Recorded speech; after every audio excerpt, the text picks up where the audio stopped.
Ooh, I like that.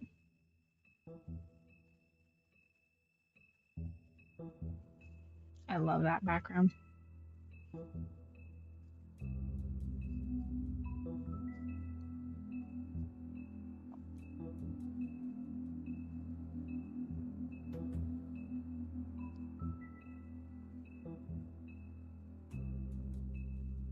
That's good, good, good.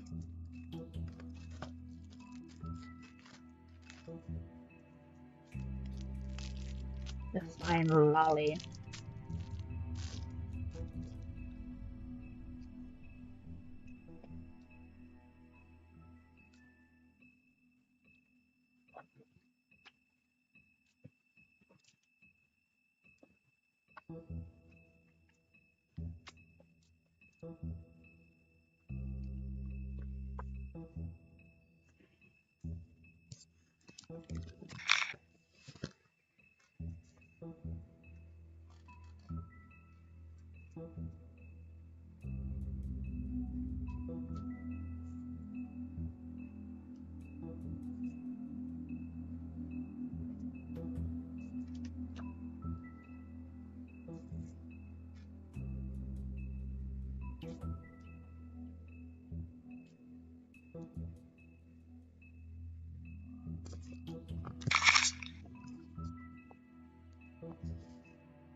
Hello, hello. Let's see, is the chat working?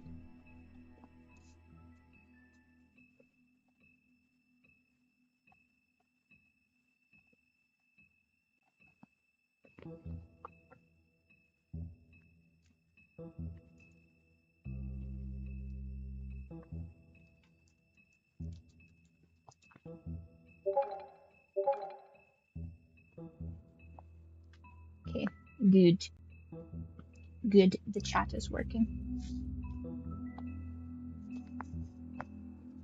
I can hear everything. The game audio is playing. I think we did it, guys. I think we've succeeded.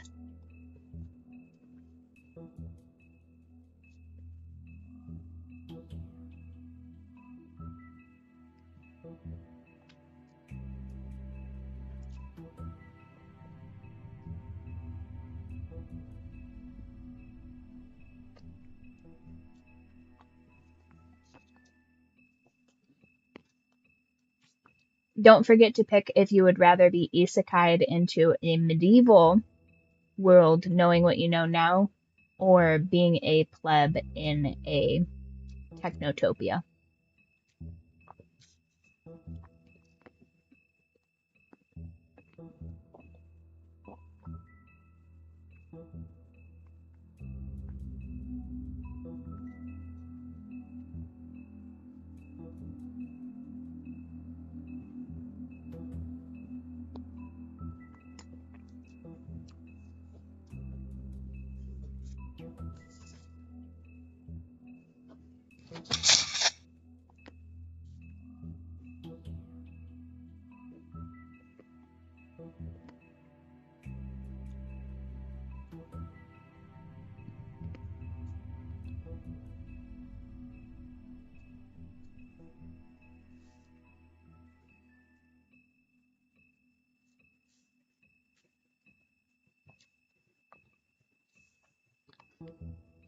Has everybody decided what they're going to be for Halloween?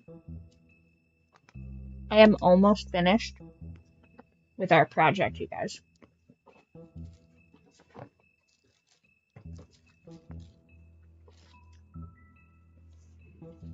We are nearly there. It's an almost exact replica. I still haven't quite gotten the ears how I want. Not quite, but it's close. It is real close.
That is pretty cute.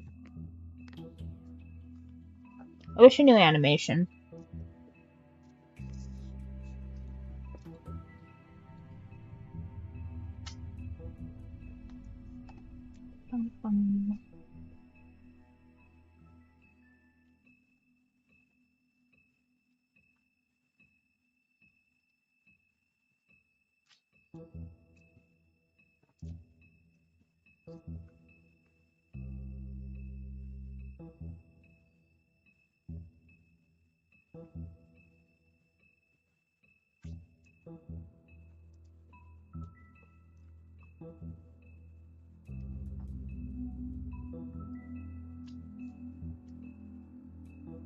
I need to get more of these. These are fantastic. These are some of my favorite suckers, but they're really only like available seasonally, because generally the caramel apple ones, they're available year round, just these like little caramel apple pops, but seasonally they do the red delicious and the, what's the other one? It's like a golden, it's like a gold, oh, what is it? I'll find it.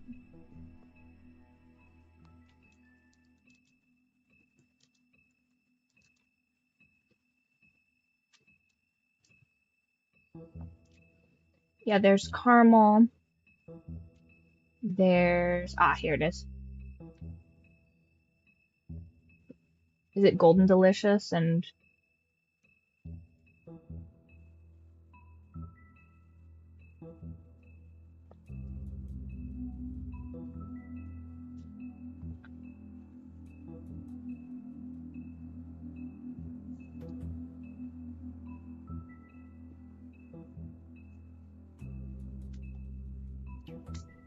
there's, oh, here it is.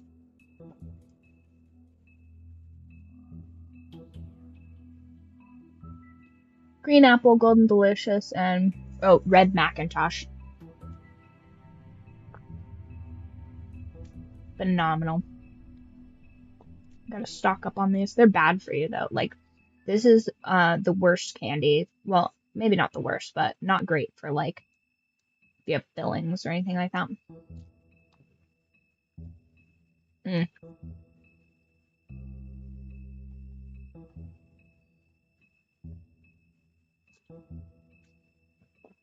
Oh, you know what? It's that red dye 40 that makes it the best, I think, probably. What is red dye 40?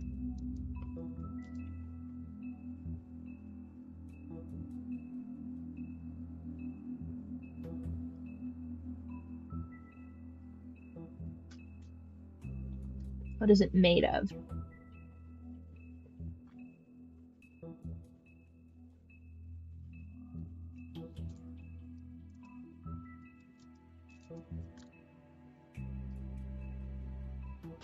Red dye 40 is a synthetic colorant made from petroleum.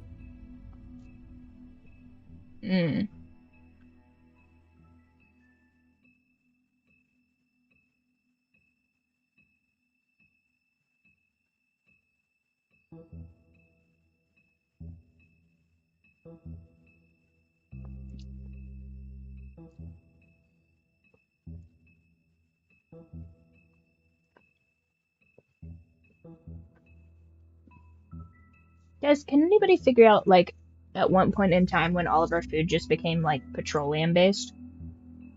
Let's figure that out. When did petroleum...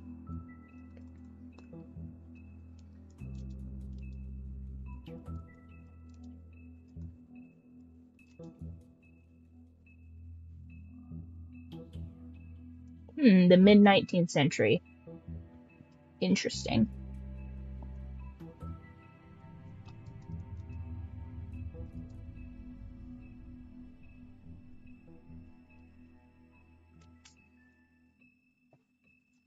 During the mid-1900s, plant-based vegetable oils became popular in the food industry, replacing animal fats. Yeah, I don't know if we should be consuming this much oil, you guys. I think this would probably be much better if this was, like, maybe, like a slice of candied apple dipped in caramel. I need to put that on the list of things to make. Because that would be delicious. Like a slice of apple dipped in scalding hot candy syrup. No, because if it's made entirely out of sugar, wouldn't be any oil in that. So you would dip delicious slice of apple into candy coating, presumably. Then roll in caramel, which caramel is also just sugar, I'm pretty sure. Because when I make flan, I just heat sugar until it turns into caramel, and then I put that on top of the flan. Crazy. So this is just sugar on top of sugar oil, essentially. Really good, though.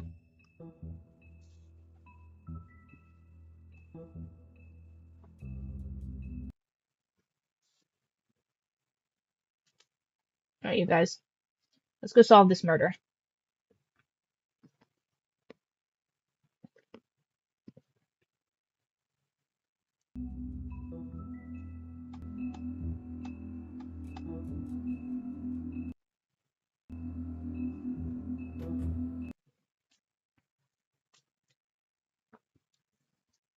So I'm sure it'll give you guys a bit of a recap, which is handy because I didn't record any of the audio on the first one. Whoops.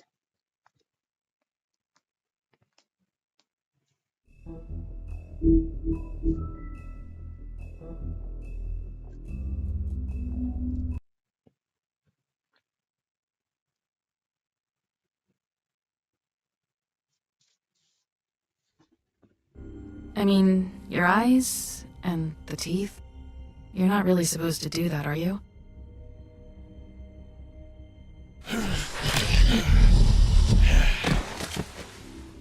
Not if I can avoid it.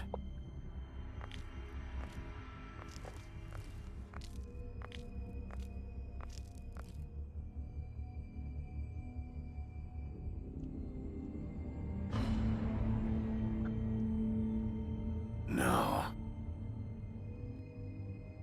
Holly's sister, Lily.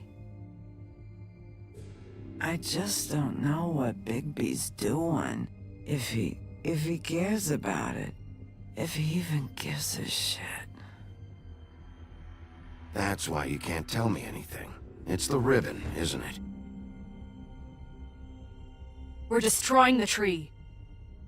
No!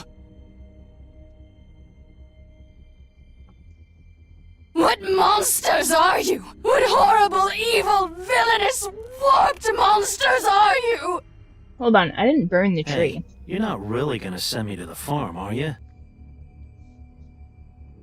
After everything we fucking been through, you don't have the nerve to give me a straight answer. I did do that.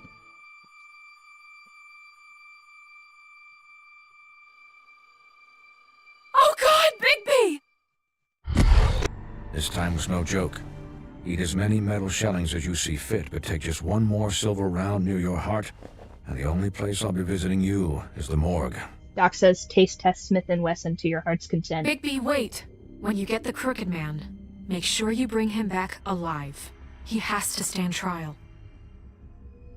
Why don't you have a seat, Sheriff? We have a great deal to discuss.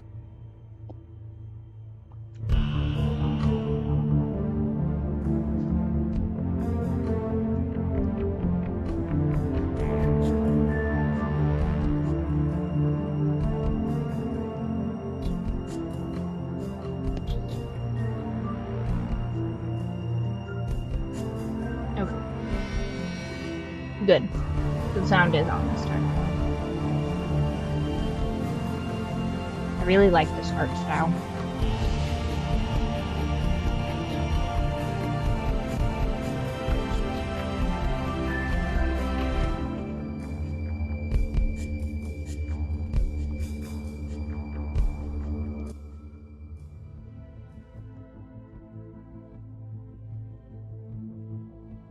You've come a long way. You must be tired.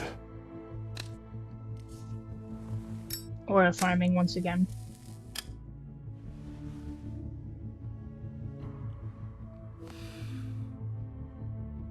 And if my envoys are correct, you haven't had a lot of rest recently. It's such a dope soundtrack. Please, Sheriff.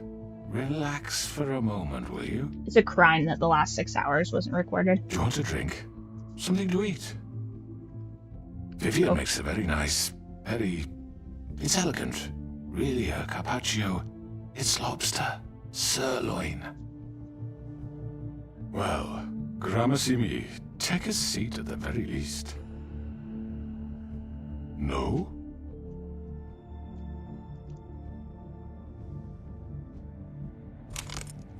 What do you think you're doing? He's gonna... Mr. Wolf is our guest, and I have every intention of cooperating. So don't waste the silver. Sit down, Jersey. That's a Jersey Devil. Well, He turns into like this cool looking for the Wendigo sake thing. of transparency, why That's don't you Georgie. tell us why you're here? It would help settle everyone's nerves, I think. You forget what happened at the Pudding and Pie? You and your goons tried to kill me! I'm truly sorry for that whole debacle. It was not my intention to put you or Miss White in any sort of danger. My wish was merely Goons to are take dumb. Crane, Sheriff. And as soon as the assignment grew out of control, I put a stop to it. I know that that doesn't change what happened to you, and I can only offer my sincerest apologies. Crane wasn't yours to take. I apologize if I overstep my bounds. Won't happen again. And I hope you believe me when I say, Sheriff, that I sincerely mean to make it up to you. The recent murders that have gotten such attention as of late, I don't relish telling you that they were perpetrated by an employee of mine. It's a very unfortunate bit of business, but I promise you that the matter will be dealt with internally. I just want to settle the issue for you, and to assure you that it's over with. You really don't need to worry yourself further. An unfortunate bit of business. You're gonna tell me right now who killed him. Sheriff, I have complete respect for you and your job. I hope you know that. But I simply can't divulge that information. You really shouldn't worry yourself. As I said, I've got this under control. No, I'm gonna deal with it right now. Yeah, right. What do you think this is? Some kind of negotiation? The man said he'd take care of it. So why don't you take the hint and get out? Tweedledee, please. I'm already pissed off. You don't want to make it worse. You think I'm scared of you?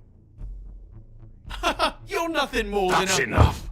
Hold on. I am certain I killed that guy.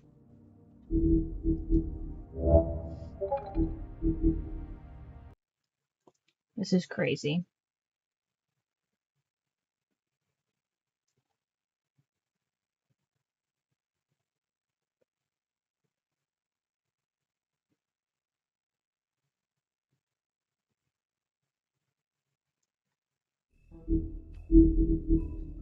Alright, so...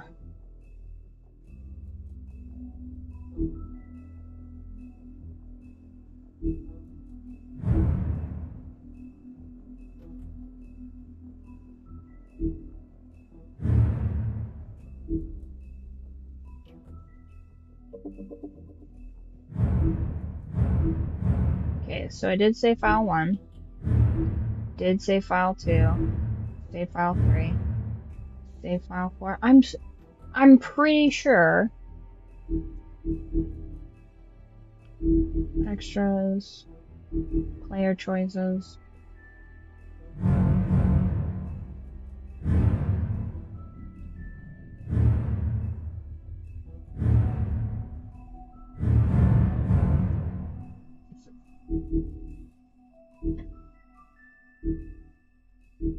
I'm certain I killed him. In fact, it was intentionally so.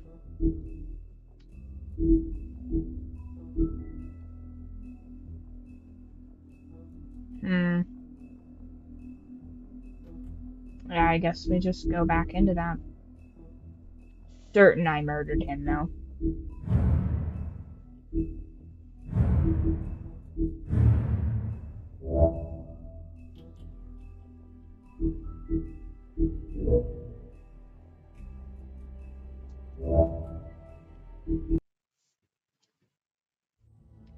Interesting.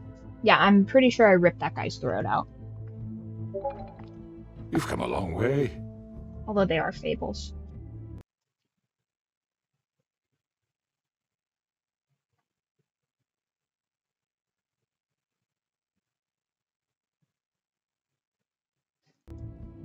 You must be tired.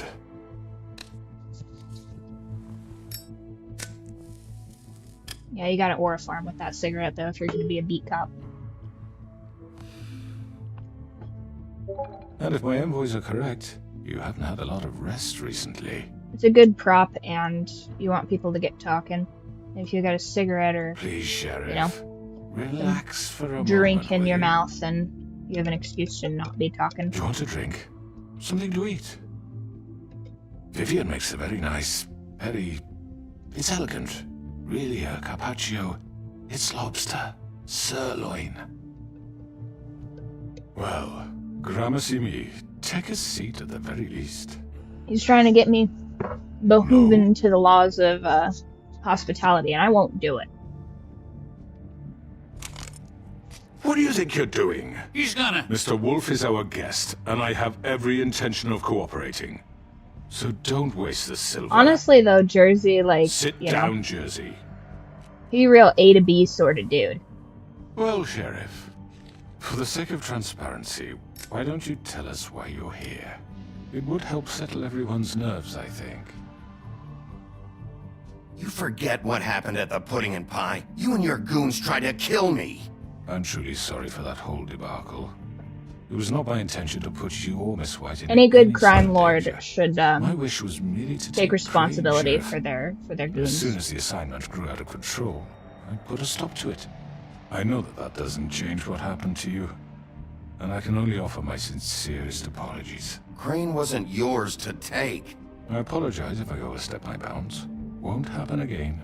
And It I will, hope you believe me when I absolutely. say, Sheriff, that I sincerely mean to make it up to you. The recent murders that have gotten such attention as of late, I don't relish telling you that they were perpetrated by an employee of mine. It's a very unfortunate bit of business, but I promise you that the matter will be dealt with internally. I just want to settle the issue for you. I already know who did it. Forgive me, Sheriff, for doubting your acumen, but who do you think committed these crimes? It's been a long couple of days for you. It was Georgie, all right? Well done, Sheriff. I'm sorry I doubted you. However, like I said, I'd be handling the matter if you don't mind. Yeah, I killed him, so what? Why'd you do it? Why kill them? Does it matter? Look, the fact is, George here misinterpreted one of my instructions. Misinterpreted? And I want to make things right. So, let's work something out. What's there to work out? I'm protected, aren't I? Your protection has limits, and I think you've far exceeded yours. That you could murder someone in cold blood like that. You fucking asked me to do this. And then you told me attempt to kill blame him. me for it. You will be silent while we discuss what to do with you. This is right bollocks, sis. You're just gonna let him do this? Yeah, they're cowards. So what do you say, Sheriff? Can we discuss terms? You can have Georgie. Consider it a gift, ensuring our continued cooperation. What the hell? Take this fucker. Take all of them. I didn't. Let's see if we can prisoner dilemma these guys. You can't just hand me over. What the fuck is this shit? You said you'd cover for us. For minor infractions, not murder. Just go with him, Georgie. You're gonna sink us all. Yeah, he's trying What's to wrong with prisoner you dilemma. people? You're really gonna sell him out just like You that? think I give a fuck if I'm the one? Who the shit do you think you fuckers Get are? the fuck out of I here. do Yes, apologize, the Sheriff, roaches are but turning I on think each it's best other. if you leave now. There's no way I'm going with him. Are you kidding me? Things are about to get unpleasant, and I would rather you weren't here to watch.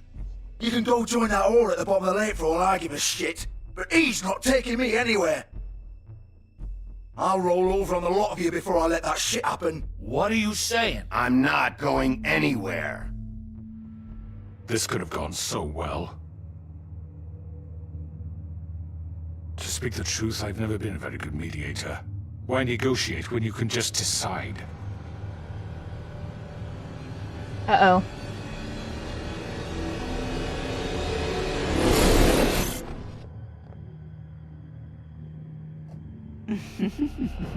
Did I miss anything good? Well, look at you, all fixed up.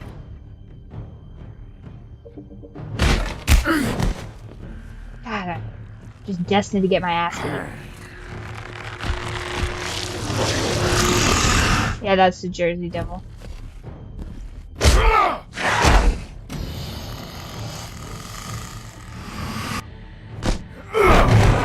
Take this!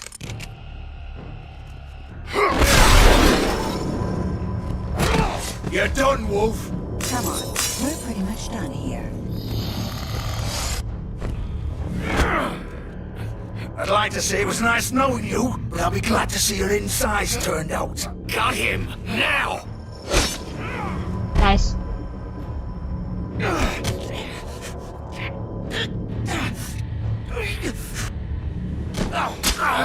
Ow. What?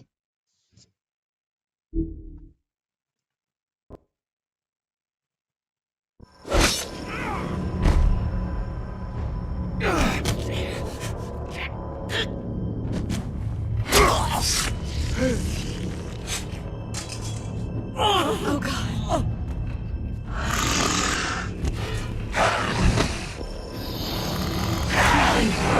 This way.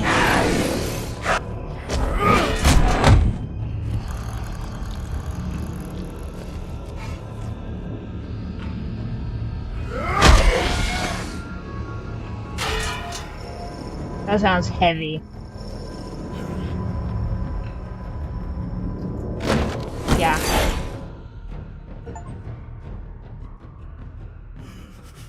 Come on, Georgie. Shit! I know.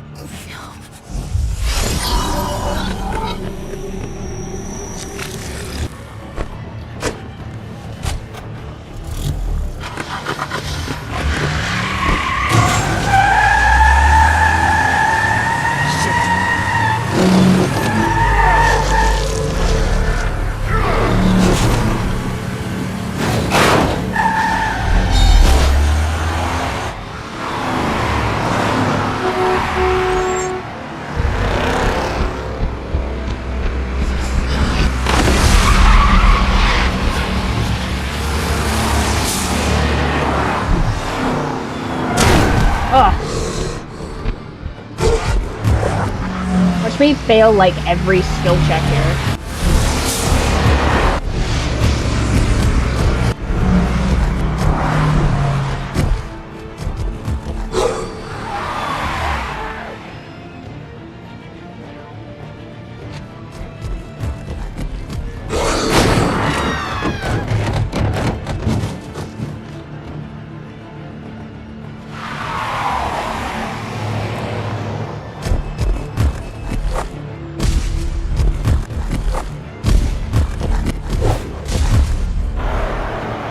Gonna Spider-Man my way through the city. This would be so cheap.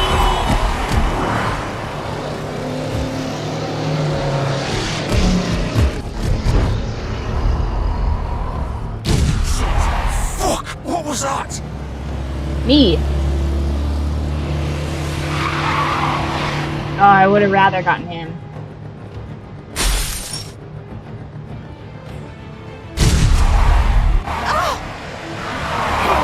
Take him off! I can't. Just gonna peel this thing open like a can. Oh my god.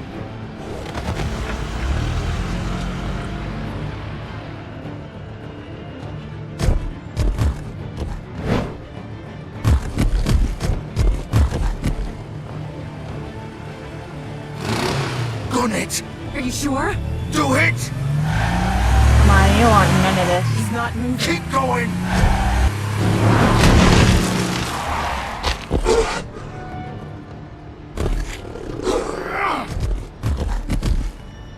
Yeah, this is all, like, a great big waste of time. Come on. Right. Fuck it.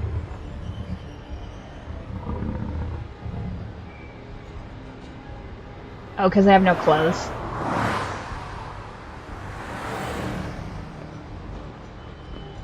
Just steal my drip from a random place.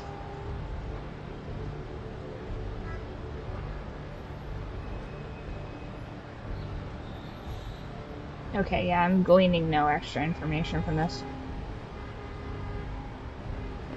He's bleeding pretty severely. Hopefully she doesn't kill herself.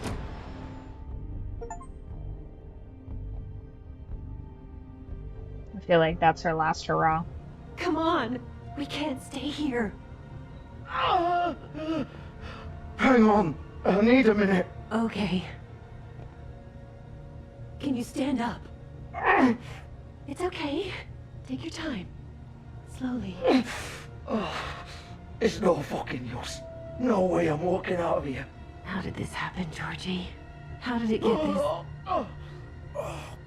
Fuck. Well, it won't be your fault. It'll all land on me in the end. But it isn't. No, it's...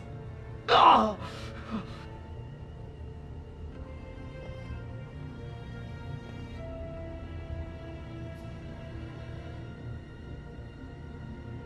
Shit. Hello, Bigby. I hoped you'd come to your senses. Crooked Man's the one you want. But of course, you're too much of an idiot to see that. Or maybe you just like me too much to let me go. That it, Sheriff? I had to say goodbyes first. Please, Sheriff. Haven't you done enough? Look at him. He's dying. Vivian, you don't know what you're doing. I'm trying to help you here. Just leave it alone. He could kill you. I'm You're not okay going with to. that? There's no change in his mind now. Sheriff's always right, isn't he? But he's wrong. Bigby, stop for a second. Please. It isn't his fault. He's a murderer. Faith and Lily, he's the reason they're dead. Look, I know he made a few mistakes. We all have. What? He made sure they couldn't talk with those damn ribbons, and then he killed them. You're wearing one yourself. Doesn't that bother you even a little, knowing that man murdered... Of course it does. Those girls... So it's all my fucking fault then? I You didn't fucking... mean- Ah! You're gonna throw me to the fucking wolf too? You know I didn't have a goddamn choice. What the fuck? Ugh. I did what I had to! You can't fucking blame me for that! Why'd you do it then, huh? If it's not your fault, then what the fuck happened? Look, Faith and the others tried to pull a run on us. And as you can imagine, the Crooked Man wasn't too thrilled. But of course, the big boss didn't want to get his fucking hands dirty. So he told me to take care of it. You think I don't know what that means? Either I do what he says or I'm the one getting dealt with. So I fucking killed him. And I'd do it again. 'Cause it's not my fault. The Crooked Man gave the order. He told me to kill them. And then he fucking sold me out. The both of you can go rot in hell. Georgie, You think I'm the one to fucking blame? that's not what I meant. I was just You trying. I can't know what tell you were me. trying to do.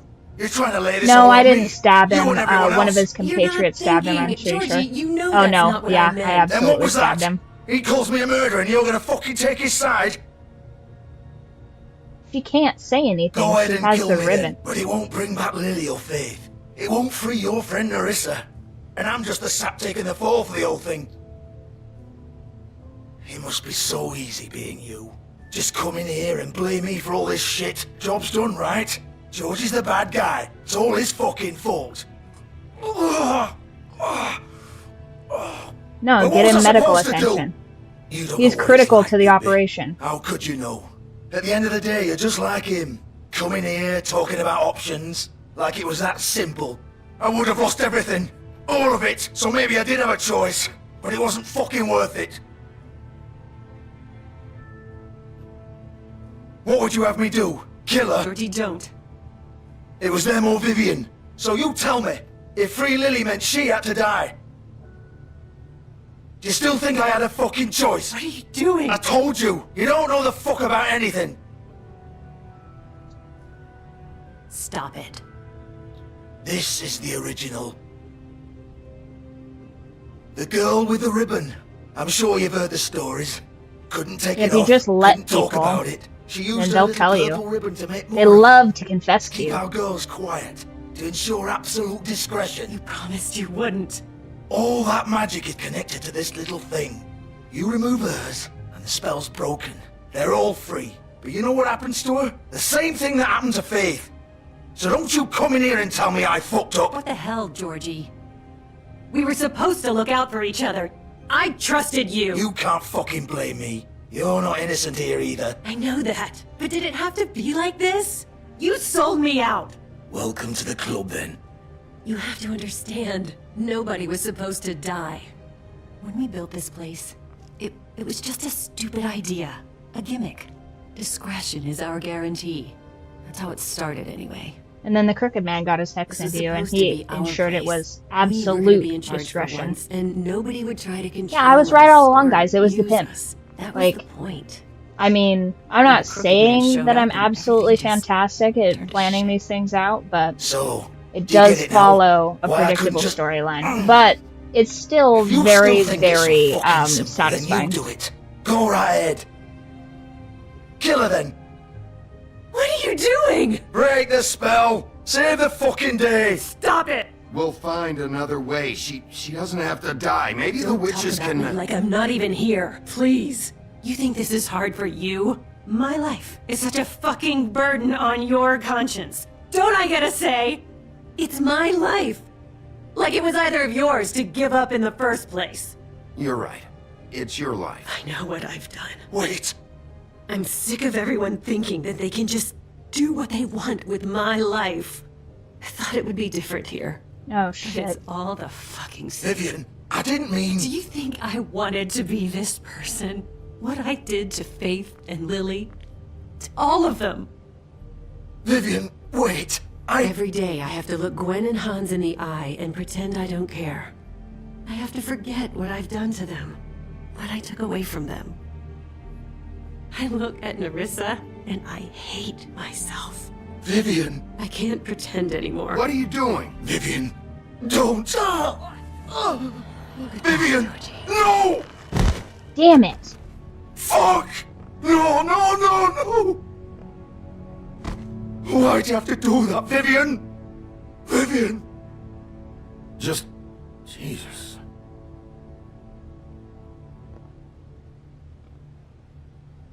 Vivian, I didn't fucking mean it. I was just... Oh, is this a murder-suicide? I guess it's... No.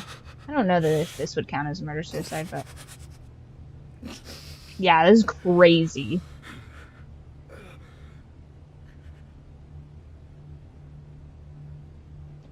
God, should I have broken her fingers? Get up. Get up! Don't think so, Bigby.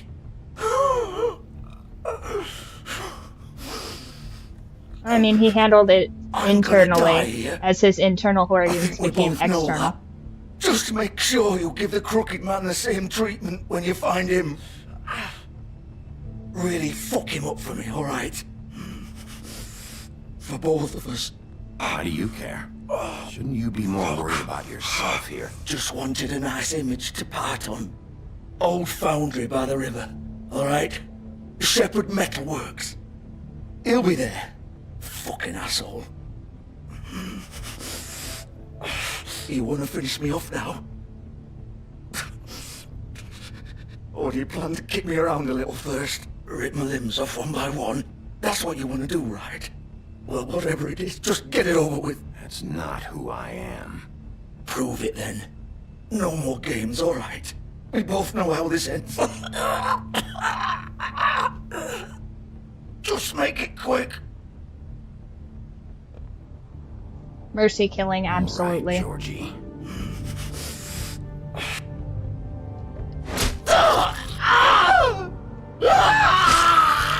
Yeah, getting stabbed in the guts probably one of the worst ways.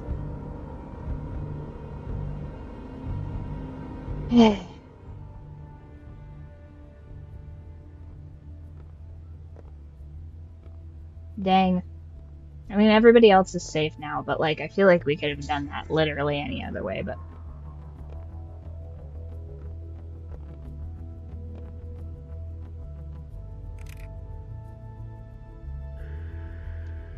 Such a pretty club.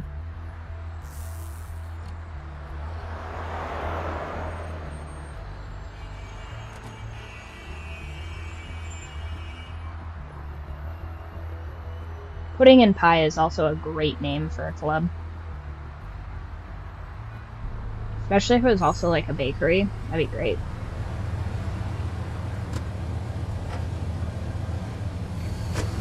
See, what I'm not understanding is I for sure killed one of the Tweedles. And they're alive. But Georgie's not. He's, what is he, just like a regular person? He's a Fable too.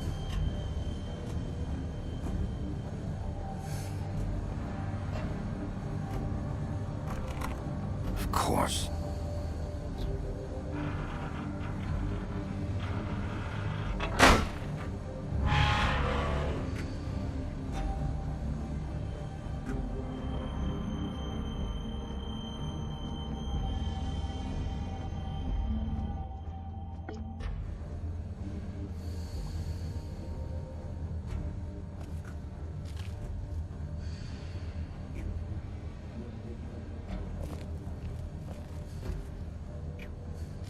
So this is where they've been sending these.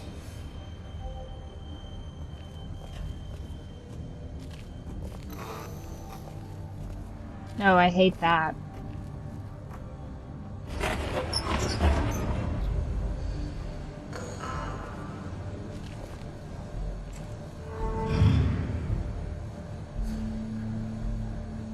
He knows I'm coming for him. Biggie Wolf. Oh, God. The big bad wolf.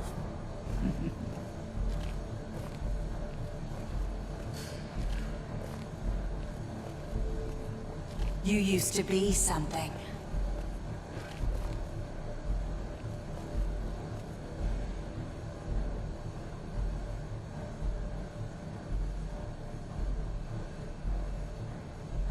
I don't really recognize those three, but that must be the ones that got murdered. That must be their glamours, I guess.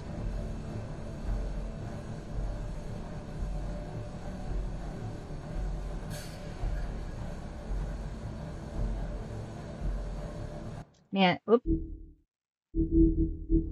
Man, someone's got a crush. They used to fear you.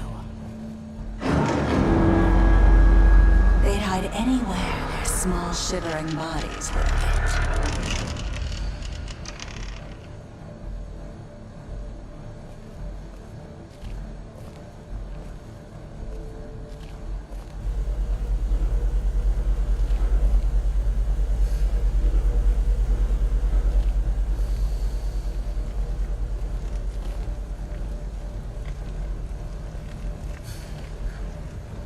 Oh. Uh-oh. Silver. The big bad wolf.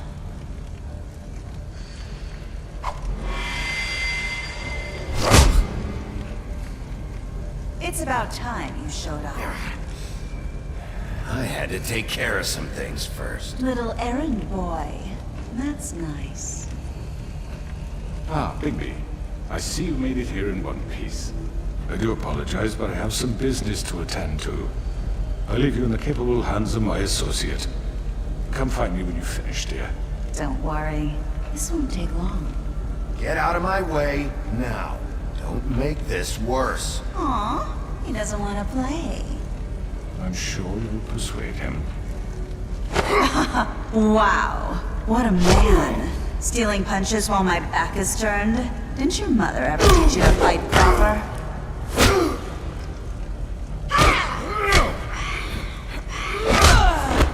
Beat her ass. Oh, everything in here is reflective. Mirror, mirror on the wall. This bitch knows elite ball.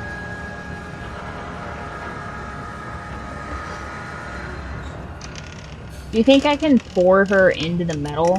Like, with that saving? Oh, she's gonna be disgusting, isn't she?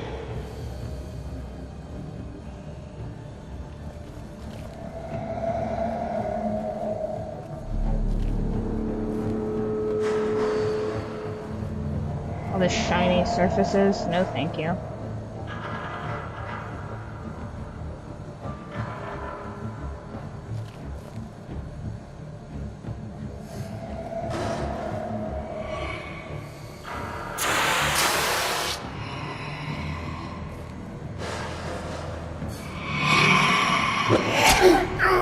Ah, bitch.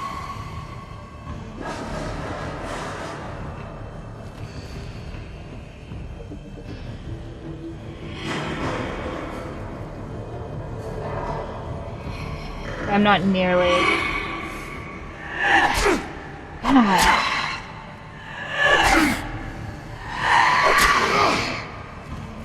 Where are you?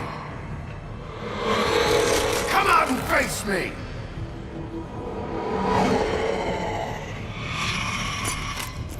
Gross. Nasty nightmare creature.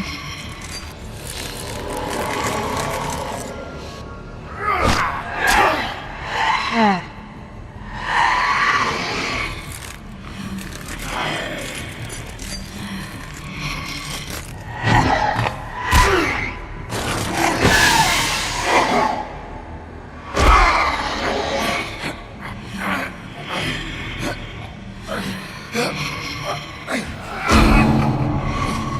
What? I have to continuously... Bro!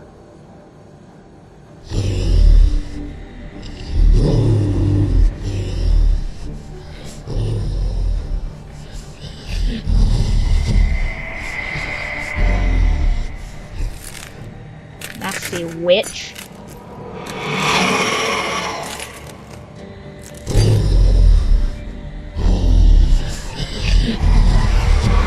Oh no, not mirror images.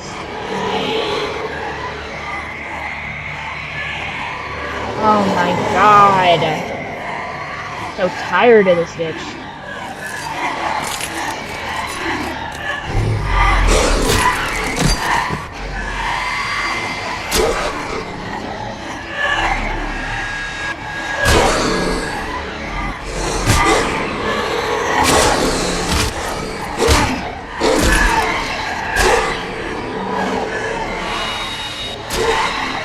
Bitch can be sliced to bits.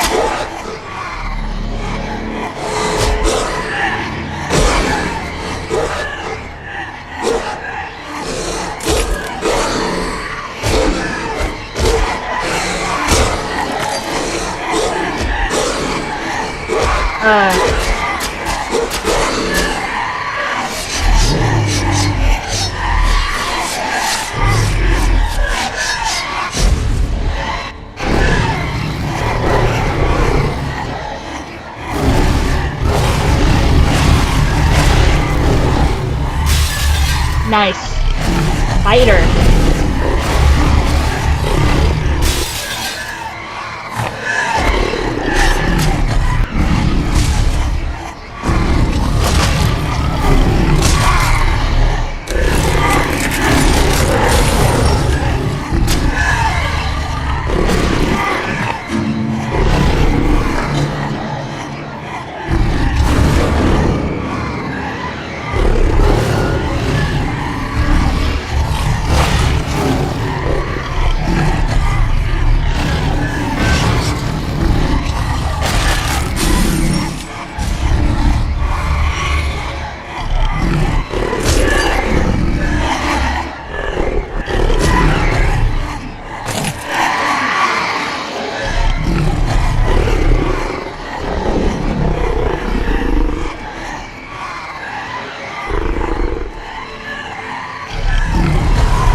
crazy.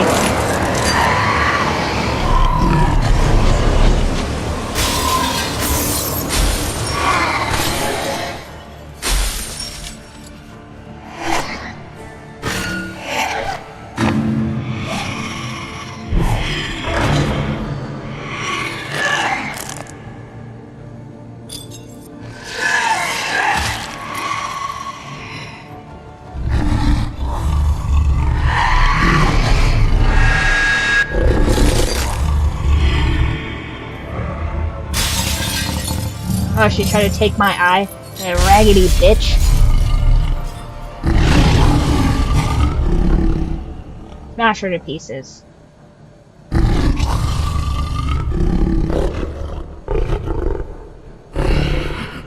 Except I'm pretty sure that's a tiger, not a wolf, but look if I had to guess.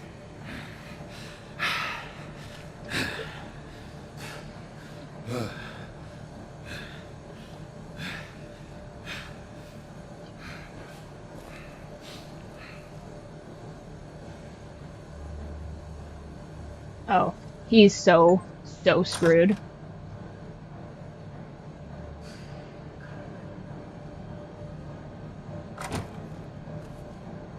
I was gonna play ball with you, bro, but tired? you've been causing me all kinds of problems. Reason not to rip you apart right now. This That's a decent one. 6 rounds of specially... I won't miss next time. 5. Before you do anything with me, I thought I should point out a few things. Snow White wants you to bring me back to the woodlands, doesn't she? And that's what I want. You plan to do what she says, don't you? Why does he want to go back to the woodlands? You will bring me back alive. Look, all I ask for is the chance to speak for myself in front of the community. And I'm sure Miss White would agree that I should be given a fair trial. Can we at least agree on that? I will have a trial. The whole town will be calling for your execution. Why would you want me to bring you back there? I know why, because he's a master manipulator. Look, there's no reason for us to be at each other's throats here. That's funny, coming from a guy pointing a gun at my head. It was self-defense. I had to This is murder just him. a precaution. I'm sure you understand. I'm no murderer, Mr. Wolf. I didn't kill those women. And I think you know that. All I'm asking for is a chance to explain my side of the story. Yeah, explain it to me right now. Then what are you? I'm a businessman, not a killer. There's still a lot you have to answer for. And I will, as long as you agree to my terms. Because I'm not saying another word until I'm brought before the community. And I don't think I'm being unreasonable. If you decide to do something stupid, like murder me, you won't get your answers. But you will have a difficult time explaining yourself to Miss White and the rest of this miserable town. You're often reckless, and I worry you're not thinking of the... Let me ask you an honest question. What is he waiting What do for? you really care about here? Where this case is concerned, I mean. Do you really want the truth? None of Or your do you just business, want to dude. look like the hero? Because those are two very different things. You're smart. See, if there was any actual justice, this man would be 1,000 pieces on the floor right now. I mean, you want to catch your killer, right? Georgie. I already knew that. He's already dead. He's dead, isn't he? My point being, the killer has been dealt with. You've won. You really think I'm that stupid? He does. I understand you have an obligation to bring me in.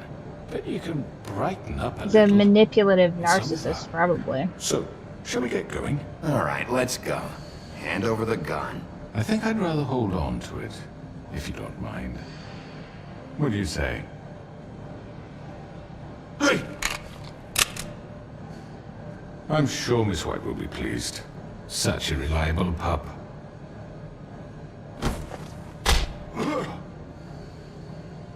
Nice. Oh, hey, Cryptid. I'm just abusing the elderly.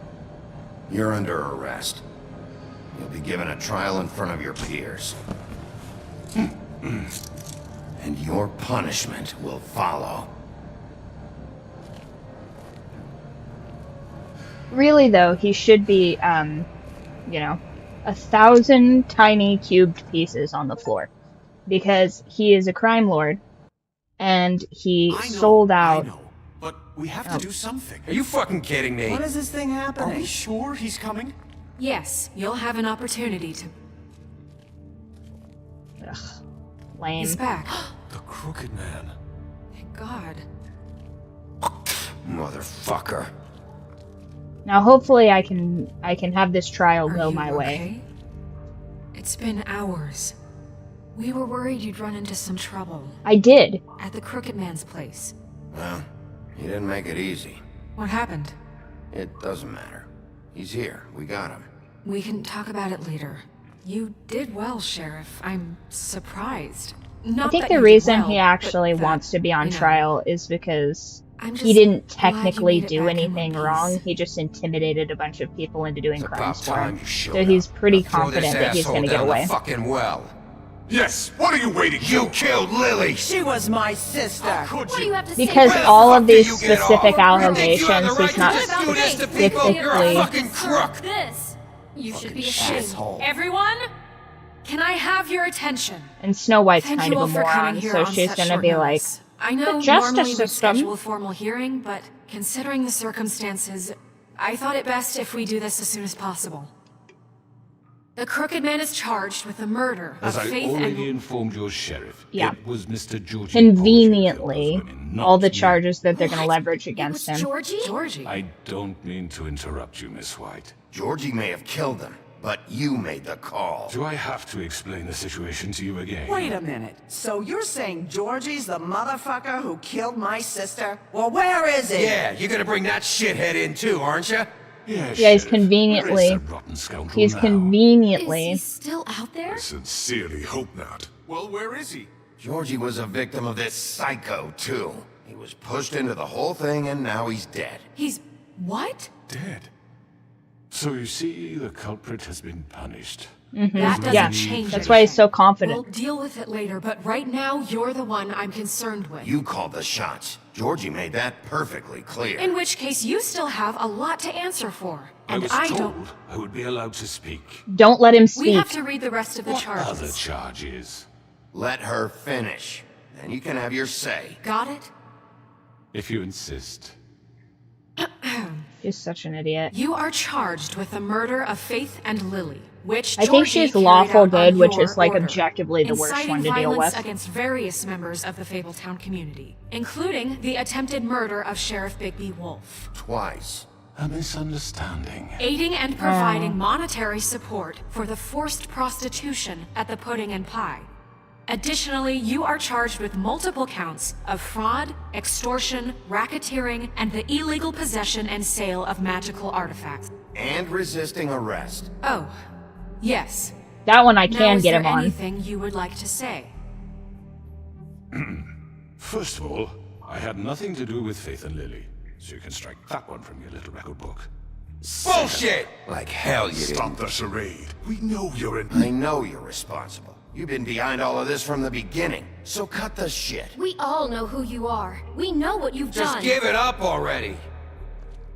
The Crooked Man has committed crimes against this government and, most importantly, its citizens.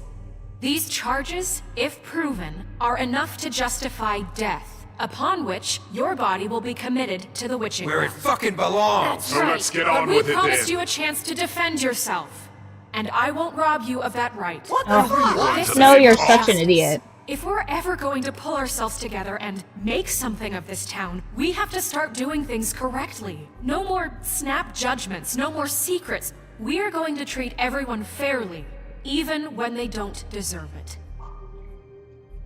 That's great, except for this sociopath This is is absolutely going to use all of this and the You specific have the language to justify Thank his you, Miss actions White. and get away. You've all met Georgie. I don't have to tell you what kind of person he was. He was a total scoundrel, lacking in any sort of moral fiber. And technically, I we hired have him no as a favor to witnesses. his family, you see. A promise kept to a dying mother. Oh, Are you Oh, gonna get to God. the point or what? Georgie was working for me, yes. But Objection, he was not being a acting on my grandstanding behalf when he douche. killed those women. It was his business. And for whatever reason, I'm sure only he could understand, he murdered 2 of his most faithful employees. Oh, I had hopefully. nothing to do with it. This is such bullshit! Georgie seemed pretty convinced he didn't have a say in the He matter. clearly misunderstood my intention. Really? I would never authorize such an act. Any of you actually believe this bullshit? Holly, please. Tell them, Bigby. When you finally showed up at my door last night, wasn't I more than helpful? I answered your questions. I was willing to cooperate. Yeah, and your goons attacked me. Did you forget that part? They get a bit carried away sometimes, it's true. Loyal to the end. They do it because I they can want to defeat this protect me, narcissist with the as I power of my protected them. autism. I'm very You understand confident in wanting this. to protect what you care about, don't you? You'd do anything. You might even give up an innocent man. Just to save someone. Yeah, right. They don't do it because they want to protect you. You intimidate people. Use scare tactics. They're afraid if they don't follow orders, they'll end up dead. Let me explain this to you. My employees are just that. Hired help. I see some of them are here among you. They are not my slaves. They are all free to make their own decisions, as Georgie was. Yeah, except What you gave him about an Lily? ultimatum. She wasn't free. She wasn't given a choice. Do you really think she wanted... that any of those girls wanted their lives like that? I'm sorry, Holly. I'm sorry that your sister asked me for help, and I'm sorry. Oh, that is such a against my better misappropriation of judgment the to truth. give her a distasteful job. Right, and you kept them in debt so they couldn't leave. Yeah. That's what you did to us. How you kept us all You in forget line. it was not me who put you in that position. You all No, act you like just I'm some capitalized kind on of it. Tyrant. When your government abandoned you, left you poor and helpless, sniveling on street corners, I was there to look out for Let's you. not forget he's a crime lord. Yes, but... Wasn't I? You're the fucking problem here, not us. Really? What about Auntie Greenleaf? Her story is not uncommon. She left everything she had. Do not back in let the him have homelands. closing Everything argument. that He's mattered cooking right now, anyway. chat. With nowhere else to turn, she came to me for help. And what did I do for you? You got my tree back. I got her tree back, and in turn we used her magic to help poor Fables get glamours. Because I helped her, she was able to make a living, provide for herself. And what did they do? They burned my No, I tree didn't. to ashes. I didn't do that. What? You burned it down? You see? Why I did would you not do that. I don't know why it's... Snow? She was helping people glamour themselves as other Fables. We couldn't let that continue. It wasn't her fault. You can lie to yourself, but you can't lie to me. You hated Crane, and you hated him for wanting to fuck you, and you being too soft to notice what he'd do to get it. It had nothing to do with a crooked man. We've made some mistakes. What's this we made some business? I didn't mistakes. burn a tree. But believe me, I truly You want check the what's best records. for I this town. specifically did not burn a tree. And that may not always be And I clear killed one of the right Tweedles. away. But I want you all to know that I care deeply about all of you. And so does the sheriff. Yeah, right. I can't promise you perfection. No one can. We didn't get you into this situation. He did. The crooked man's been exploiting you. Exploiting your hope for a better life. You would go to him for help, and he would take that weakness and add it to his strength. He took Faith and Lily from us. And while we can never get them back, we can certainly punish who's responsible. They're right. You're all still afraid of him, even now. But you needn't be. His contamination of this town is over, and those girls will have their justice.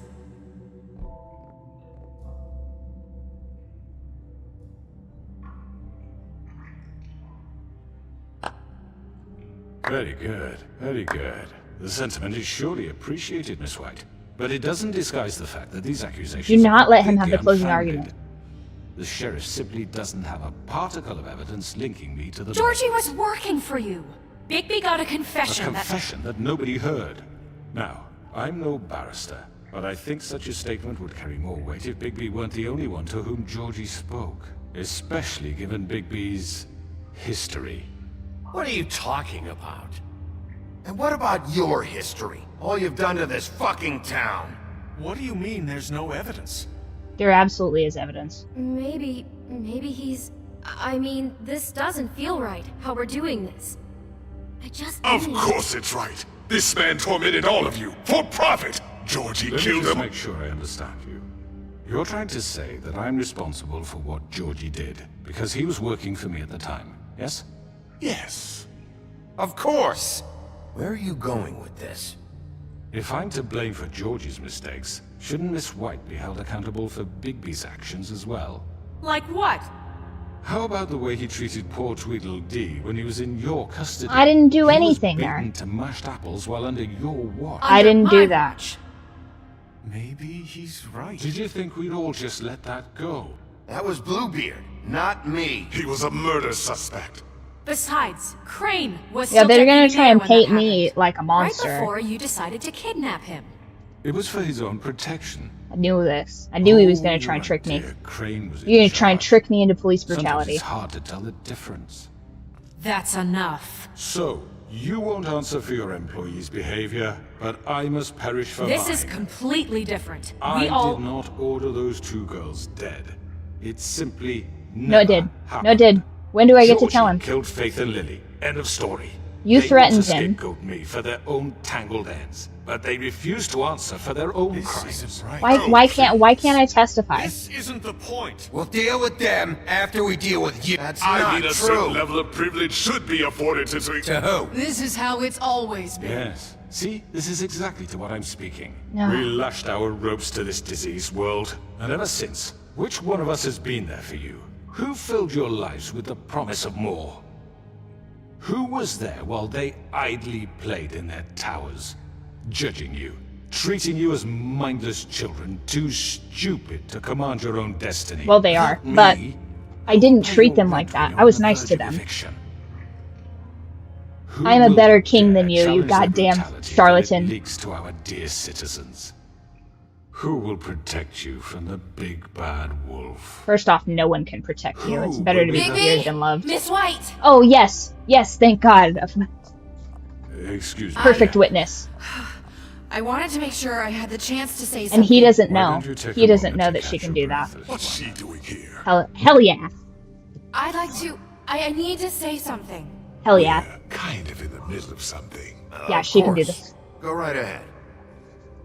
You probably don't remember me. Perfect. I don't know why I was afraid to come My here. dear, I don't Just know shut up. You enslaved us for years. Perfect. Let us hear stories Yes. about what you do. Told us we would lose everything if we stepped just one toe out of line. And we couldn't say a word about it because of these damn ribbons. But you know what? Now it's my turn to talk. How are you? I found Vivian's body. Mm-hmm. Did you kill her? You're cooked. Did he? Sheriff, this is highly irregular. Vivian killed herself back at the Pudding and Pie. I'm sorry, I don't think Narissa. I should have picked she wanted to be My free. name is Narissa. It's okay, my dear. It's going to be just... He ordered them dead. This fucker. Faith and Lily. That's a lie. I was in the goddamn room when he did it. Faith and Lily are dead because of you. The only two people who ever gave a damn about me. Yes. He's gonna pay for it. He made Georgie do it. It was always him. Perfect. Georgie would have never done anything without his say-so. You need to have a witness. You're going to take the word of a stupid... At least 5 other girls will back me up on this. We all heard you say it. Mm-hmm. Did you now? Looks like we found our evidence. She Perfect. saw it firsthand. He's guilty. Good enough for me. Me too. So that's it, right? Calm down the witching well. Nah, that's too fucking easy for a crook like that. What do you mean? He's gotta pay for what he did. Listen to yourselves! You're all rats, fleeing from one sinking ship to the next. So quick to latch onto whatever will keep your miserable lives afloat. This is how you want to repay all I've done for you? What, you take 2 people's lives away and now you want mercy? What did you expect to happen here? You're getting what you deserve. Well done, then. Now, for your sentence. We don't have to become murderers. What are you talking about? He's guilty. I know that, but we don't have to kill anybody. We can imprison him. Lock him up forever. Somewhere he can never hurt anyone again. How can we be sure he won't escape? I can help. We'll use magic. That's not good enough. There will be more if he isn't stopped. I don't care. So we get rid of him. I'm listening. No, life sentence is fine. Listen up! Clearly, we're having trouble agreeing on a suitable I personally am punishment, so down I think for we- the death penalty, but I think if you could Someone needs to lock make a someone in a decision. magical... We should I have think- a vote. Make it democratic. Do you really think that's going to work? He's right. Nobody can agree on anything. What about Bigby? What about him? He was appointed. He's the only official representative, really. He should be the judge. That makes sense to me. I guess it does. Oh, she's gonna be pissed. Are you He sure? wants the power. This isn't how It's what the people want, Miss White. Okay, Mr. Wolf, it's your call. Snow. Just do what you think is right. Let's imprison him. I think he should be Yes, murdered, Sheriff. but Do what you think is right. I think he should be murdered.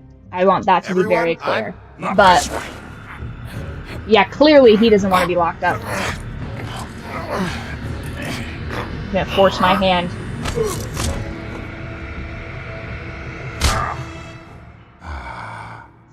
There you are. I hope you all remember this moment. Think of me when you try to sleep. Yeah, he's trying to trick me. You said you had a way to keep him from hurting people. Wait, you can't be What serious. he's done, you just gonna put him in prison? This isn't the way, Sheriff. You're doing the right thing. Yes, there's a way. All right, do it. Because he seemed to want to be thrown into the witching well. I think he should have gone in the witching well, but I feel like that plays worse for Bigby's character.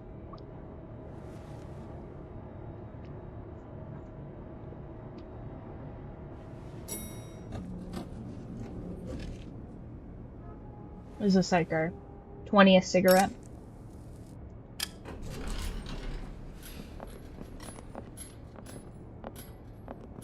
Oh, he's a bird now? Not what I was expecting. Morning, crooked man. He's got a sharp tongue. I thought it would be better for everyone if he parted with it. Nice. Thanks, Greenleaf. A fate worse than death. Don't forget this the next time your deputy mayor gets an itch to destroy my worldly possessions. Hey, Sheriff. I want it to be very clear I did not burn her tree. And in fact, I'm going to play through that because I feel like everybody would I have think I've been... lost count. Are you gonna come see the truck off? We're leaving for the farm in a few. Thought you might want to. I don't know. I'll be down in a minute. Okay, great. I feel like everybody would be on my side because of the decisions I made, and I've been robbed of a perfect ending.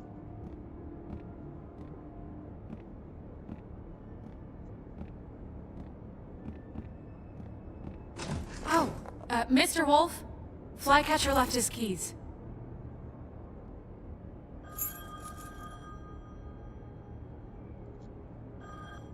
Right. Thanks. I'm sorry, Sheriff. I have to take care of this. We'll talk later, okay? Government inefficiency at work.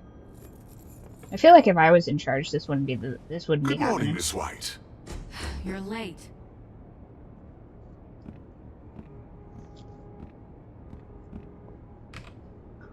Oh, I would do such a better job governing these people.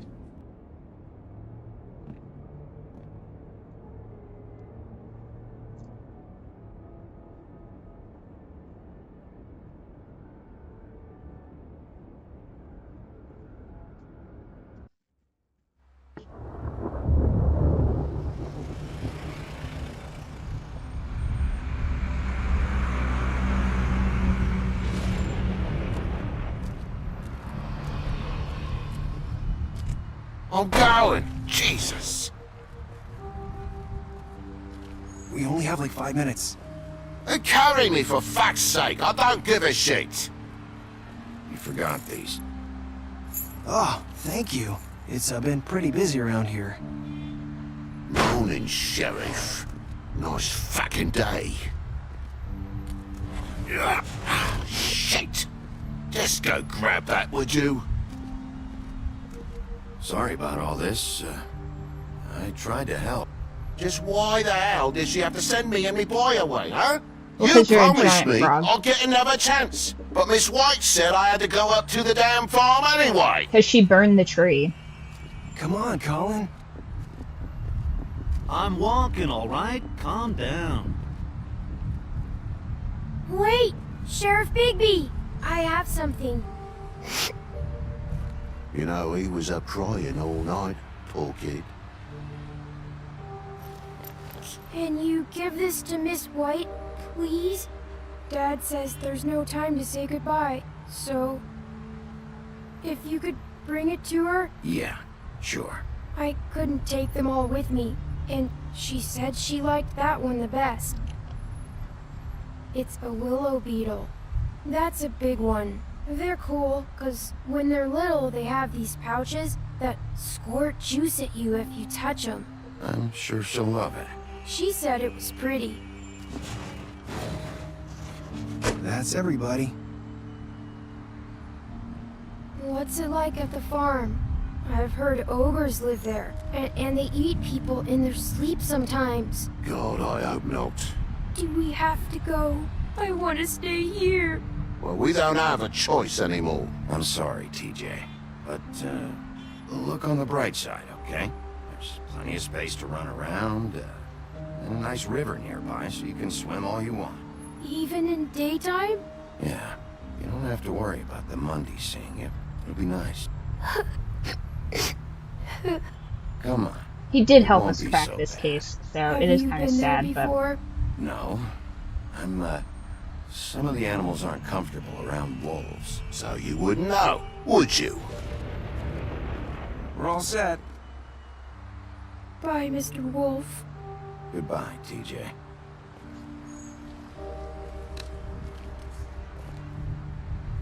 The pig is the maddest at me.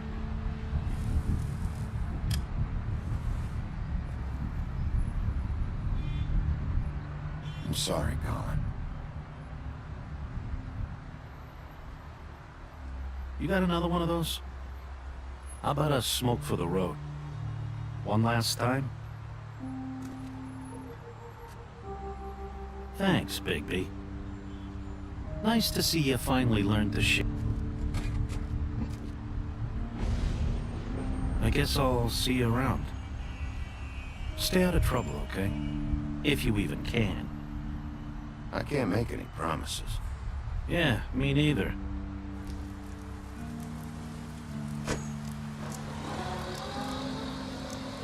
Saying goodbye? Hello.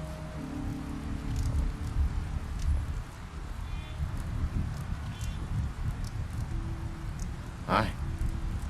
Hi. You're still wearing that thing. Oh. Yeah. I guess I am. It's not easy to forget. I know it seems like I should be able to... It's okay. I get it.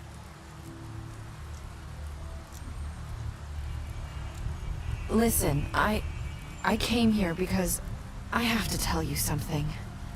What is it? It's about what happened to Faith and Lily. I'm not sure where to start. Oh, nice. We get the whole thing. Faith, Lily, and I, we had this plan. We were gonna find a way out. Leave the pudding and Oh pie no, for she's good. got survivor's But guilt. then Faith decided to get some leverage. She stole a picture of Crane and Lily together. The minute Faith stole that photo, we had dirt on one of the Crooked Man's allies. If he found out, I had no choice. You have to understand. Oof. You've seen how they kept us quiet in that place. Can you imagine the lengths they go just to silence someone who had physical evidence? Marissa, just tell me what happened. I freaked out, okay? I thought if I came clean to Georgie, he'd get the Crooked Man to leave us alone. We Nope. could just forget the whole thing. Maybe try again in a few years. You what? So I told him everything. And I begged for mercy for all of that's us. That's exactly why I she didn't feels want like anyone her. to die over a picture. Yeah. That's why she's so racked with guilt, is it was her fault. Georgie promised he'd smooth things over with the Crooked Man. But then... Oh, God.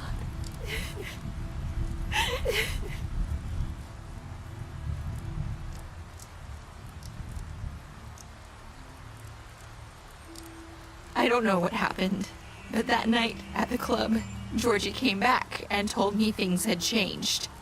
He had to make an example of us. We had committed treason. And while the two of us were sitting there, as he was telling me this, Faith walked in, and I had to watch while Georgie... Wait, so Georgie told you all this? Not the Crooked Man? Back at the well, you said... I know what I said. But it wasn't the truth, was it? What does it matter? I know the Crooked Man did it. So what if it wasn't the whole truth? It was true enough. So you think that makes it okay to lie? I know he ordered their deaths. I wasn't gonna let him get away with it because of a stupid technicality. Especially after... that night, after Faith. I tried to warn Lily, but she wasn't with her scheduled appointment. So I did the only thing I could do. I left Faith's head at your doorstep.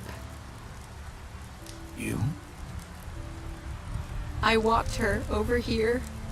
So that ring in her mouth, that was you? Yeah, I couldn't think of any other way to get your attention. So you started all this? I just pointed you in the right direction. Yeah, she People tried to like make us right. get forgotten all the time. The Crooked Man was counting on that. He was. When we suffer, we do it in silence. And the world likes it that way. We just fade, like we never existed. I couldn't watch that happen to Faith, or Lily. Nobody cares about us. Not really. I'm sorry, Nerissa. I'm sorry that's what it took to get me to pay attention. It'll be different now. You'll make things right. You and Snow. I don't know. Seems like no matter what I do, it's just not enough for her, or anyone.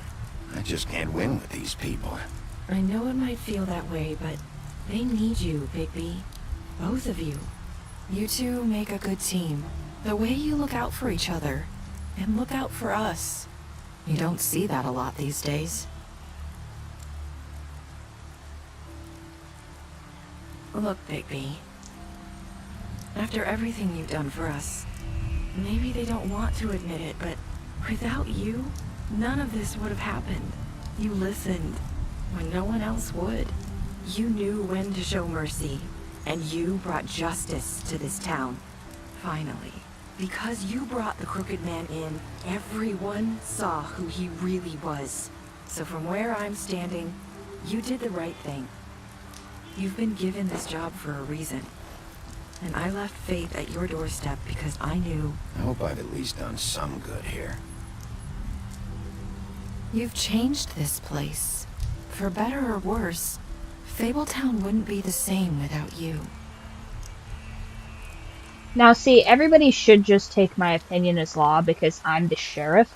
But everybody being like, oh, how can we trust the sheriff? Well, maybe don't elect him to be the sheriff if you don't trust his judgment. You know what I mean? Like, that part is crazy to me. I need to tell you something. I have to tell you something. I feel like we've met before. You're trying to place me. You like my ribbon? Do you like it? Faith wore one too. Would hide her beauty so she could escape his kingdom. They used to call me the Little Did Mermaid. Dr. Swinehart ever get back to you about He Faith? said he wanted to run more tests. I hope you find what you're looking for.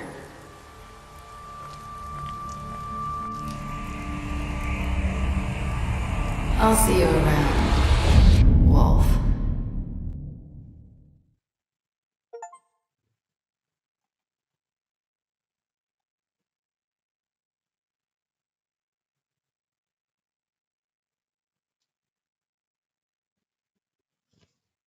Hmm.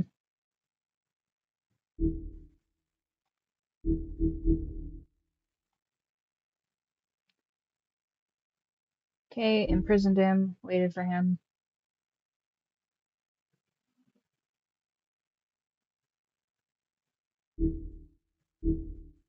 Okay, special stunts.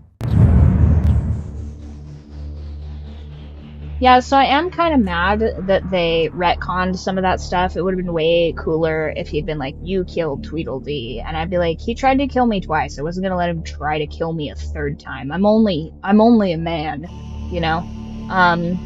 Also, not real crazy that they let Snow White destroy the tree, because if she hadn't destroyed the tree, I feel like that would have solved this whole glamour issue and no one would have had to go back to the farm. So I'm gonna have to figure out. I think that would have been Act 4. So we're gonna try and play through Act 4 and go straight into Act 5 and then see if we can't get the absolute perfect ending, because I feel like if we control the glamours, and by we I mean me, because clearly this governmental office is not doing a great job, if we employ Auntie Greenleaf, then it should kind of solve that situation, right? And she can just be a licensed person instead of just, you know, being controlled by a crime lord. So maybe her getting some of those ingredients isn't ethical and that's why it's taking so long. Like, what if she needs, like, troll horns or something like that, and that's, like, cutting off somebody's fingers? What if that's, like, kind of the bottleneck in this whole operation? So, we're gonna try and see if we can't square that circle, or circle that square, or whatever the phrase is.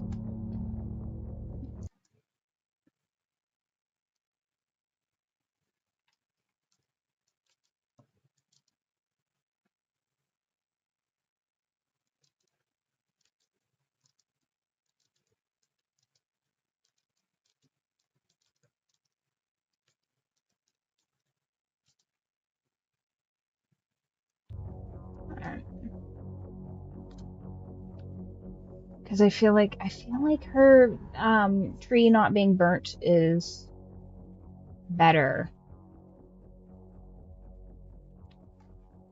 This is gorgeous.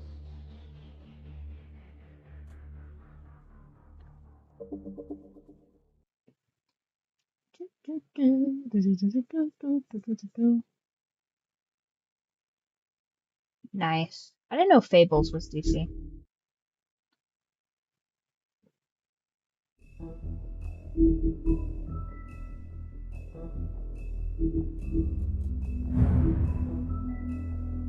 Life of a good for nothing.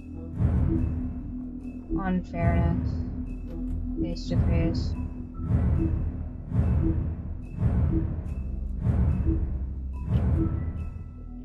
No, why? Where's this Auntie Greenleaf?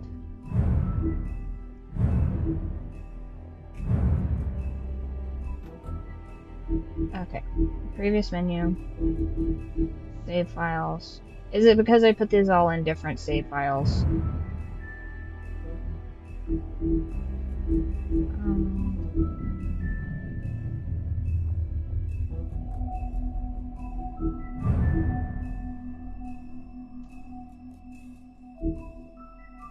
Did it try and retcon all this stuff? Alright, let's try this one. See if it gives me the option to play.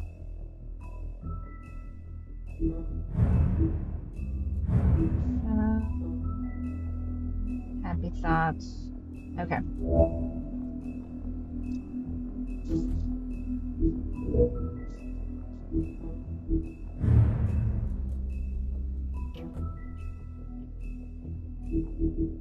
Yeah, I guess we'll just play through on this one.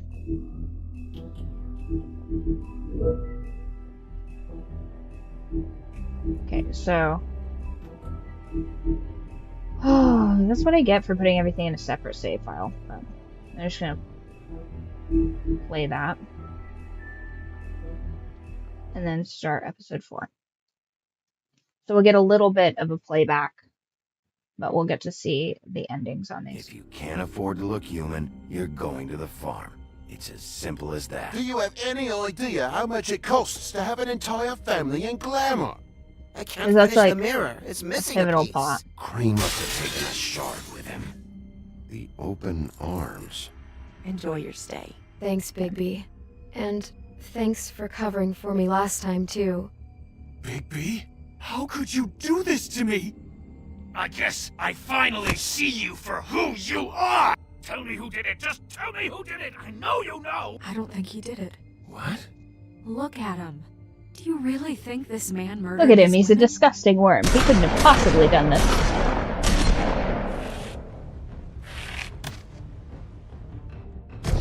Didn't I murder one of them? Yeah.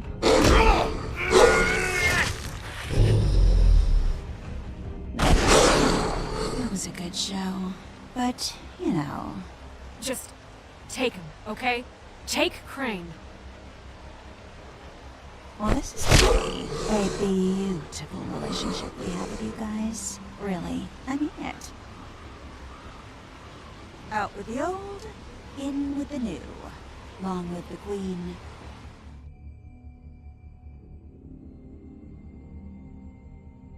I don't think, personally, Snow should hold public office. I'm kind of doing all of the grunt work here. But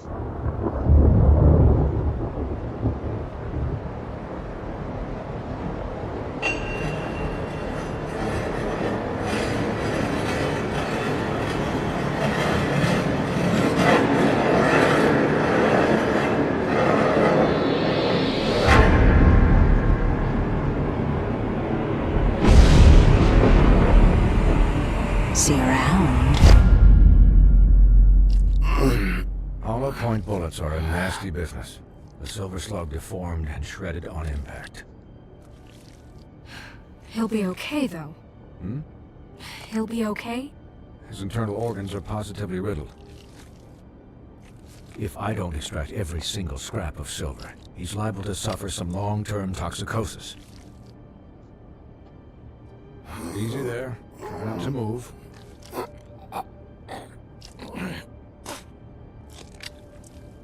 Bigby. We can't keep eating this way, old boy. I made dinner I first. figured I'd be done before you were conscious. But there's little I can do for the pain. My arm. Yes, very ugly. But not life-threatening. I can't say the same for these bullets peppered throughout your vital organs. Please, Bigby, don't move it. Doctor. Look, I'm a bit engaged saving his life at the moment. But if a fractured extremity concerns him that much, he can set it himself. Real bedside manner this doc's got.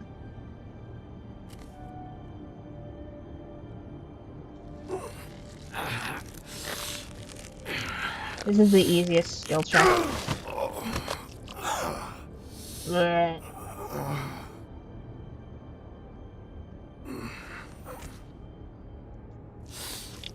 Urgh.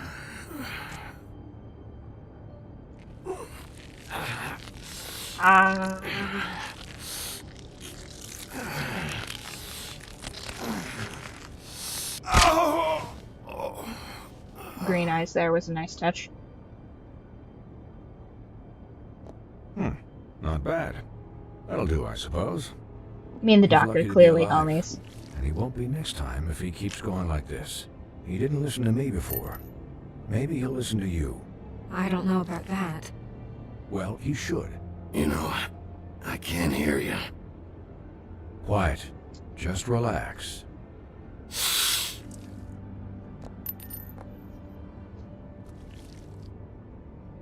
Excuse me, Miss White, but perhaps it'd be better if you gave me a few minutes to finish with him. I think I should stay, at least until he's out of the woods. Believe me, Bigby couldn't be in better hands. And I need the space to work, so if you wouldn't mind. Don't worry, Snow. I'll be okay. We'll be done in a moment. Just please, give us the time.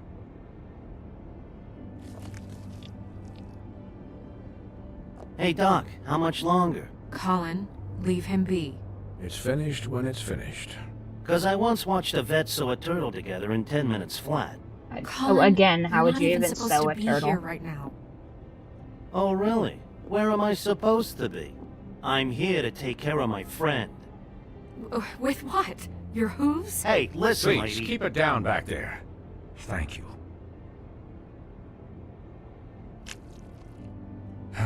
There. All done. Great. This isn't a habit you should keep to. Having visits with me. And, well, this time was no joke.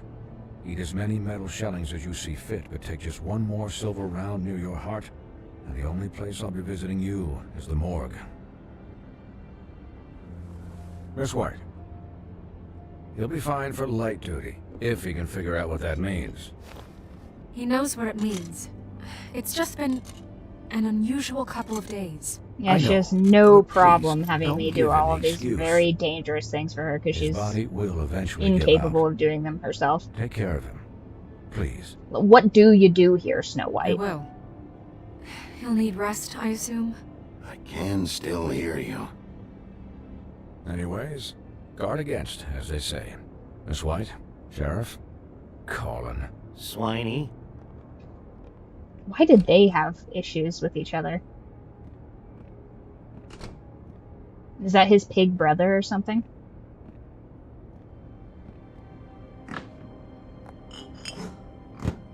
Yeah, a little whiskey will definitely help with these holes. How do you, sterilize feel? you from the inside, as it were. It's Bigby, Snow. He'll be okay. Hell, I seen him take worse. Not as good as can be expected, I think. So, not well then. You had us... you had us Hi, Mr. worried Kitty. there for a while. What? You stopped breathing, you know, when you passed out or Hi, baby. died, I guess. Mommy's being a cop.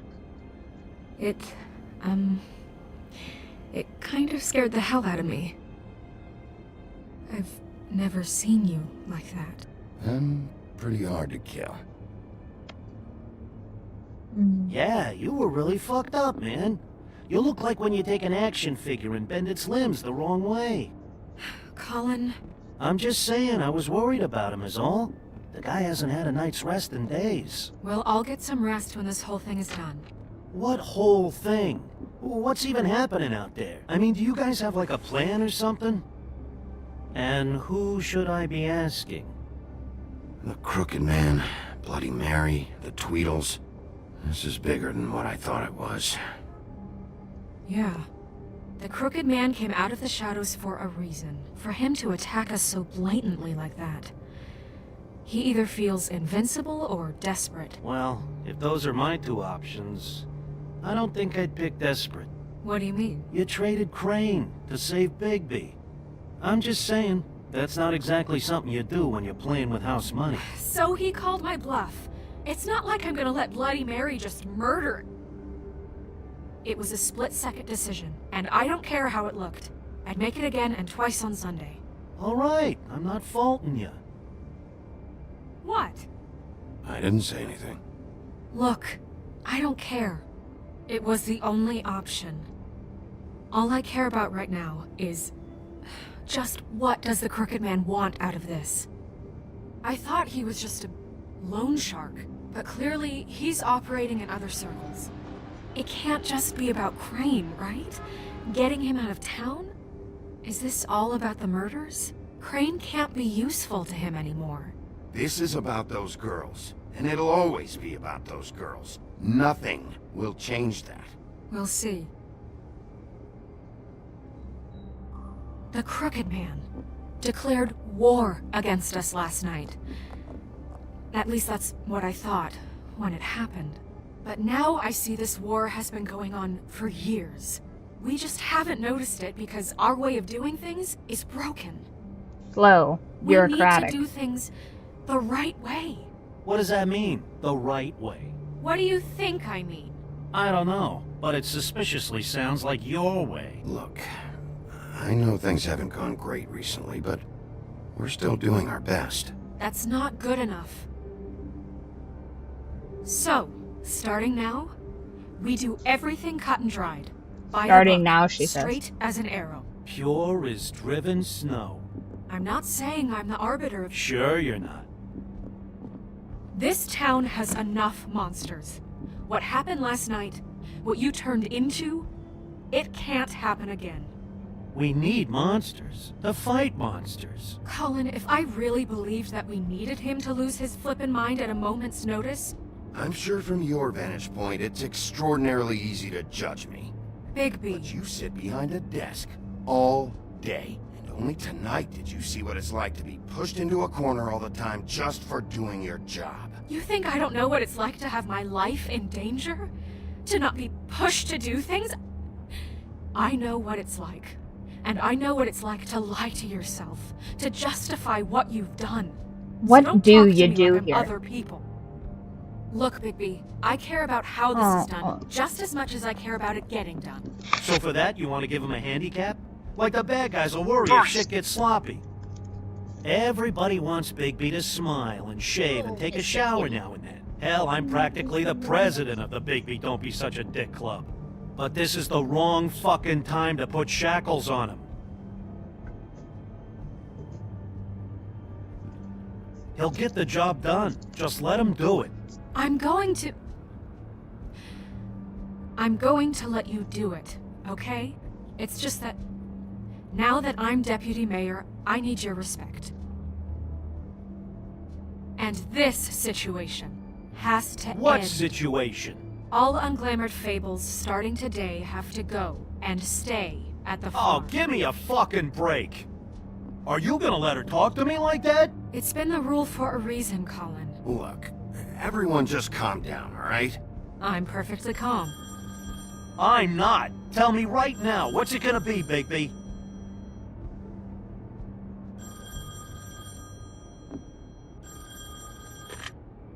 Wolf's residence. That's rude. Oh, Buffkin, what is it? Okay, I'll let him know. Thanks. Guess who's waiting in your office right now? Nerissa. Nerissa? That broad from the puddin' and pie? Yes. Apparently, she told Buffkin that she has something she needs to talk to you about. But that she'll only tell you. And what do you think that could be? Bigby's got an admirer. I haven't the slightest. Okay. I should get back to the business office. I've left Buffkin alone for too long taking calls. And I should probably change out of these clothes. Consider the discussion tabled, but not over. Let me know when you're done with Nerissa. Aye, aye, Captain. She's a piece of work. Hey, you're not really gonna send me to the farm, are you? I mean, she seemed real serious about it, but I can still hang out here. Look, maybe a few will get sent up, but you're my friend, Colin. I wouldn't do that to you. Don't worry about it. Thanks, Bigby.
Hi, Sheriff. Hi, Nerissa.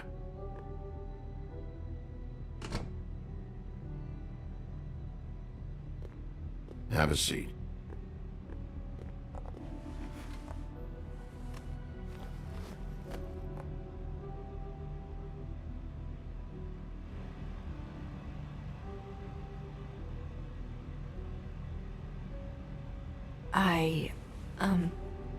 Are you okay? You didn't look good last night.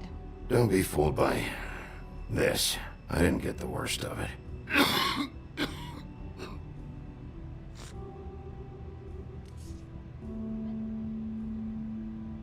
Huff and Puffs. Not many people smoke those.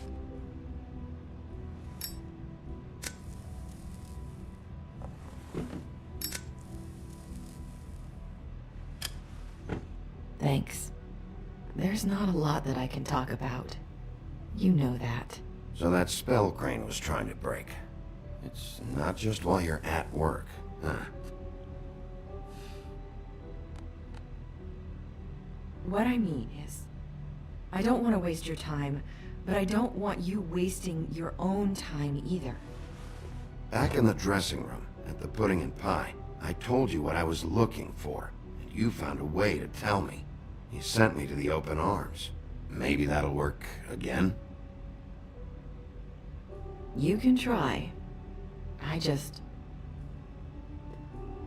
Go ahead. It might work. You're here because the Crooked Man just sent Crane to the bottom of my list of worries. And you have something you want to say about that, right? These lips are sealed. If I could answer you just like that, I wouldn't have had to make that appointment with you. No, I guess not. Sometimes, we have to find our way through life on our own, grasping and fumbling in the dark. I used to have friends to help me find my way, but now they're gone, and I don't know what to do. Are you trying to say something about Faith and Lily? What I'm saying is friends matter, and I don't have any left.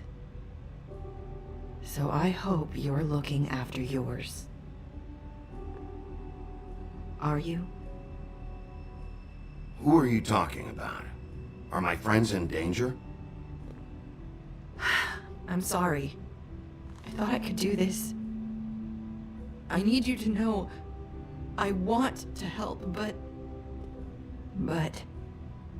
But your lips are sealed.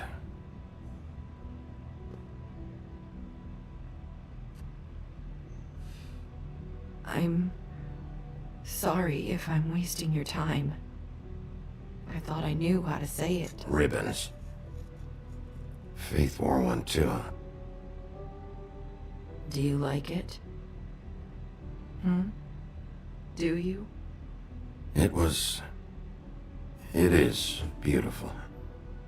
That's why you can't tell me anything. It's the ribbon, isn't it?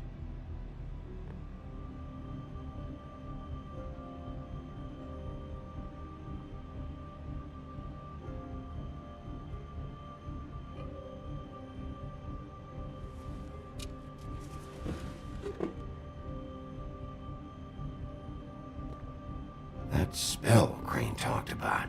Is there any way to break it? Is there something I can do about it? No! These lips are sealed! What? You can't! Just stay back! You can't do that! Slow down. It's all right. I'm not gonna do anything. Please, don't.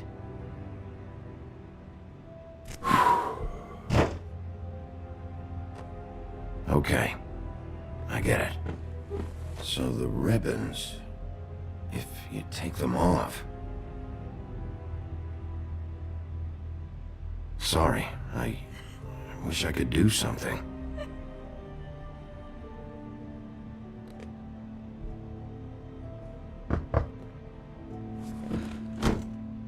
If anyone finds out I came here... That's probably Snow. Listen, Sheriff. Can you keep this conversation between us? I could be in a lot of... trouble. I won't tell anyone, don't worry. Thank you.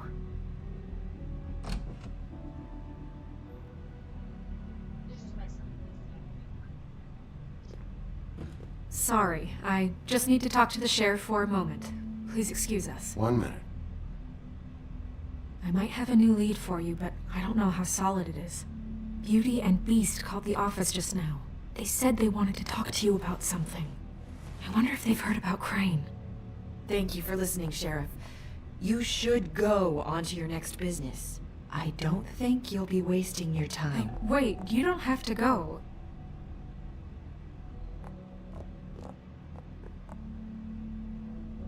That was... abrupt? It's one way to send a message. What did she tell you? I didn't mean to rush her out. Did you get anything from her? She told me enough. I think she told both of us with the way she just left. Okay then. Good work. So, about Beauty and Beast, do you think there's something to it? Is this the right place to look? What could they know about the Crooked Man? Or do you think they just heard about last night? Even if there isn't much to it, it's still our best lead. It's worth looking into. You know, Beauty came to me a while back. She was looking for financial assistance. I told her there was nothing I could do, and she said that meant she'd have to go somewhere else. Bigby, you don't think she meant that she was going to go to the Crooked Man, do you? That would explain why they called. We need to solve this before something else happens. Who knows what? I have other matters to attend to.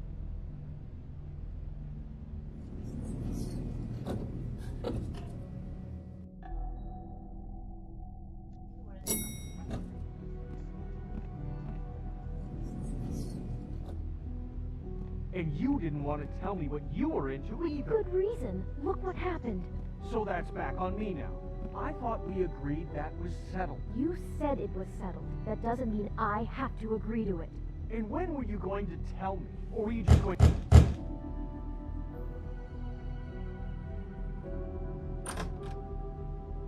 Oh. What do you want? Well? You're just going around knocking on doors? You called, right? Or, was it Beauty? Why would I call you? Listen, I've had a shitty night. You think you're the only one? And I really don't want to deal with the runaround. Snow said you called and wanted to talk to me. Well, I didn't call. Must have been Beauty. She's been surprising me a lot lately. Can I? So have you, Bigby. Yet, with all the sneaking around and secrets, somehow I'm still the bad guy in this. I've had to hear about it all night long from her. Who is it? Who's there? Are you gonna let me in or what?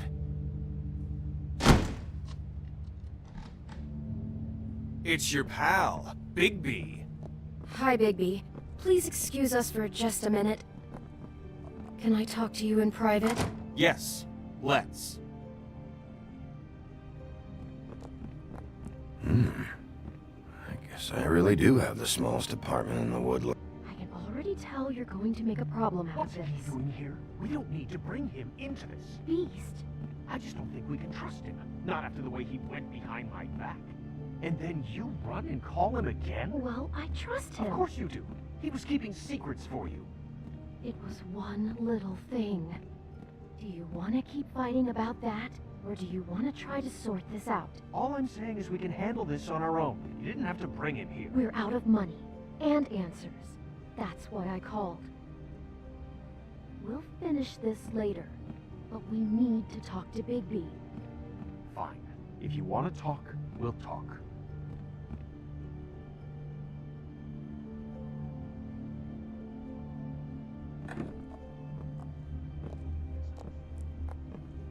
Sorry, it's been a long night. Yeah, you know what they say. Centuries of marriage come with centuries of baggage. I gotta say, your place, it looks, expensive. What do you mean by that? Beast! No, really, I want to know. What are you trying to say, huh? Did you come to give us decorating tips? Nothing. It's a nice place you got here.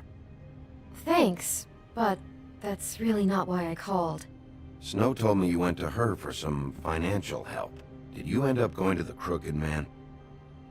I didn't know what else to do, We so should deal with this on our own. Bigby's just going to complicate I things. called him here, and I want to see if he can help us out. Why are you being like this? I'm just trying to do what's best for us. That's all I ever do. Well, what kind of trouble are you in? Either it's the money, or it's something else. I gotta know one thing first. What if we did have something to say about the Crooked Man? What if we talk, and you don't get him? And all this comes back on us? We'd be risking a lot. We've seen what happens when you cross the Crooked Man, and I don't know if it's worth it. You are in danger. You two need to cooperate so I can get the Crooked Man off the street. You don't want to be next. But if you'd rather deal with this on your own... No, please don't. Then tell me what the fuck is going on. You're in so much debt? Look around you. This isn't the way people short on cash live. Look, we're used to a certain kind of lifestyle, okay? We couldn't just give that up. We never meant for it to get like this. It's just that we had nowhere else to turn, and we got in over our heads. There's not a lot of work out there. Who would we be if we just lived like...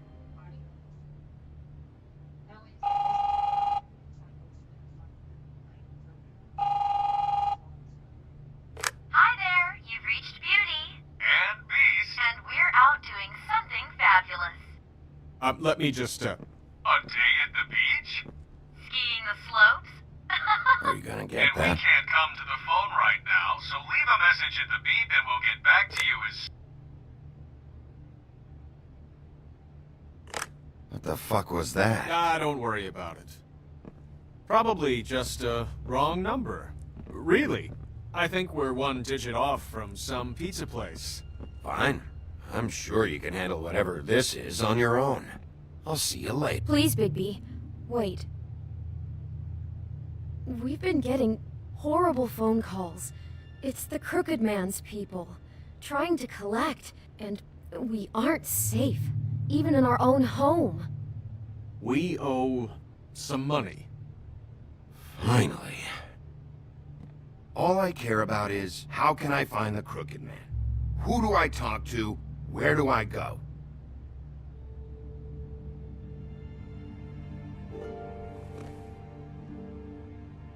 The Lucky Pawn. That's where I borrowed the money. The Crooked Man's behind that place.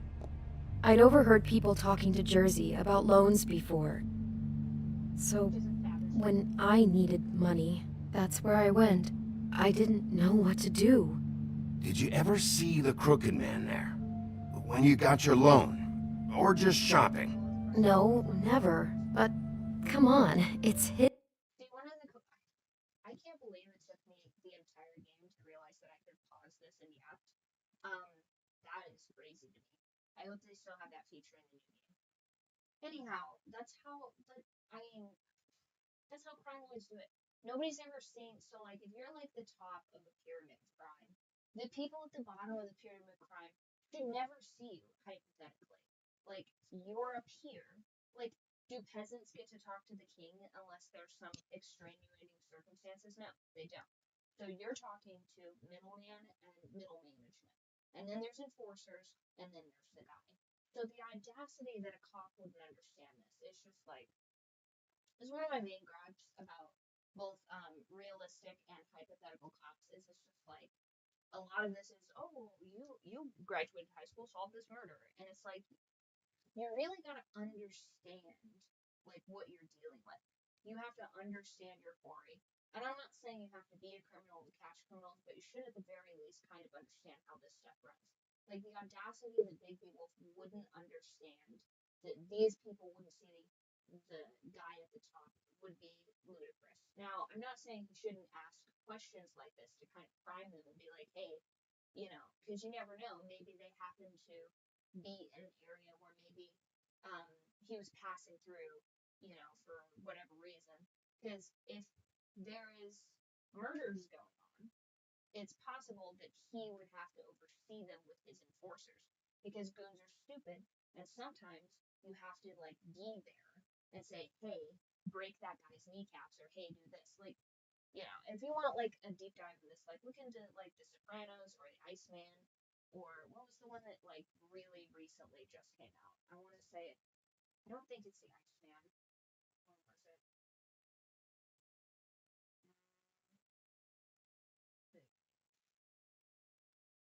Mobland's been pretty good. The Irishman, that was the one that just came out.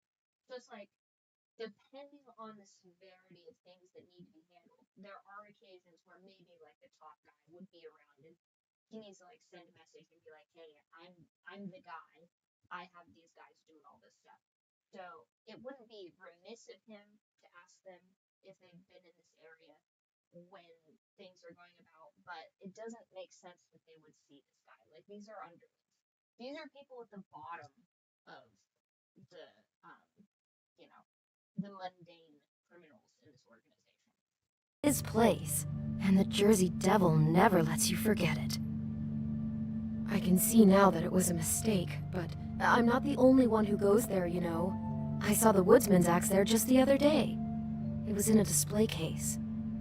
I guess he's hit hard times too. There's a lot of that going around.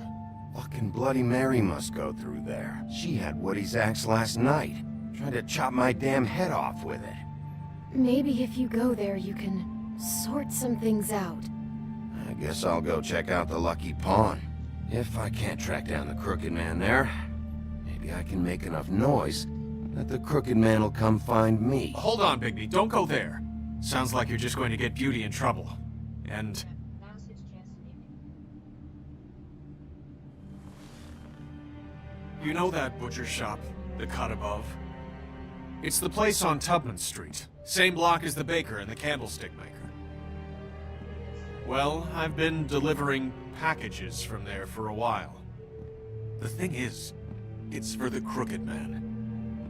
And I don't think it's meat in the packages. Listen to me very carefully. Did you ever deliver to the Crooked Man? Can you give me an address? No. I delivered to places all over town, but never to the man himself. It never seems to be heading to the... You see, his whole thing, since you guys have already watched the ending earlier in this, you know, his whole thing is not getting his hands dirty. That is like the singular mechanism in which he retains power. Because if he gets his fingerprints on any of these things, it makes it easier to catch him. So if he ever gets pinched, then, or captured by the police, if he ever gets pinched, then he can be like, I don't know what you're talking about. I'm just a businessman. When in reality, he's the puppet master behind the scene, controlling all of these objectively kind of dumb marionettes. The same place, but it always comes out of the butcher shop. How did you get involved with this? Johann the butcher called. He had a problem with the refrigeration unit one night. But when I finished, it was your pal Mary who showed up to pay me. She said I was reliable. She liked that. And it's the only thing I've been able to pick up, and it's still not enough. It's Mary you deal with? Bloody Mary is there? No, Johann is the one who hands over the packages, you know, day to day. But I've seen her around there. She gets under my skin, you know. I try to avoid her. But I don't need to tell you what she's You're like. damn right you don't. Also, if you see enforcers intermittently, I think this is a thing that I'm pretty sure mob used to do this, or at least mob movies have made it seem like this is pretty regular. The enforcers have to make appearances, okay? Because if you never see any of the hired muscle, then you start getting crazy ideas like you can steal from these people, or you can maybe like slack off at your job like you would at a regular place. And their job is to instill fear so that you don't do those things. I don't need a rundown. Actually, just real quick, so if you guys ever want to like dabble in crime without actually dabbling in crime, I recommend reading. That's a good legal way to do that when you still can read things that are, you know, unsavory. And one of the things I did back before I got into dancing specifically, as a midnight ballerina, I did not want to get caught up in crime. And I am not really much of a true crime girly because I feel like that's just kind of informative murder porn to an extent. I don't really feel like it teaches you any like valuable skills to be like, oh well, this guy, which by the way, the fact that we even know murderers' names, I think is great. is a grave injustice to the victims, the fact that we know these people by names, but if you really were pressed to remember the victims' names, it's very difficult because you don't hear them as much as the perpetrator. So instead, I like to read books about ye old time criminals. Now, one of my favorite ones from back in the day was Iceberg Slim's A Pimp, and it is a biographical, I want to say it's autobiographical novel by a pimp in, I want to say, I'll look it up. I'll put it in the group chat though.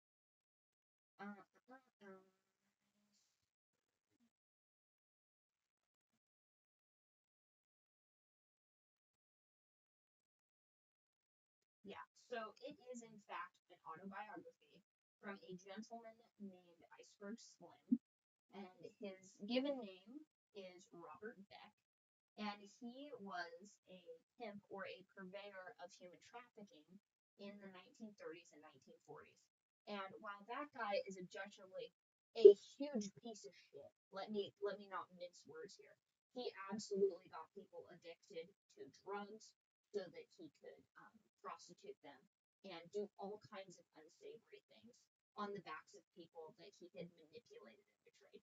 So, not condoning that in any way. However, it is helpful for a person that would get into perhaps an unsavory or outlaw profession, like being a midnight ballerina or working in close quarters with, like, say, things that would be crime adjacent and or potentially crimes, which also I do not condone for legal reasons.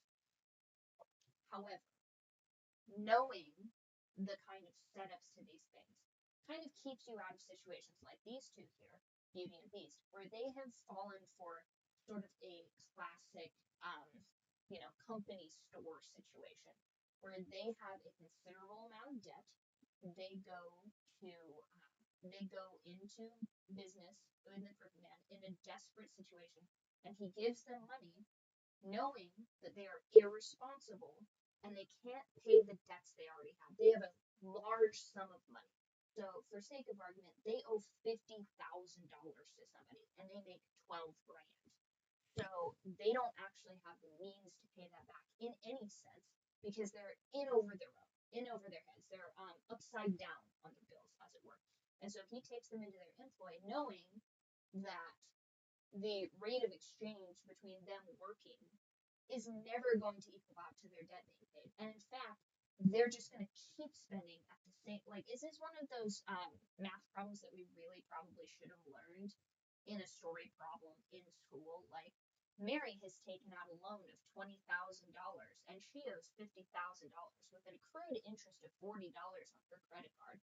If she takes a job at this pawn shop doing illegal things with bonuses for every blah, blah, blah, she's not going to get out of this debt. This is two trains passing in the night, and they're where the two going to reach each other. You know what I'm saying?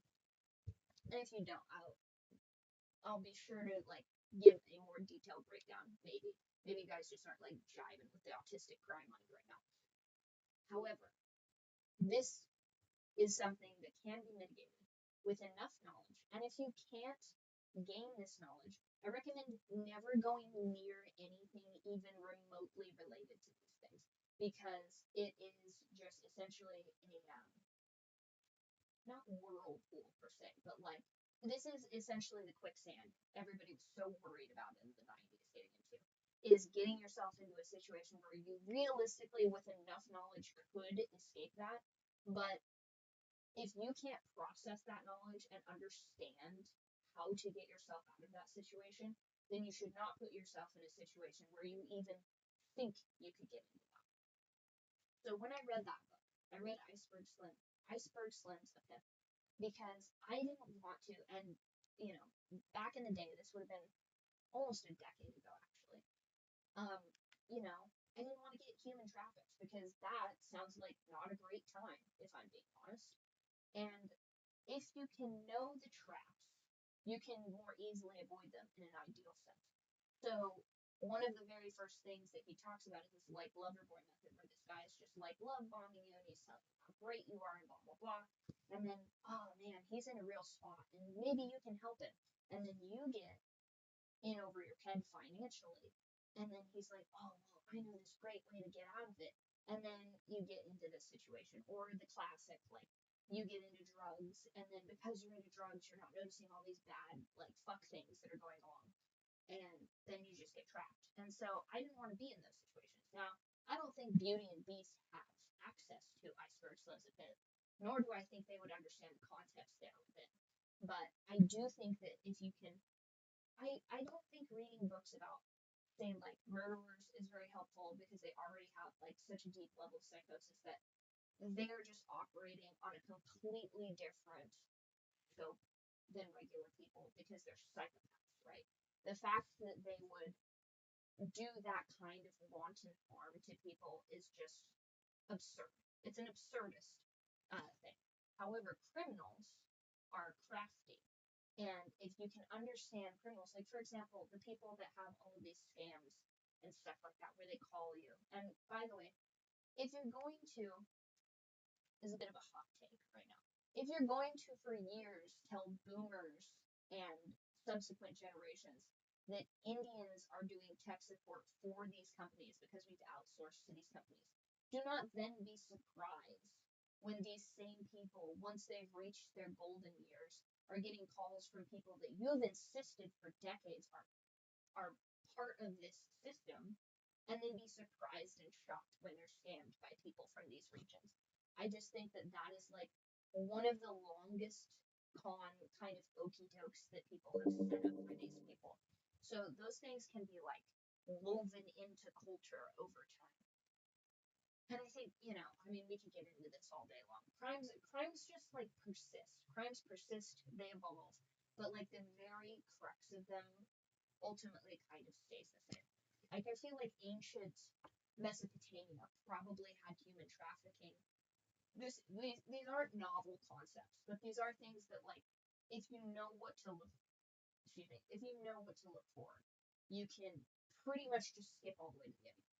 Not unlike how I knew that the pimp was the murderer this entire time, because it makes logical sense. It doesn't make sense that the Tweedledee and Tweedledum did it. This is very precise weapon, and those two are a machete, not a scalpel. Now, you don't really fully understand the scope of things until you get, was it Lydia's confession, because his affection for Lydia is what sort of caused this whole conundrum. Because and I think that was partially an illusion choice, because had he, Vivian, I think it was Vivian, I don't know why I'm trying to say Lydia, there's no Lydia in this game, but if he believed that murdering Vivian would have saved those two girls, he wouldn't have done it. Because if he murders if he murders Vivian, these other girls are released from their bond and they can leave. And then the Tweedles are just sent after them, and his girlfriend is dead. So it's an illusion of choice that the higher ups have even potentially given him, if that was even a true statement from the Crooked Man in the first place. If that was even an option Georgie had, that could have very, very easily just been a manipulation tactic by the Crooked Man to make him feel like he had a choice, and then he picked the lesser of those two outcomes. He maybe implied that his girlfriend was going to be murdered, and then he said, okay, I'm just going to have these two be the ones that receive this judgment because I am unwilling to make this decision, which, by the way, doesn't even make sense. He's probably in like a super heightened state of emotions where he's like, oh my gosh, what do you mean if I don't? That was probably just something said to him to keep him. Because if he steps out of line, well, I'll just kill your girlfriend and then we'll just end this whole thing. Like, you want to be Mr. Big and save these girls? Well, fine. The only way to save them is to kill your girlfriend. See, it's like, at no point was that ever actually on the table. Because if Georgie steps out of line, they're probably just going to murder him. This girl is sort of the key to their power and the key to doing this Epstein-style, blackmail ring, essentially, that they've created. Because that is, in fact, what this is. They are using, for example, Crane keeps quiet because they have all of this on him. So at no point can Crane get out from under this guy's thumb. because he has blackmail stuff on Crane. And Crane knows that. Crane's not going to stop doing those things, though. He knows they're doing that, and he's not putting in, it appears, any effort at all to not be being blackmailed. But that is how he retains his power. And because he's not physically in the room doing these things, he's not being the one literally handing envelopes to people. He gets to have his hands be totally clean in this operation because he is a manipulative crime lord. That's crazy. Right, let's take a quick 5. I'm going to get this snack and a drink, and then we will reconvene and have more analysis on this. Because I feel like if we're just playing through this whole thing again, it's not going to be as interesting as if I, add a little bit more to it. And I will put that book link in the group chat. If you haven't already, I highly recommend joining the Discord, especially to just like keep things like this, organized, as well as I only stream twice a week, but I am on the Discord every single day, so that is the best place to catch me. And I do respond. I talk to everybody on there. We have a really great group, and I'm very excited about that. So if you, let's see, I did want to mention, because I don't think a lot of people knew this, if you guys leave a review on any of the books that are recommended in the group chat, I give you a +1 on the Discord, because that counts as you guys participating in the book club, which I really appreciate. And 2, if you read any of my books or you leave a review on those, you also get a +1 on those. So I don't think a lot of people were aware of that. I think I put it as a pinned comment, but I just wanted to make a specific note to let you guys know about that. And I'm just going to give just a little quick break, and then we will jump right back into this, guys.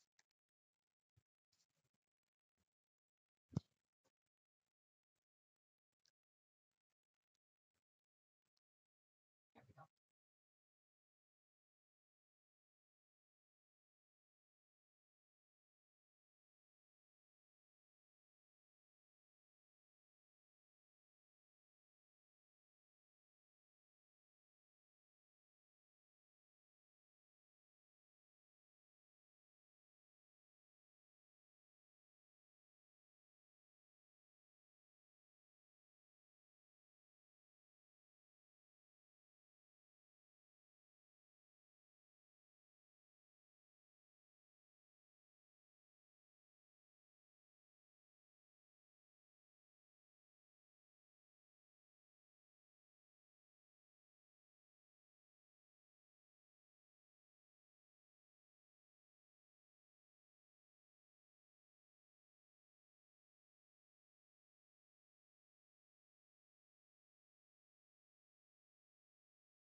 Welcome back. Today I will be having a handful of pomegranates and a protein shake.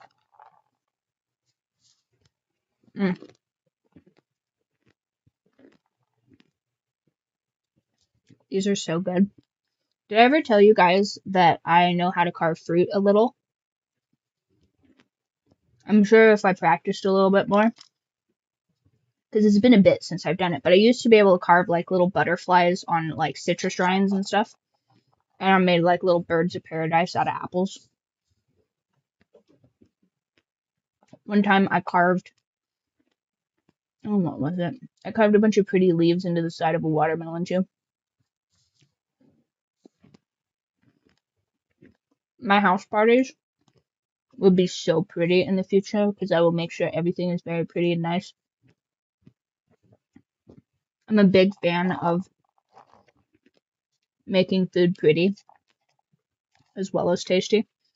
Like for Thanksgiving, I like to roll my little hand rolls into little fat turkeys. Good time.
Wow, he wrote a lot of books. I can't believe that.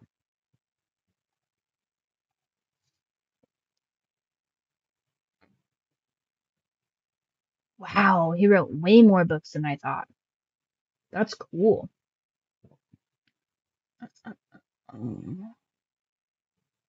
Nice. I might be reading some more of these actually.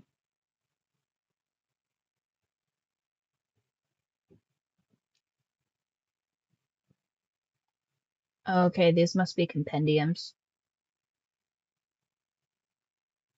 Lost interviews. Interesting.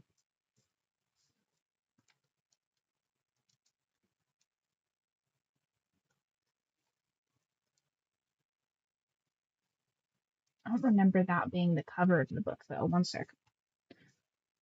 Bum, bum, bum, bum.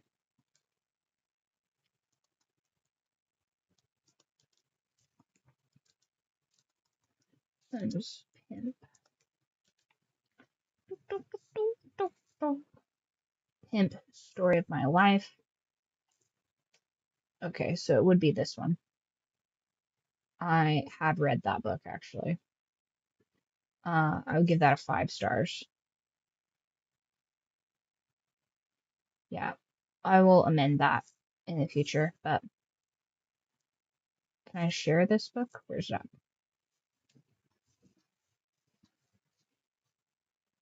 There we go.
eggs. Okay.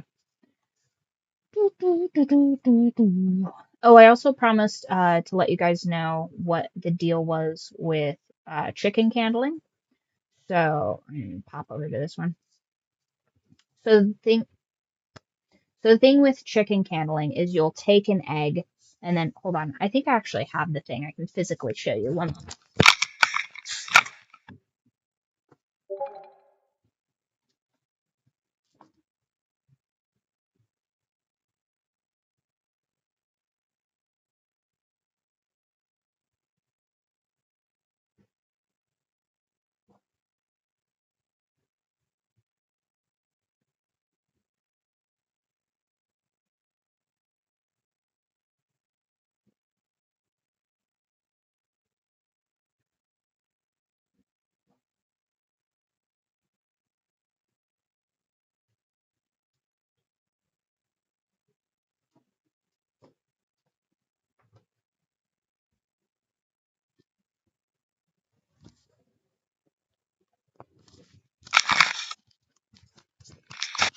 Okay.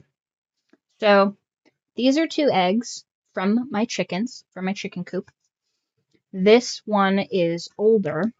So you put this into the egg and there's a little air sac up at the top there.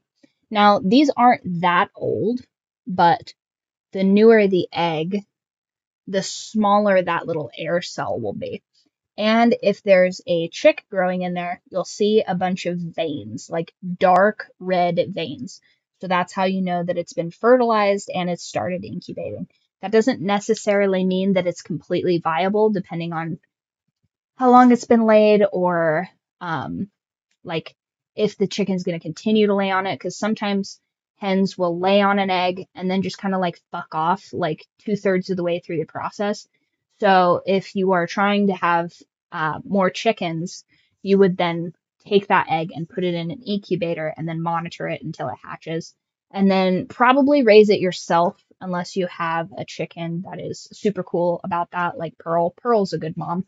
But the rest of my chickens are they're not about that life. They're totally fine with me raising their children for them. They're kind of thoughts, if I'm being honest. Pearl's the only real one out there. And then so this is a way newer egg. And actually picked like the worst egg to test this on because the darker the egg, the harder it is to candle.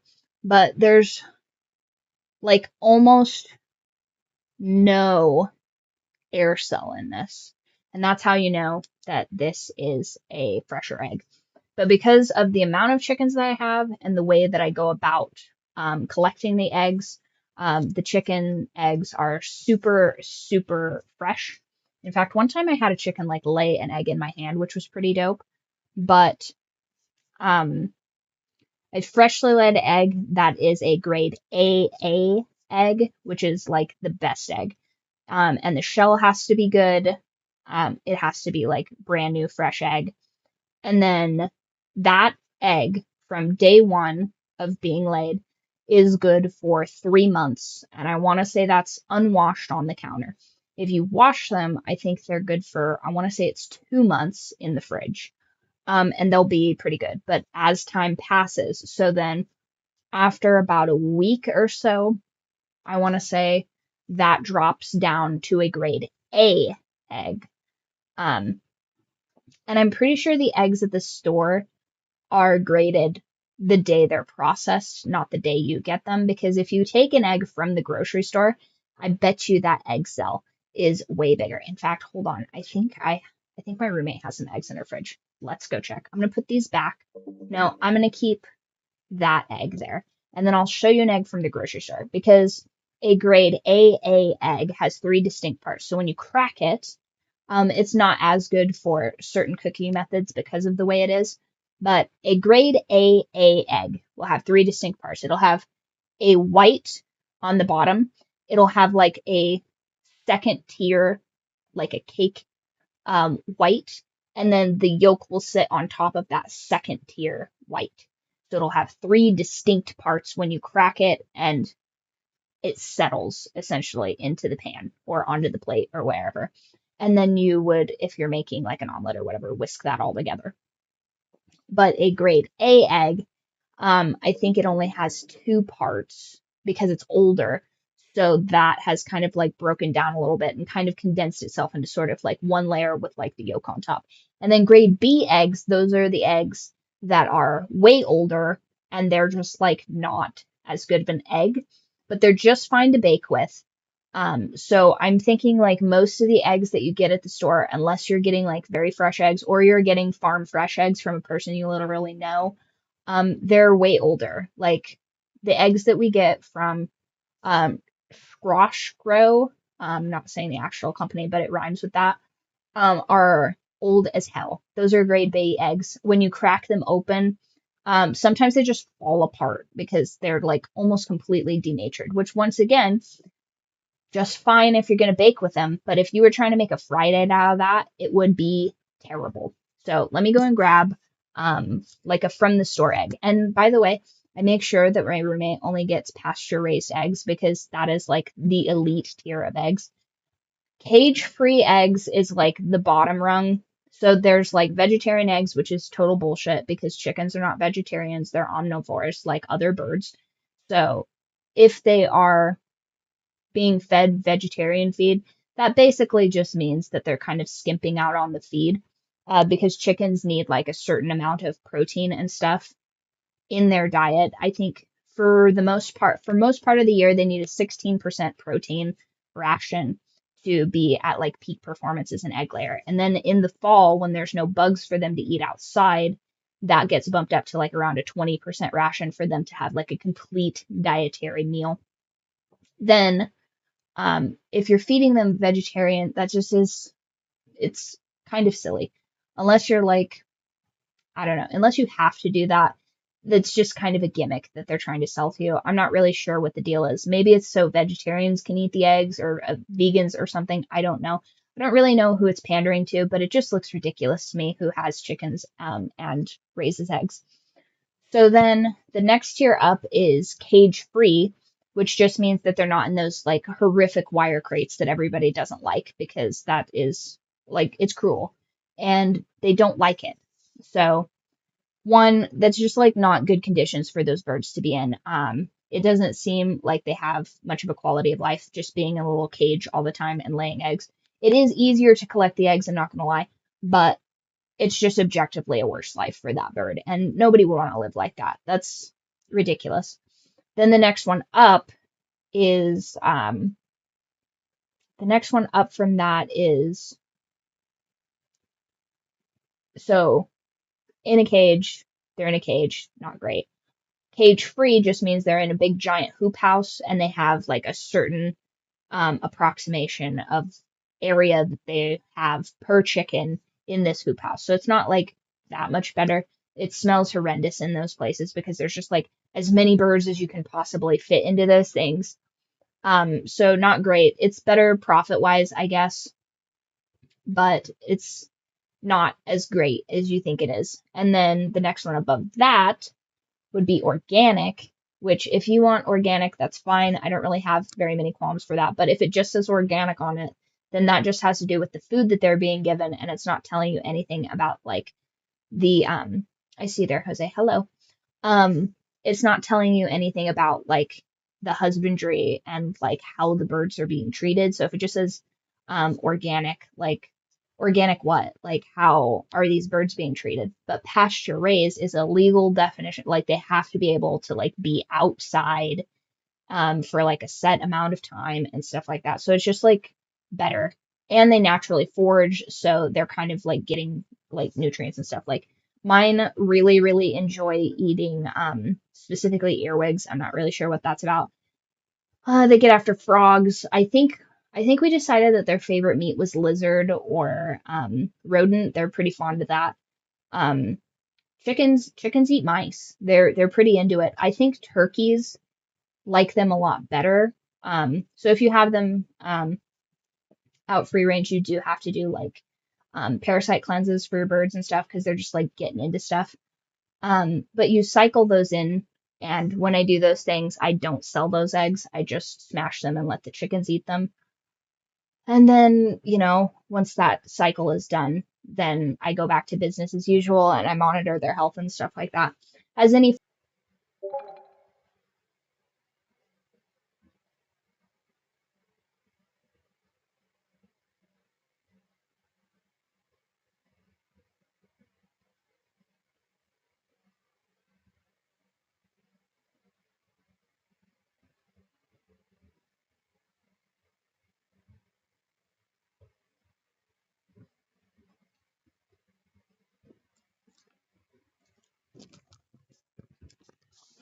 Okay, so this is one of my roommate's eggs from their carton of eggs. They are getting into eating more eggs, and I don't have enough chickens to.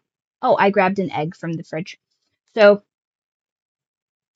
this, you probably can't see, but the egg, like air sac on this is like almost double mine. So there is like a special tool. If I was professionally grading, there's like a special tool, and you like hold it up behind the egg and you shine a light on it. And based off of the amount of millimeters of the egg sac or the air sac up at the top here, that's how you would grade the egg.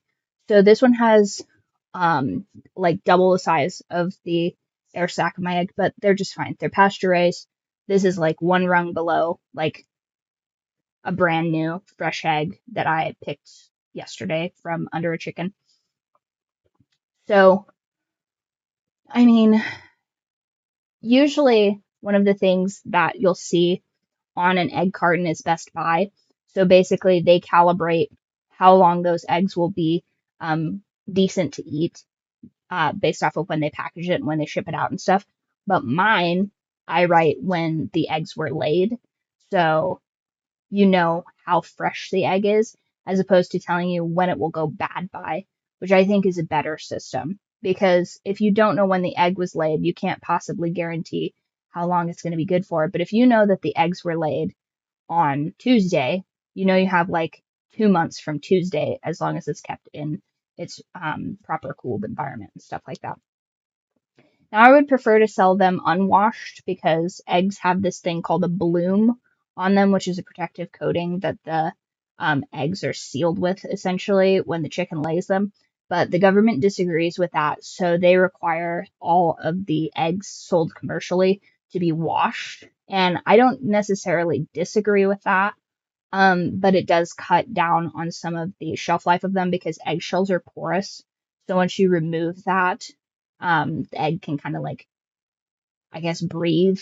So you're gonna have like more gas transfer, I guess. You just kind of have to take my word on that because I flunked physics, but there's like science behind it. Um, and I think they just like, people just like the look of a washed egg better than an egg that has like a bit of like, you know, like blemish on it or whatever. They just prefer it. So I'm gonna pop these back in the fridge and then we will get back to this murder case.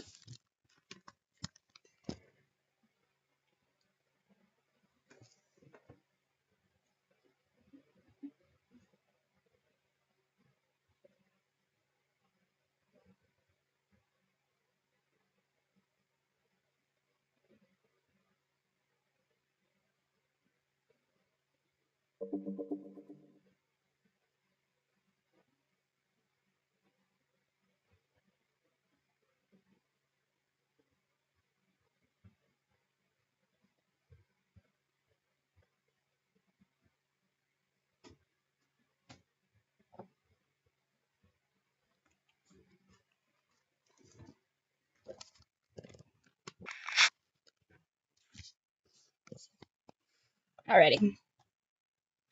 What's this here? Oh yeah, I can't forget to do the Wordle. Got back into that.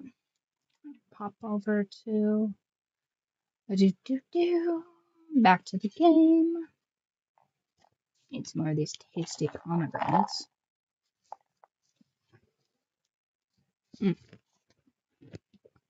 Stupendous.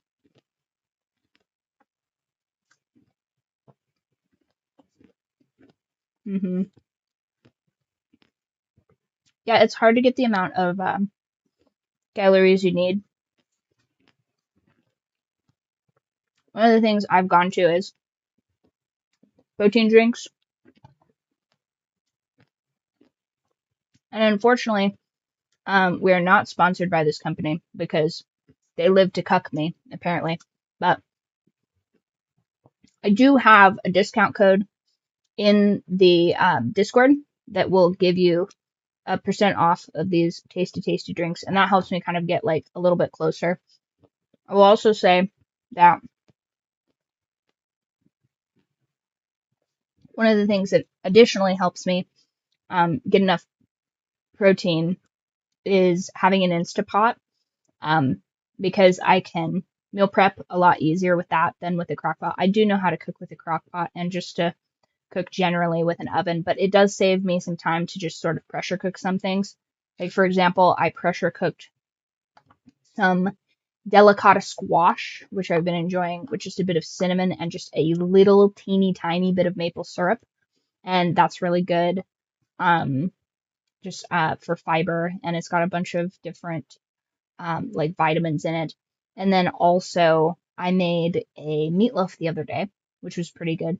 You want to kind of like simplify your meals. If you're having a hard time getting your meal prep in, you want to just kind of like simplify those things. Like, it is delicious to have eggs Benedict every single day.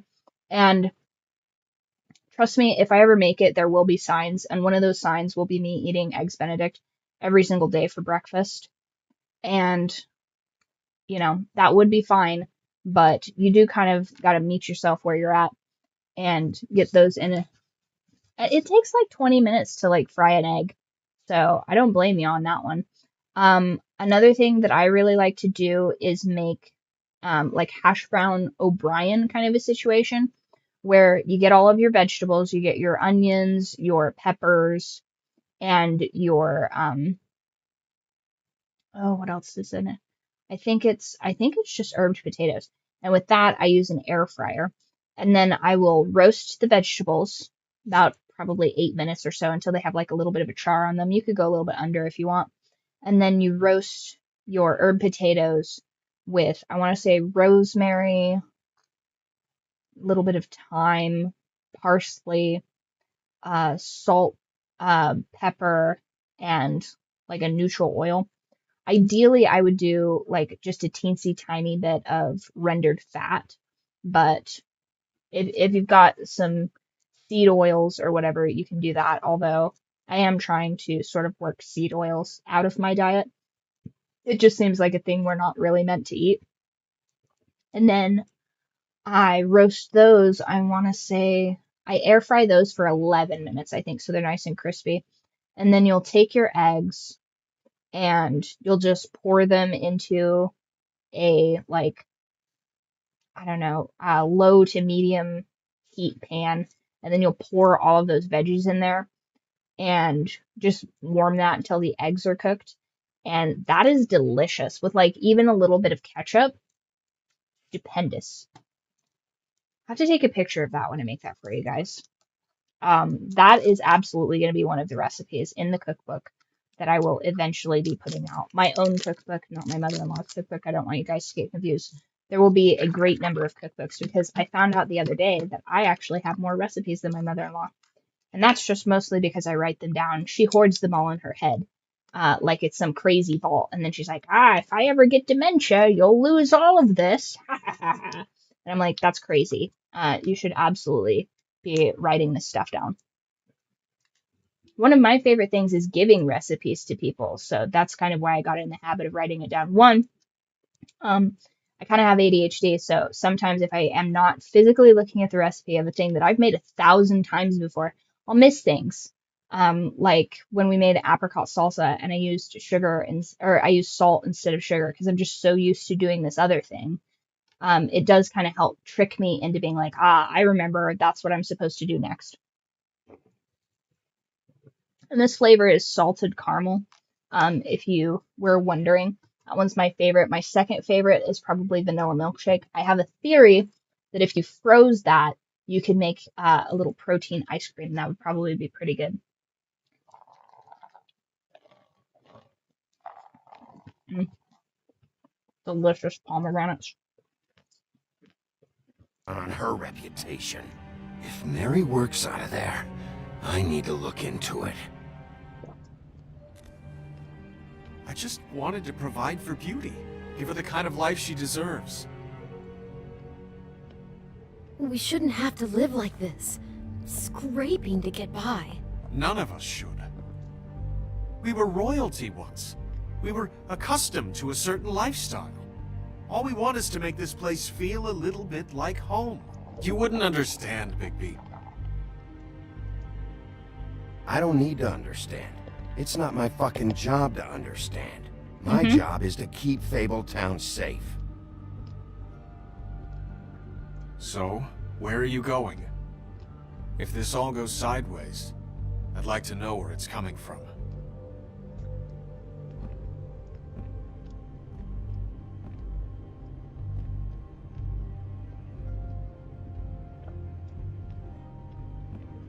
I want to know what the Crooked Man is hiding at that butcher shop.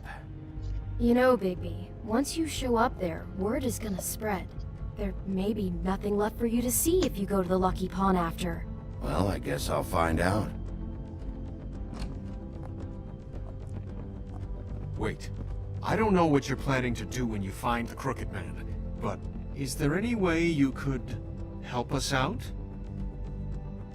What do you mean? Well, maybe you can make this all just go away. We would really appreciate it. I'm sure you would. What do you say? Can you help us out? So you want me to kill him? That's so crazy. Lucky for you, what I am gonna do might just fix it anyway. Just keep us in mind, please. And also, I don't need to sure you'll understand. do the right thing. I don't need to empathize with you to be a good leader. You know what I mean? I can understand how you've gotten yourself into this situation, but I can't really put myself in your shoes because I wouldn't do that. You know what I mean? But what I can do is solve this to the best of my abilities. I didn't want to do that. Should have kept smoking.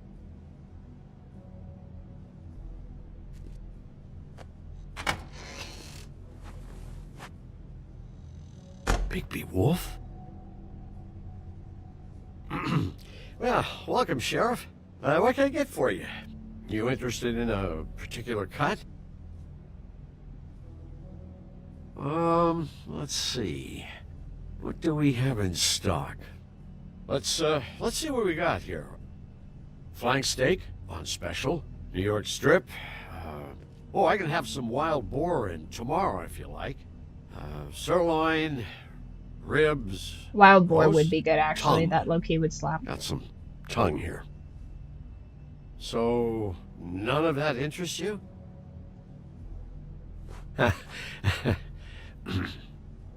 What you see is what you get. Just meat. You won't find anything else. We just, we do more wholesale and meat packing than walk-up service. I'd like to help you. Really, I would.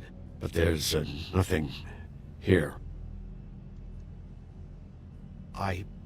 Sheriff, I wish there was an option to, Did you hear that? frick him. What? Oh, I'm real sorry. Hold on. I just gotta go check on that. Don't go anywhere. I'll be right back. Butcher? I just have to go see. Yeah, there's, like, really no option to... Yeah. Wild boar is good. Shit. Let's see, what was the last pork I ate? What was the last? Oh, pork chops.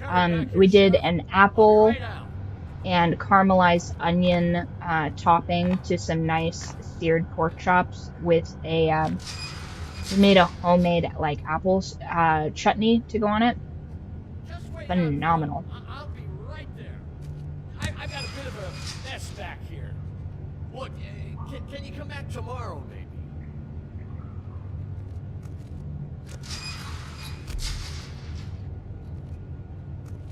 I hear French. I hear the French eat horse as well. I'm very, very interested in the flavor profile of horse. Not a real big fan of having them as livestock. Especially how they would prepare it. Like, I wonder if they would prepare it more like beef or more like pork or even lamb. I wonder like which category that would fall into. Like more of a moist heat cooking Oh, you gotta or be kidding me. They're gonna kill me. Oh god, she is gonna fucking kill me. oh, hey you. Ooh, nice. He's gonna get me killed. Things I do. Huh? Please, please, Bigby. Please don't. Bigby? What happened to Sheriff? Please don't kill me, Sheriff. I don't want to die. Please, please don't kill me. Listen, just calm the fuck down, okay? I just want some answers. Okay. Oh, hey Yul, do you know anyone from I'm Sunderland? dead. Either way, they said to me, Johan, you can keep your life and lose your shop, or lose both. What would you do? It was a simple choice to make in the moment. Just open the door, Johan, and it won't be your problem anymore. I can't. Why not? What's back there? I don't know. Honest. I've never been back there. It's locked from the other side. Look, I just worked the front. That's all I'm supposed to do. Now here's the thing. You would think you would want to like knock him out. Just, bro, get out of the way so I can open I'm this. not part of their crew. You're stalling. I mean, I don't think he's doing it on purpose, but... people. Jersey Devil, D and Dumb, and that mental case Bloody Mary. You want to talk about the real butcher? It's her, not me. This is her place. I'm telling you, they muscled in on me. Took over my storage and delivery a long time ago. Oh, nice. Nice. All 'cause of that Yeah, that's heat where wave. Summer hubby's was best even mate's hotter from. than this one. I like to Mary call and him those his porkers husband, stay but... cold in the meat locker one day, playing cards, having a great time. I guess they were sizing the place up. Shows what I get for being nice. I'm just a victim in this. I don't know what they do back there. I swear. And I don't want to know. It's all right. I believe you. Calm down. I knew this would happen. Didn't know when. But there...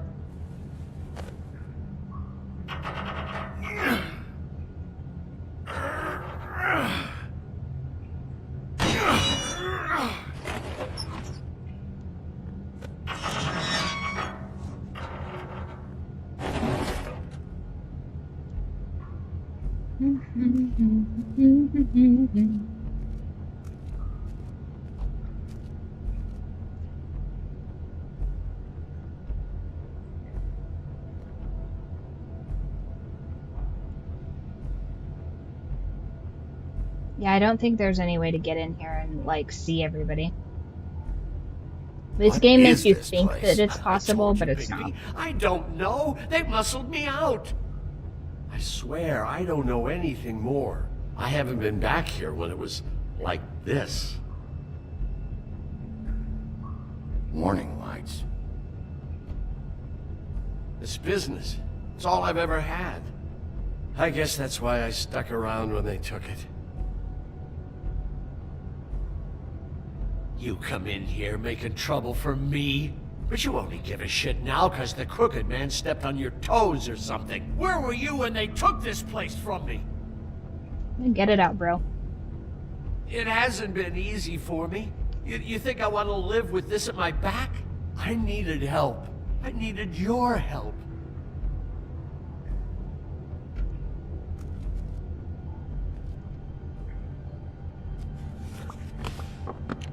Here's the glamours. So this is what Beast was delivering. Glamours, other kinds of magic. Could be dangerous stuff.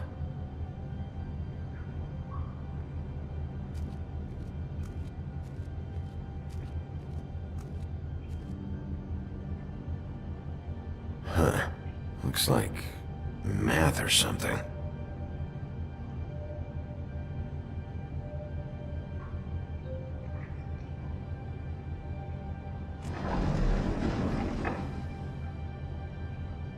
Shit.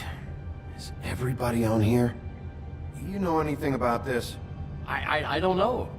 A lot of fables out there need a lot of things. I would like That symbol. It's on all the packages. What is it? That's the Crooked Man's, brand. It's on everything that goes in and out of here. So you do know something, huh? That's how you let people know not to steal. Wheel or what? Because if they stole that, they know the Guess they never consequences used of it. that thing on wolves, huh? What's that supposed to mean? It's from back in the homelands. A torture device. It came over here with the rest of our stories. Not that Mundies need any help coming up with that kind of thing. It makes people crooked. Like breaking their bones and... Do I really need to explain this?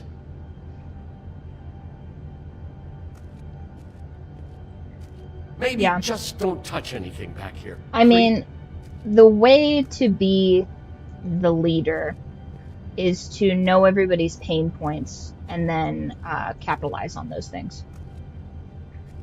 So that's what he's done. I mean, he's taken a clear need that these people have, which they need glamours. They can't get them from the home office. So he's using that to leverage people. There are a lot of nasty spells you can make with the right equipment.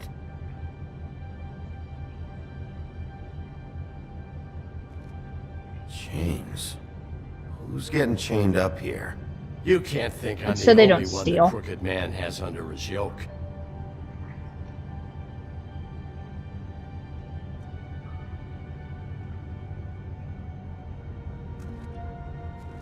Don't you see what's going on here? All these fables, getting magic from him. Business is booming. He's got all he needs. The gear, and slave labor to work it. Yeah. So these must be the raw materials. No wonder he needs so much. Oh yeah? Why? Doing it like this. It's bound to be cheaper Yeah, than he's the doing it in 13th bulk. floor. This is just horrible. The things that must have gone on here. How the hell did all this happen? And I didn't see it. Didn't stop it. This is a whole lot bigger than we thought. People just don't know the real cost of getting something cheap. You don't have to tell me. That fucker Crane knew all about it. He's so, like, indignant. Yeah, It's crazy. what about Crane? If this all... I mean, finding the Crooked Man is so fucking important, why don't you ask your boss? Snow? No, Crane. Oh, he said he knows way where behind on all everybody this. is. I don't know how, but he's got some way. That's right. It was that creepy magic mirror with the big green head and all. Why don't you just use that? Find the Crooked Man that way. And leave me alone. Yeah, with stuff like that mirror, I'm surprised that you ever need to leave the office. Crane shattered the mirror and made off with one of the pieces. I don't need to Probably tell still him has that, the but shard with him. Well, if they got their hands on an important magical item, there's only one place they'd take it. The Lucky Pawn. They probably took Crane there, too. The Lucky Pawn. If I can find the mirror piece there, I can find the Crooked Man. Hey, hold on. Well, I'm real happy you found what you're looking for, Bigby. But what about me? what about you? What Nah, the I'm hell kidding. am I supposed to do Nah, I'm now? kidding, guy. We're I'm Gucci. gonna have to spend the rest of my short life looking over my shoulder for Bloody Mary. Report to the business office. Tell Snow I sent you there, and we'll figure something out. Some kind of protection. I should have said nothing. Thank you, Sheriff.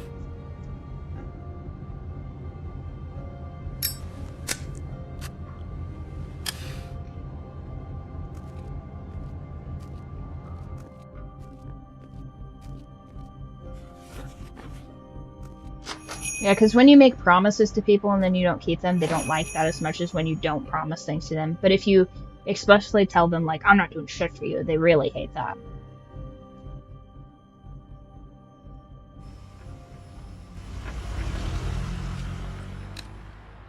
Jersey, don't give me that shit. What the fuck is the point of having a system if you're just gonna... That's my fucking Jack, system. what the fuck is going on? But you... I'm, you're the guy who just makes gonna... I'm the guy to keep shit in order. you know. And that's it, Woody. If you love your ex so fucking much, why'd you pawn it in the first fucking place, huh? I didn't pawn it, asshole. It was stolen from my apartment. You don't want no part of this, pal. You put... So get the fuck out of my sight. Hit the bricks. See you later.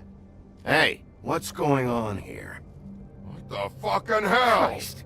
And this fucking guy, too? Are you kidding me? It was here. It was right fucking here. What did you do with it? How the fuck do I know? Listen, you bald little dipshit. You're gonna... You piece of...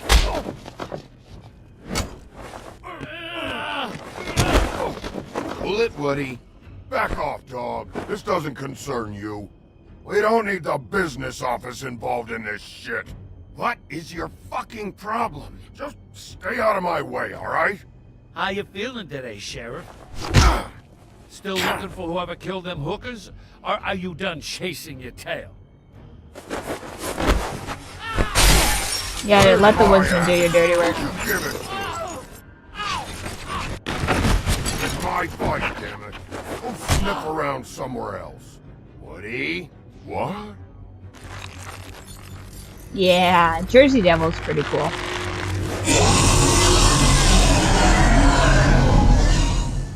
So creepy.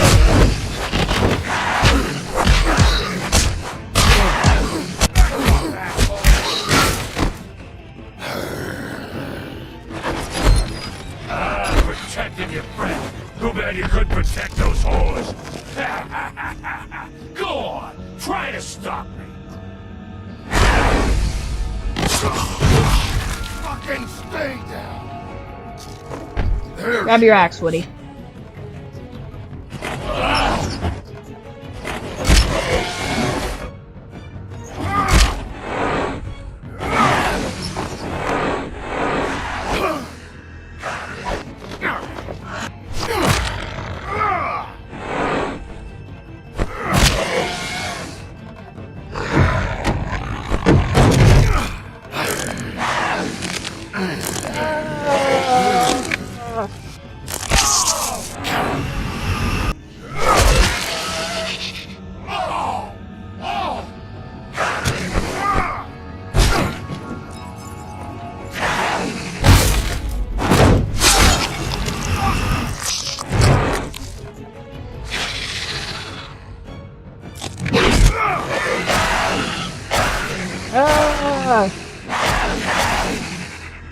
Hey, assholes. I found her.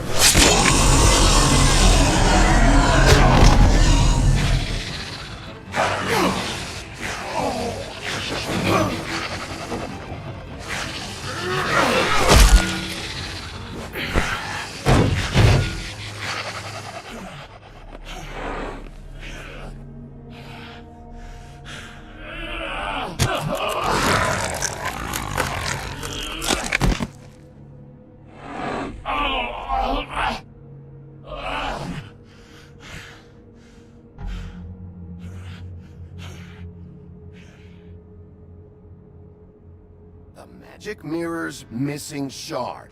Where is it? Bloody Mary brought it here, didn't she? You don't know anything about anything, do you? What do you have? Nothing. Typical grunt. That useless bitch Snow White and a broken fucking mirror. Nothing? I still have you, don't I? You can't find a crooked man. No one can. Oh, the door to his house. It bounces around. Never in one spot. You'll never find it. Even Crane had to use the magic mirror.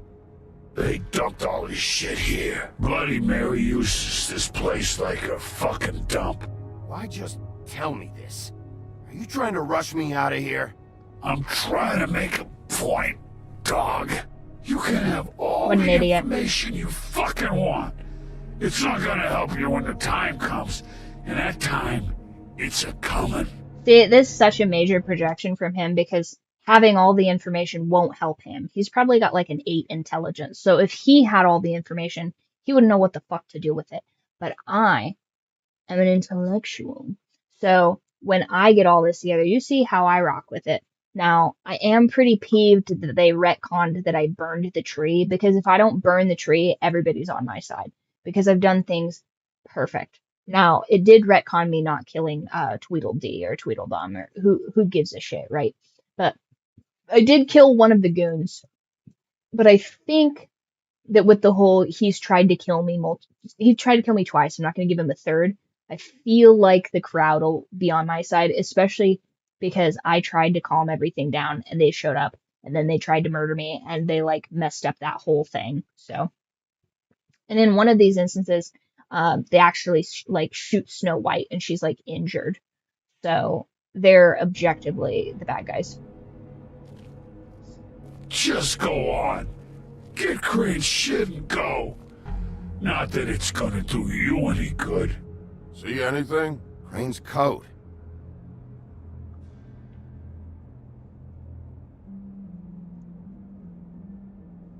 No time for traveler's checks, huh? And I will be You won't be taking that needing money. this anymore. Can't take it with you.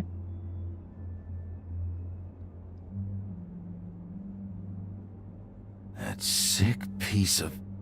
That's how he can make more glamours of her. Because he's absolutely not going to stop doing that. The shard. It's the shard. Finally.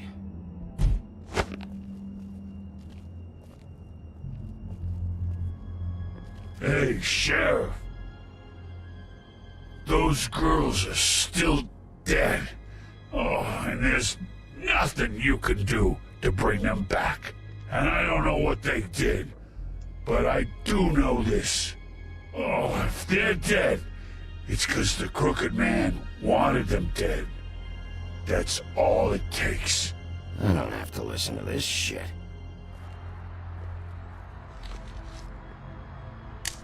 Got a smoke? The lion does not concern himself with the Jersey Devil's dribble.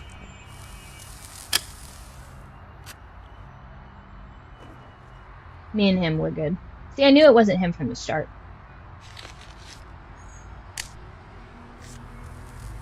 That's what they call a misdirection.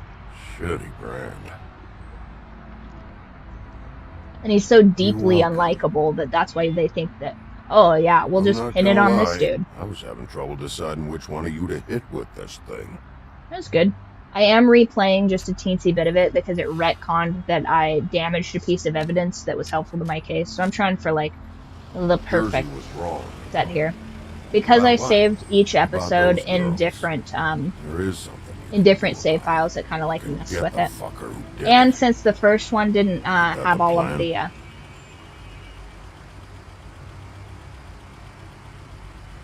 oh, damn it.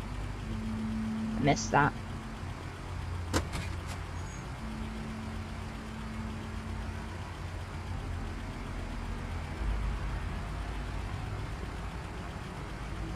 Hey, Woody. Yeah? You gonna be alright? You know me. Okay. At least he doesn't think I'm a complete piece of shit. But yeah, since the first 6 hours of gameplay, it didn't record any of the audio for this, I figured I'd give you guys the juicy tidbits on this at least. Oh, thanks. Hello. Nice. It is pretty aggressive. I am playing a beat cop, so. I would like to say, though, I knew who the murderer was from the very beginning because I read a book called Iceberg Slims and Pimp a couple of years back. In my pocket, and you just let him go. I don't know what you heard. I very much understand the chain of command of this criminal enterprise, so it made it pretty easy. Now, Miss White, Sheriff Bigby has returned. Ah, there's the old wrecking bowl himself. Bigby, where have you been? I'm not finished here, Miss White. You will have to wait. Just one moment, please. Look what I found. Seems your dog wants a biscuit. I'm not in the mood.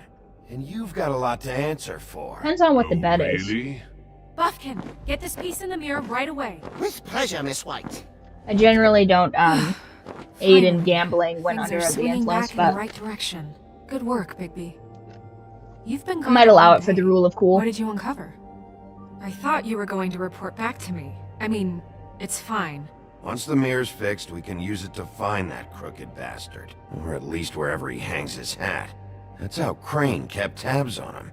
And I everybody kind of want to else. play this game as a I'd say he bungler. was abusing Like, one the more time. I privilege. want to just, like, Probably spying on you all know? of us. He was probably spying on me. Anyway, No, Yeah, it's that's, fine. You did excellent work, Bigby. yeah, probably gonna lose that Sheriff, bet, I could use your I would have to assistance. assume. Would you join me at the mirror? Don't go far. We gotta Sheriff. catch this case, we don't have time for I'd funny like to have a business. few words of my own with you. Oh yeah? Take a number. Take a number. I don't understand. This piece just doesn't want to join the rest. Got these people You trying to have any idea diminish why? my, trying to diminish my aura. Well, where did you find it? What has it gone through since being separated from the rest? Shattering is a very traumatic experience, you know. I found it in Crane's coat. Last person I saw with Crane or his coat was that psycho Bloody Mary. Maybe she had some... Yes, Miss White was asking about her. That explains it. You know who and the mirror have a very unhappy history with each other. How would you like it if she tried to use you as a doorway? I think I already know the feeling. Well, I think I know how to proceed. I'm trying to play It'll this just take me a playthrough little as true to, extra as true to the that's first all. one as I Thank you for can. your help. But I It would could like be to a while, play Sheriff. at I'll least find one you more when it's run ready. through of this where I'm just like a Besides buffoon. which, he might not want to come out with you watching. Like, pick all the wrong decisions. He doesn't like being spied on. If you ask me, you're everything that's wrong with Fabletown. Is it fixed? Did you ask about the Crooked Man? Buffkin's still working on it. He said it might be a while. If you're so self-reliant, what do you want from the business office so bad? What Well, I he's want funding is it. my business. He thinks because those two right now. he thinks because he has given all this money to Crane's campaign or whatever, because he's like old world royalty, and so he's like, you know, greasing the wheels of it. He thinks that he gets to call all the shots or whatever, but he's mostly just like a violent psychopath. So the history of Bluebeard or whatever, which they don't immediately tell you on here, is that he killed a bunch of his wives in the old world. And then his like most recent wife was like, aha, this guy did all this business, but because now they're in this new world, I guess he just gets a pass. Trying to catch a murderer, and they're over there bickering about bureaucracy. Yeah, that's what bureaucrats tend to do. War, don't they really? Also, the audacity of her. The audacity of her to complain about the bureaucracy when she is like queen bureaucracy. She is such a metaphorical freaking thorn in my side this entire time. She's like, we gotta do everything right. And then she's the one, like, you know, I can't examine the body because of like her feelings about it. And then nobody's keeping track of the body. So then Crane disposes of the body so that he can throw us off the trail because of her not like securing the securing the evidence or whatever, because she's got to play like junior detective or whatever. And it's like, you're ultimately kind of useless to this case. You have I mean, as far as I know, she's a glorified secretary. So unless I'm having to talk to a child or like an addled woman or something like that, she's not that helpful. So if she's not there, I can do my job a little bit better. But she does, I guess, to a degree, humanize me. So she would be like a decent politician, but she has no real power and she has no violence to back any of this stuff up. Because if there's one thing that we all know, guys, it's that the police are the violent arm of the bureaucratic state. So him being able to intimidate people with physical violence and turning into a giant wolf man is like kind of playing to our favor. Everybody thinks that I'm going to show up and crack skulls, and so they're more likely to give me information, whereas her, they can just give the runaround. Why is that? I mean, she can't even.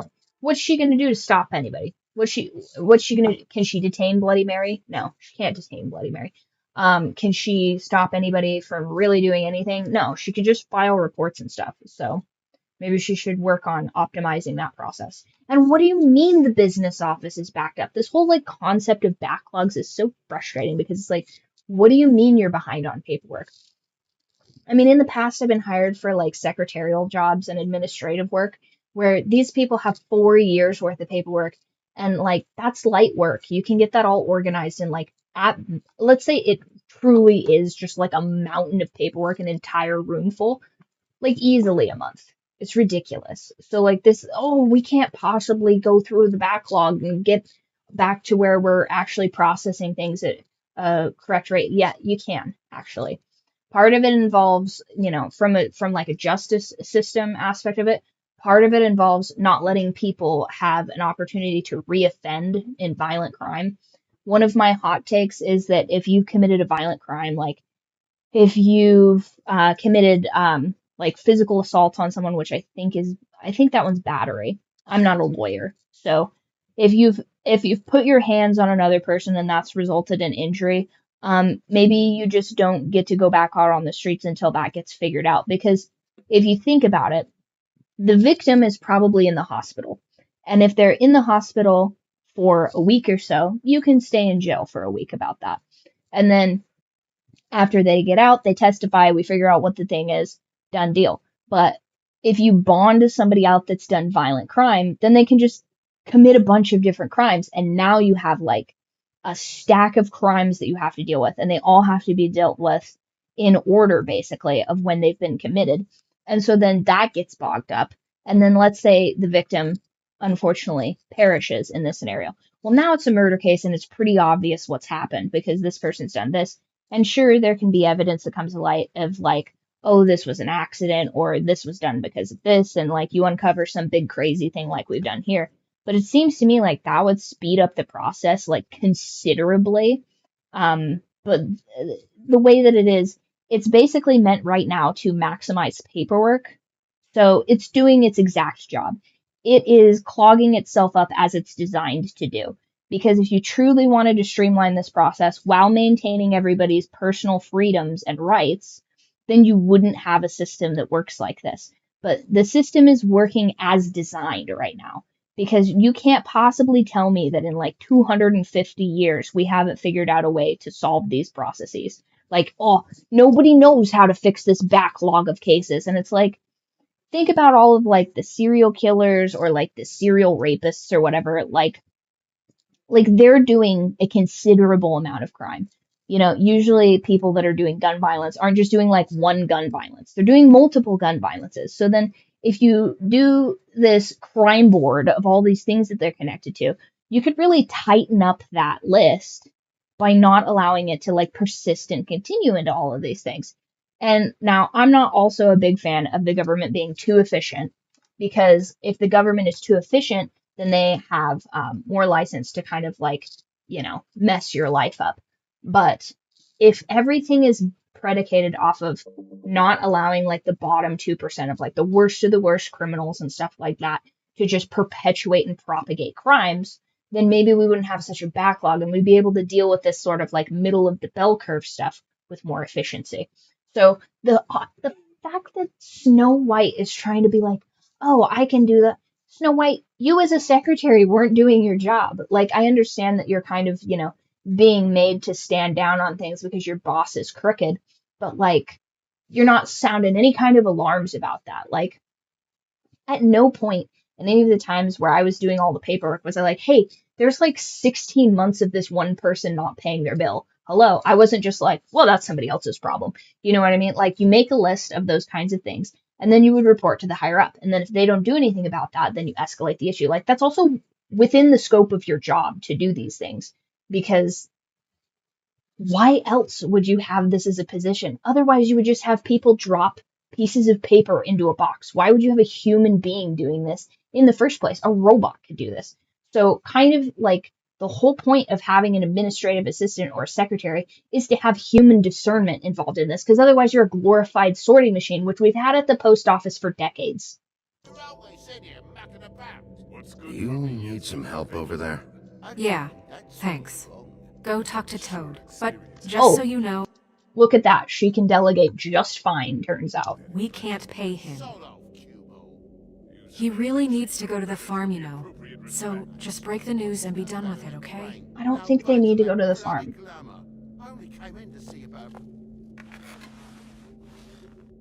Toad, come here. I thought I made myself very clear. I see how it is. Passed off to an underling, eh? Why am I not surprised? Well, you did... Also, underling, I'm pretty sure a sheriff ranks higher than a secretary, if I had to guess. Like, back in the day, the sheriff... I mean, I'm pretty sure sheriffs rank above... Let's look that up real quick. Pretty sure the sheriff is like one of the highest roles in the area, because that used to essentially be the like the day-to-day like governance of the people. The office of sheriff. And they're I'm pretty sure the only elected position. Like, I don't think Crane was elected to his position. I think he was appointed, but I'm pretty sure that Bigby was like, I believe you have to be elected to be a sheriff. Office of the sheriff supersedes which roles?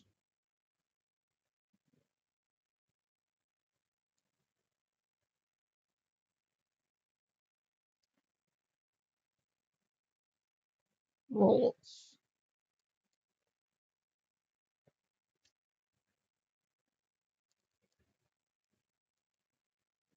Okay, a sheriff is an elected official. A sheriff operates at the county level and is accountable to the voters.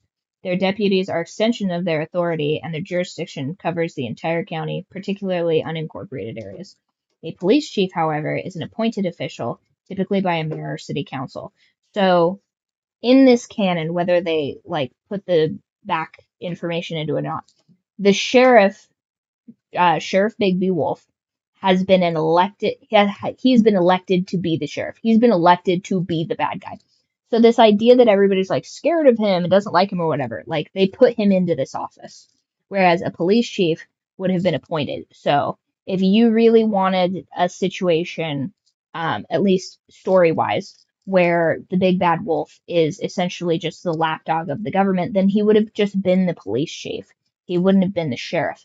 Him being the sheriff gives him a little bit more authority than if he was a police chief, because the police chief probably has to answer to the higher ups, whereas, like it says here, the sheriff is beholden to the voters, so they can vote him out of office. But I don't think that the mayor or the secretary of the mayor really has any authority over him. Bum, bum, bum.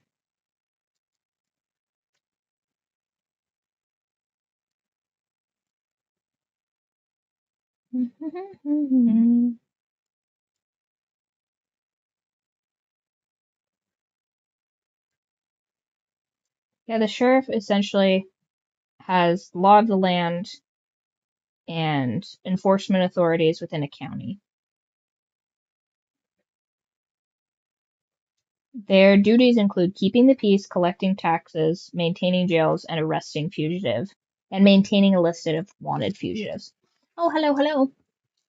Knows what damage brings me in here, so maybe it's for the best. So Just it's need a actually little not bit my of job dust to send these cover it. people to the farm. That's not my Tried talking job. to her about it, but it's like chatting up a brick wall, it is. Now, I'm sure you've got your own agenda, Sheriff, but I've taken a real wallet because of you, and you can't deny that. I'm starting to think you don't take me seriously, Toad. How many times have I told you to get glamored up? You know that if you're out of glamour, I gotta send you to the farm. But once again, it's not the sheriff's job to send them to the farm. His job is solely to pursue fugitives, it seems here. It's not to, like, send people to institutes or what have you. Yeah, and I think maybe the United States has shifted what sheriffs are, maybe perchance because of the English, because that seems to me like they report directly to the monarch, which would, if we're going off of an English-based system here, which maybe that's the case, maybe I'm incorrect in my assumption, that he's operating as a old world sheriff, essentially, where he would be beholden to monarchs. And if that's the case, then it makes sense why I have to listen to Snow White's dribble, because she is still technically one of the highest authorities here. Because didn't Snow White end up becoming a queen? I know that she's a princess, but she could be, I think she was a queen. So then it wouldn't make sense why Crane would be involved, because Crane is just a bureaucrat. He should be under her, but that doesn't make sense story-wise. And maybe they've just like sort of shifted their roles because of the Mundys in this situation. But as far as the laws of the United States, insert eagle noise here, he would have no no reason to be listening to her nonsense on all of these things. And he would also have no responsibilities to be sending these people to the farm. Well, how about your friend the pig, hmm? Is he going to the farm too? Yeah? You thought we didn't know about him, huh? A worse-kept secret in Fable. He stays out of sight. Colin stays out of sight. For Mondays, at least. Can you say the same? Which he can't. Fine, I get See, here's the thing. One of the things that people like this, and by this I mean this Toad Man here, will try and do is they'll try and hold you to a standard that they're not even holding themselves to. So in those instances, I don't have to care what their argument is because their argument is unfounded.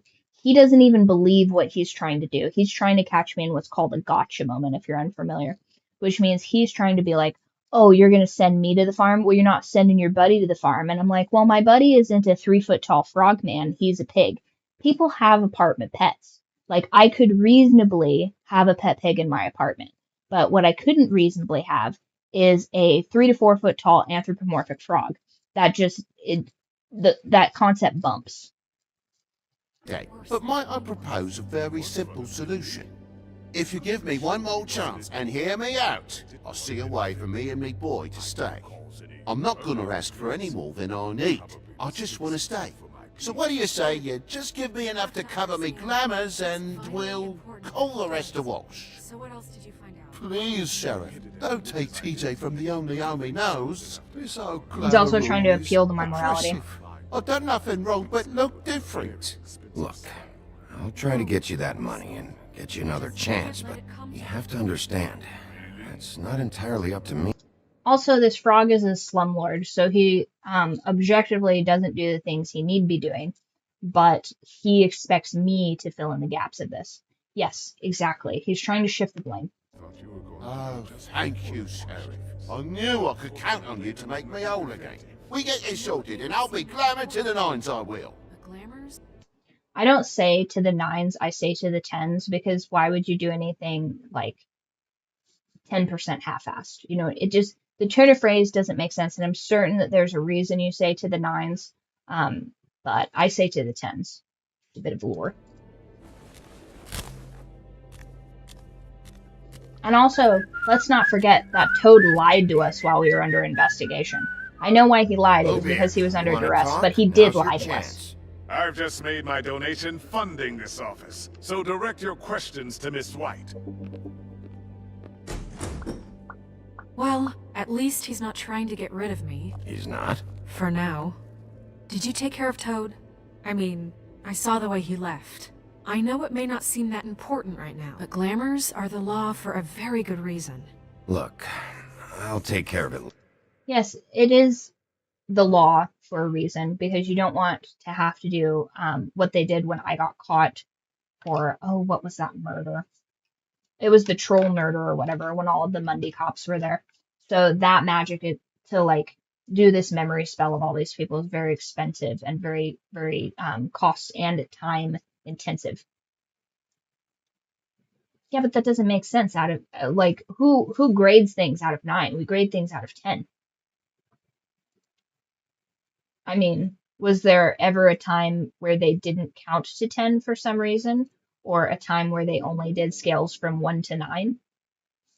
I mean, that would be interesting to know. But, let's see here. So yeah, her trying to get me to enforce everybody going to the farm is preposterous. I'm not your dog. Unless we're doing this English rules, and then in which case, like, woof woof, you know what I mean? I told him we'd work it out, so he'd get out of our hair. We don't have time to worry about that right now. Bigby, what did I tell you? He's unglamored when this whole thing is over. I'll send him to the farm. No questions asked, okay? Fine, we'll deal with it later. I know I should be asking... Also, as a secretary, part of her responsibilities is to be able to prioritize tasks, and this whole, like, unglamored thing doesn't seem to crop up as really a problem for anybody in here. So she is kind of just grasping at straws for what she has the authority to do, because she really has no physical or, you know, she can't really find the source, supposedly 9 yards of happy. Oh, okay. Okay.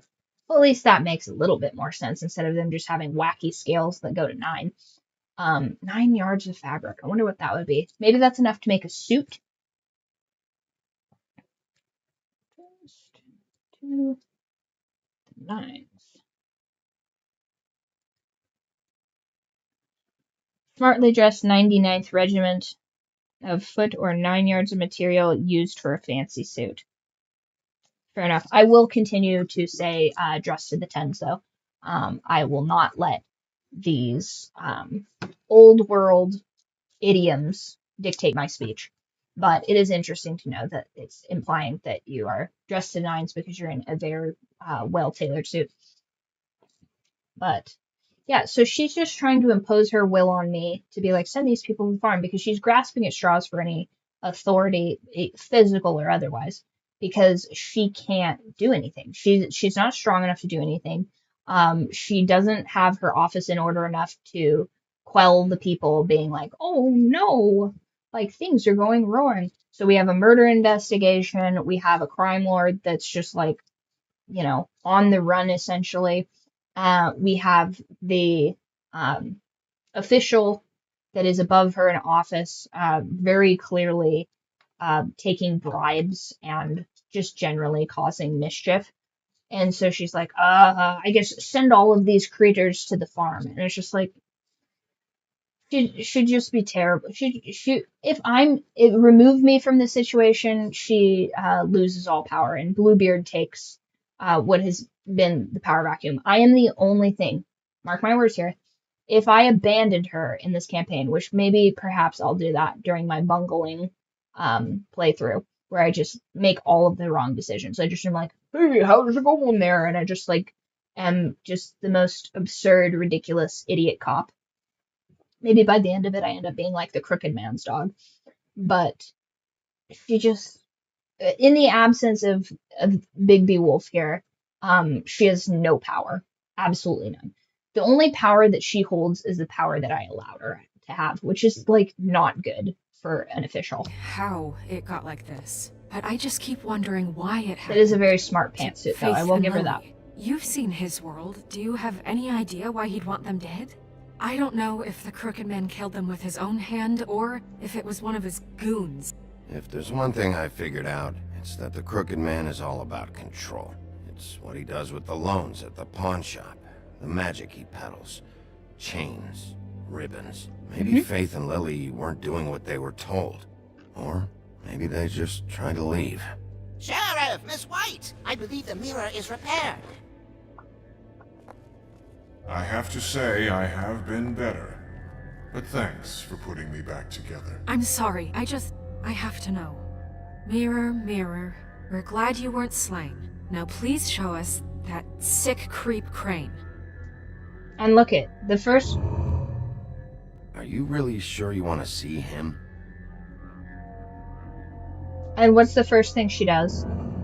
You will get on that plane to Paris, and you will wait for the day the Crooked Man needs you. Until then, not a peep. Otherwise, I get to deal with you my way. So please, please disobey. It's a top-tier enforcer right there. Someone's watching.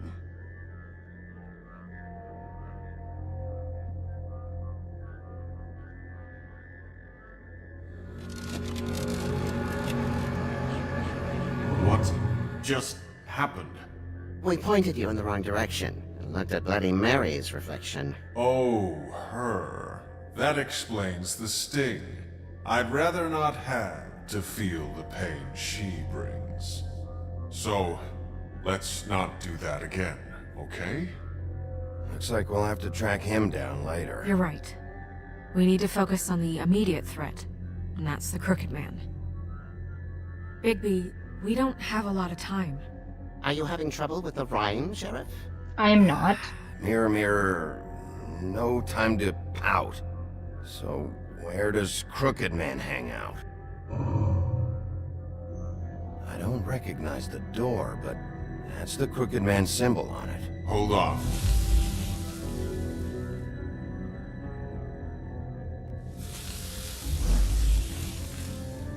The door.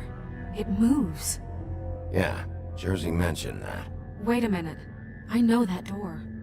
That's Central Park. I don't know when it's gonna move again, but I'm gonna get there before it does. Bigby, wait!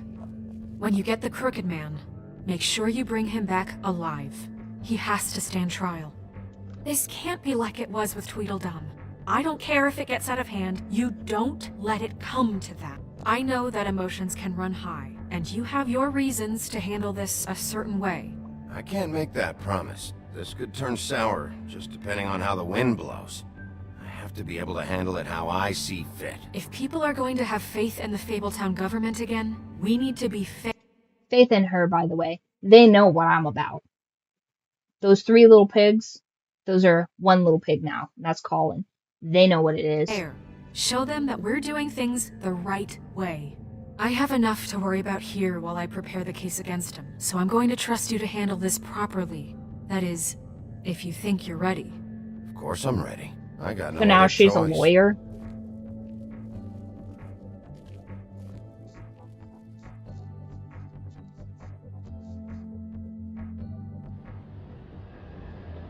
Okay. So at least we don't have a ton to play through. I wonder if I can skip the bits that I don't care for. Like, skip the whole Bloody Mary business.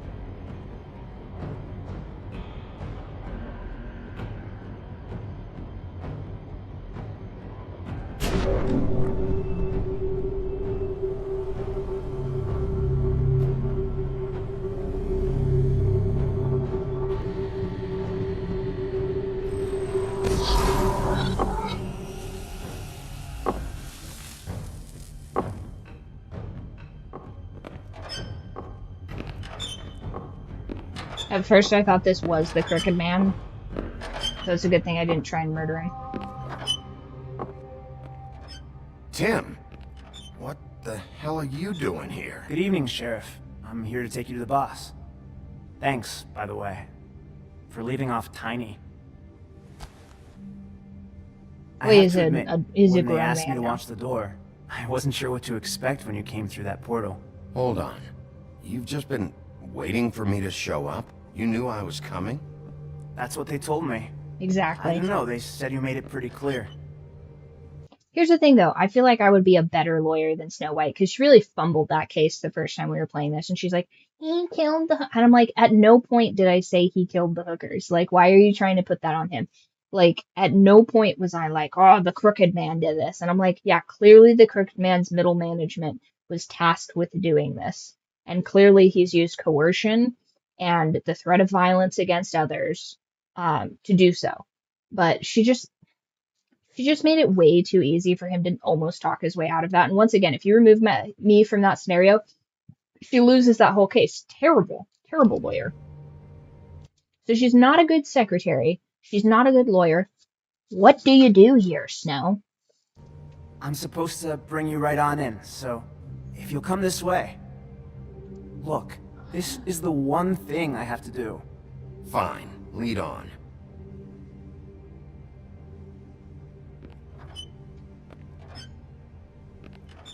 Now, I personally wouldn't wait, but I feel like this is more true to his character that he would be cool by this guy.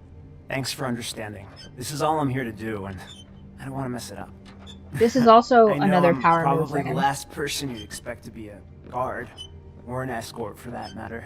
I get it. You have a job to do. But you gotta ask yourself... Because here's the thing, if I like brush past that guy, then he's like, look at this unreasonable prick. But if I wait, now he's controlling my actions. He's making me arrive at the speed that this guy can amble. So it's just another way for him to exert control on other people. Because it actually, like, he's put this guy in this position to intentionally slow me down and maybe even potentially piss me off. Because if I'm having to wait for this guy to, like, you know, drag himself to this door, essentially, like, I'm wasting what I would assume is valuable time. But I don't care, because I'm going to get this if you want to be involved with this guy. Whatever you may think of him, he doesn't treat me like some broken little kid. No, he treats you as a tool, which is what he treats everybody as. Your perception of that is that he's treating you better than other people, because other people don't think of you as a tool because you're broken and inefficient. And that doesn't dictate anything about your own self-worth, but it does mean that you're going to be slower at tasks and maybe not as equipped as someone that would be more expedient. I think he gets what it's like. He gave me a job, and I'm lucky to... Except, I'm pretty sure the Crooked Man was smashed to pieces for crimes he's committed, whereas I think Tiny Tim, it's an ailment. have it. This is the only option I've got. Just goes to show, like, what a manipulator this guy is. Just keep that in mind, maybe? Because if you and the boss go up against each other, the rest of Fabletown is going to get caught in the middle. And if you're here, it can't be good. It's so not I good. hope you two can come to an understanding. He's also here to soften me, too, because he's a sympathetic ear. And he's like, oh, you wouldn't want to disappoint this cripple, would you? And it's like, you know, this kid, once again, this kid doesn't have the perception check to be able to understand what this crime lord's doing, but, like, I know ball. A lot of us depend on him. Some of us never get to the front of the line at the business office. But he's there. We need...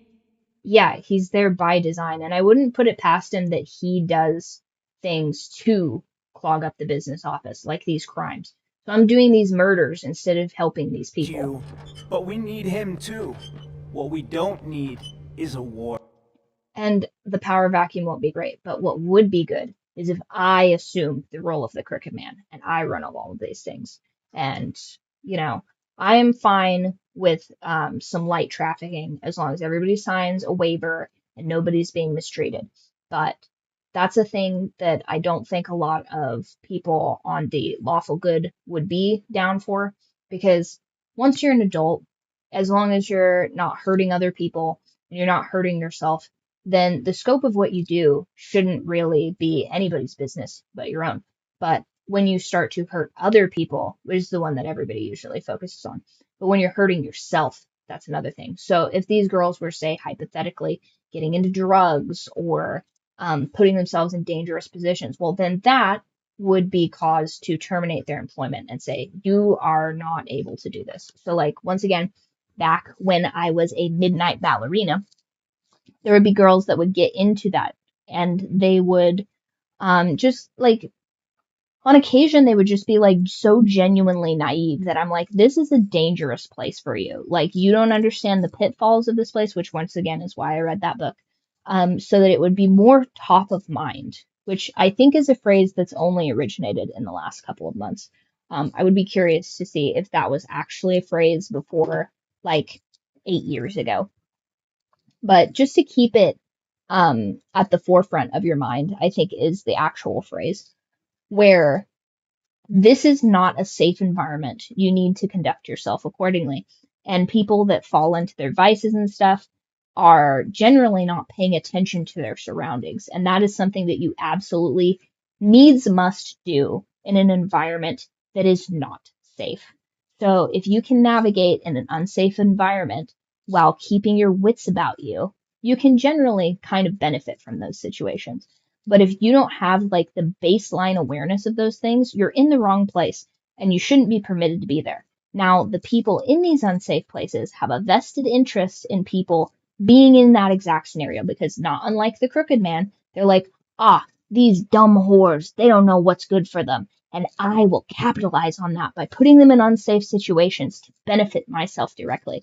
And that is where somebody should step in and say, you actually can't be here. Like, if hypothetically I were running a midnight ballerina studio, I would say, hey, you have a drinking problem, you have a drug problem. If you can't pass a urinary analysis, you are not permitted to work here.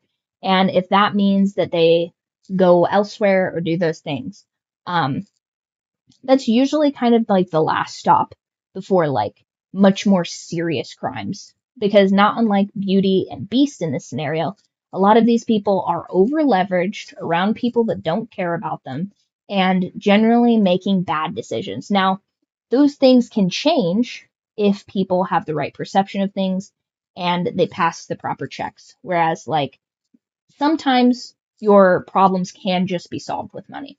And if you're in that echelon of these groups, then that can be a net gain to you if you have the right perceptions and if you're paying attention and you're keeping yourself out of trouble. And then there's this other group where it's like right in the middle, where like money would solve their problems, but mostly a change of decision making practices needs to be altered. And sometimes over a course of, several years or whatever of making consistent money and seeing the people that are making money consistently and not having the problems they're having. Like, for example, if you have like hypothetically like a drug addict boyfriend or something like that keeps spending all of your money and causing problems. Over a long enough period of time, I have in fact seen people go from this middle group, this group B, if you will, where yes, money is like the predominant reason they're getting into things, but they also have poor decision making attached to that. And if they just have the influence of people making slightly better decisions, then they can move themselves from group B to group A. And those are the miracle stories that you hear about. Those are the stories of like, oh, I used to do this and now I'm like a school teacher or something. And oh, yes, I had this like darker part of my life where like things weren't going as well for me, but like I've risen above and things are going great and I have like children and a family or whatever their happy ending for that would genuinely be. But those are the stories, like the feel good stories, you know what I mean? Where people move from group B to group A, everybody's happy. Some people are just in group A, just innately. They're just in group A. Things are going to work out for them. They're going to make good decisions. And based off of making those good decisions and perceiving the things around them and keeping their wits about them, they stay in Group A. Now, you can fall from Group A into Group B, but very rarely have I seen a person go from Group A to Group C. And Group C is a person where money is not their problem. It is solely their decision-making processes that are just so fundamentally flawed that they're just never going to get it. And these are the people that nobody talks about and nobody really cares about. They say that they care about these people, but like they just like miss such a fundamental aspect of this that they can't make good decisions for themselves. If you put them in an environment where it is safe for them, they will find the unsafe choice. They will take like a regular 9 to 5 job and they will find the worst influence that they can in the second and third string of these interactions and they will immediately go down the wrong path. And those are the people that get kind of like fallen through the cracks on these things. And then these are the people that end up being the homeless. These are the people that end up being addicted to drugs more often than not. These are the people that just kind of don't get it societally. And unfortunately, you can't really help these people because something about the way that their brain works just doesn't work. Now, I would love, I really would, for all of these people in Group C to be in Group A. I really, truly would, but it just doesn't work like that. They just aren't.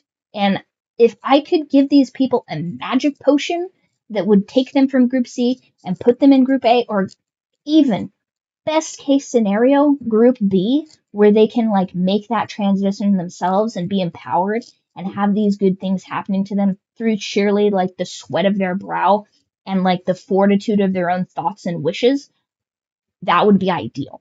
But there's probably like a good 2 to 10% of people that are just going to always remain in Group C, no matter our best efforts. So those are the things that get weaponized by people like the Crooked Man, where they're just like, oh, these people need me, these people need me. And it's like, these are the people that he keeps closest to them, because these are the people that are never going to get out.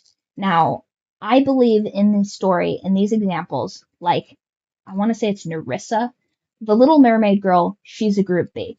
She probably needed money. She got into that. Her and her friends were going to get out, and they were all pretty firmly in Group B. Now, she popped into Group C when she told the head honcho guy, hey, my friends are trying to get out. We don't want to be punished. Now, she popped herself into Group C out of fear because she didn't want the consequences, because what she has seen happen is these Group C people end up in a landfill. And she does not want that outcome for herself and her friends. So she does what she thinks is right, which was a bad decision. She should have kept her mouth shut, which is what that magic has her do. But it's kind of a prisoner's dilemma thing.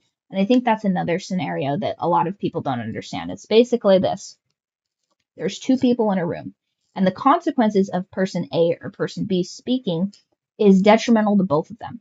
But if neither of them speaks, yes, they are both punished, but they are both punished to a much lesser degree because there is no evidence without a witness.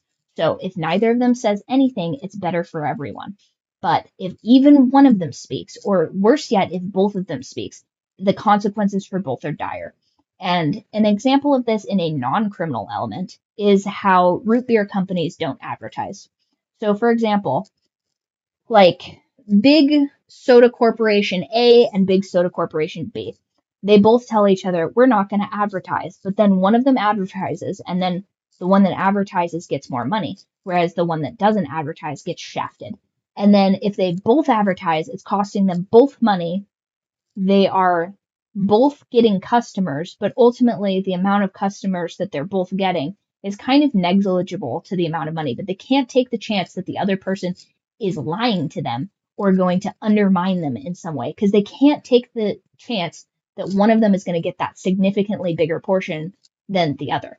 But root beer companies don't advertise, and because they don't advertise, neither of them really has any cost associated with them, and they get pretty well the same amount of money from the pool of customers that would just purchase from them anyway. So it's a better system overall.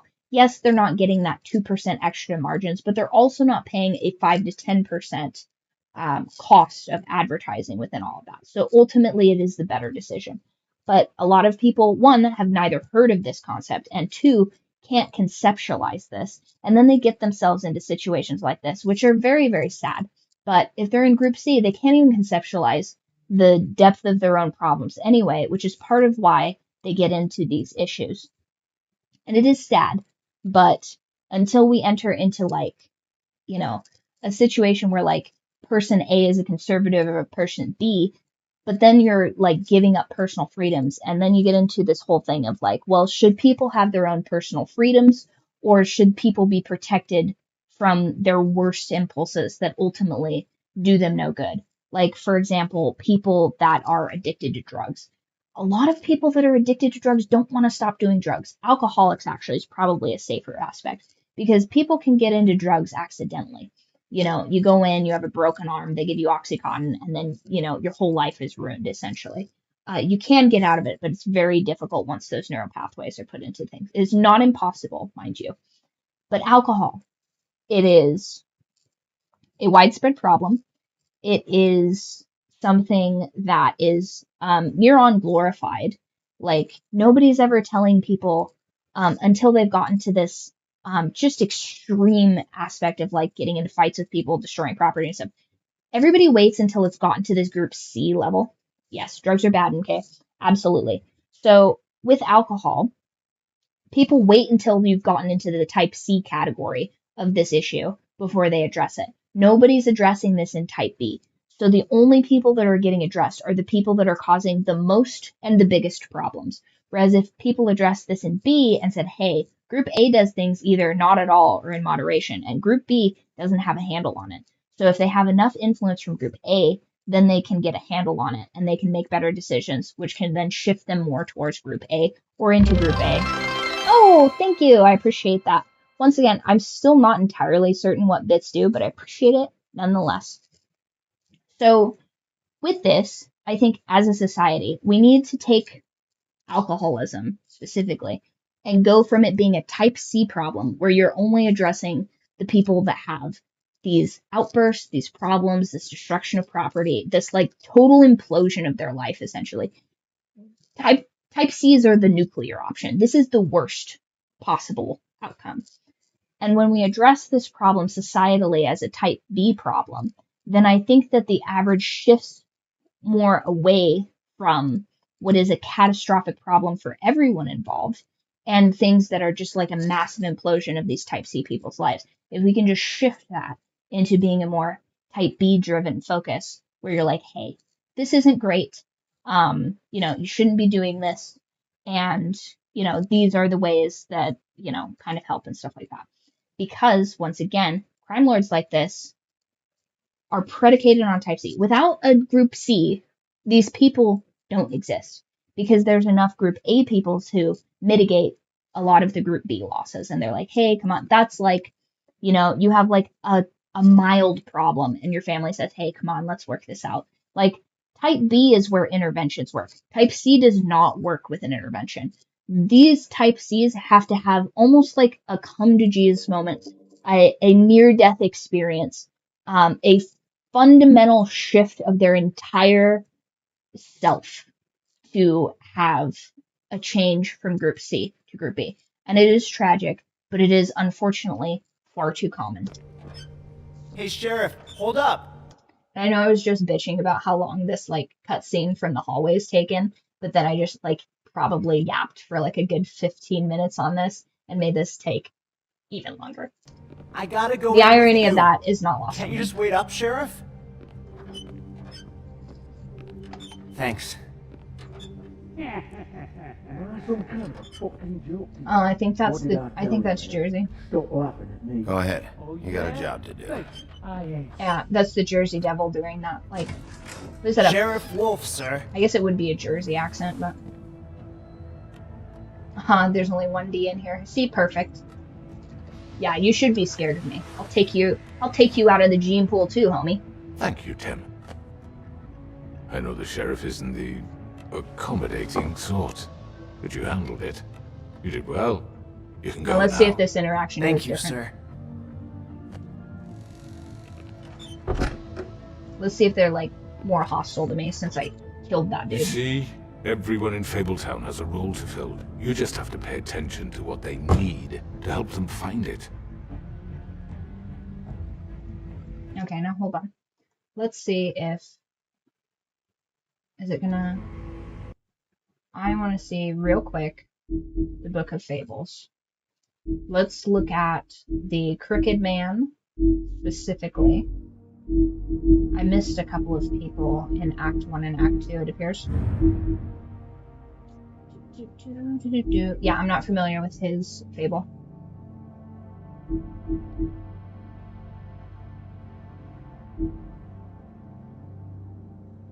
Okay. His operation started with a crooked sixpence and a crooked house, two things he cared about more than his wife or children, whom he killed rather than let stand in his way. In his rise, the crooked man has ensnared many fables into his criminal web, providing them what they needed, but always at a high cost. He is cunning, persuasive, and ruthless. Yes, we're aware of that. Do we have...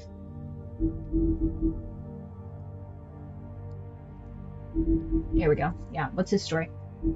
Occupying a desanctioned church, this is one of the many locations of Crooked Man operations. Users run Fabletown's underworld. It is a large atmosphere made for comfortable meetings. No, I wanted to know. Okay.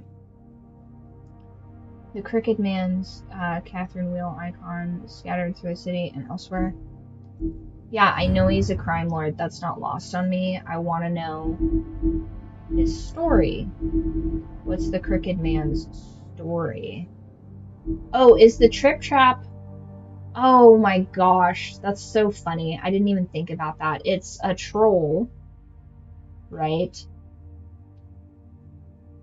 Like a troll under a bridge. That's hilarious. Okay. So, is there a way for me to see... Okay. Let's just look up the Crooked Man fable. Okay. What is his story? Crime lord.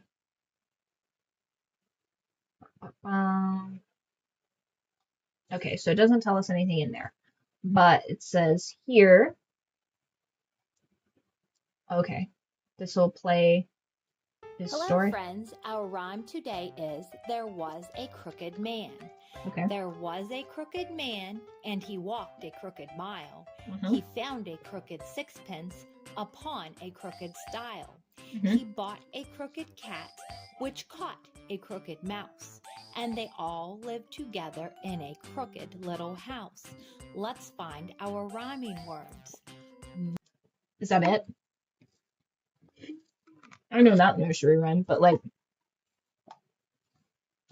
why would he be a crime lord though? No longer holy, deconsecrated, which isn't even a word. defiled. Nice. Yeah, that makes sense. That it would be. But where...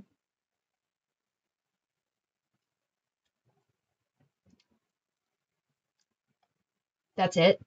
They've just contrived this whole story. So,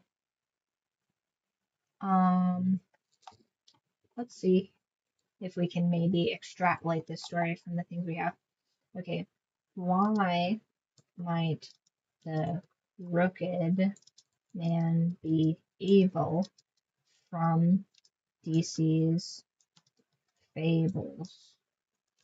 I want to know his whole backstory in the old world.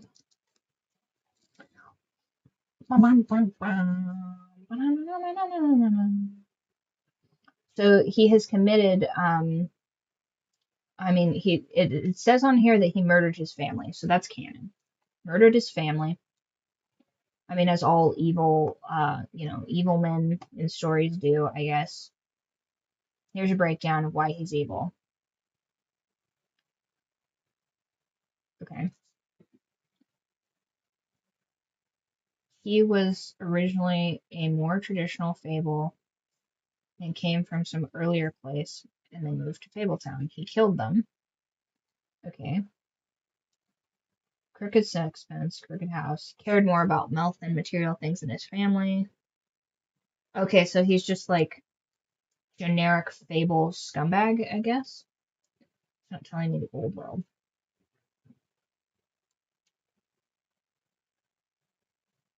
Why his old world behavior makes him evil. Killing one's family for self-interest is a moral transgression. So this is another thing I want to get on at a certain point here, is that these dirty clankers are idiots. They're ridiculous. First of all, everybody worried about ChatGPT replacing them. It's one of the dumbest things I've ever seen. I could probably get a better answer from people on the street than I could get from this robot.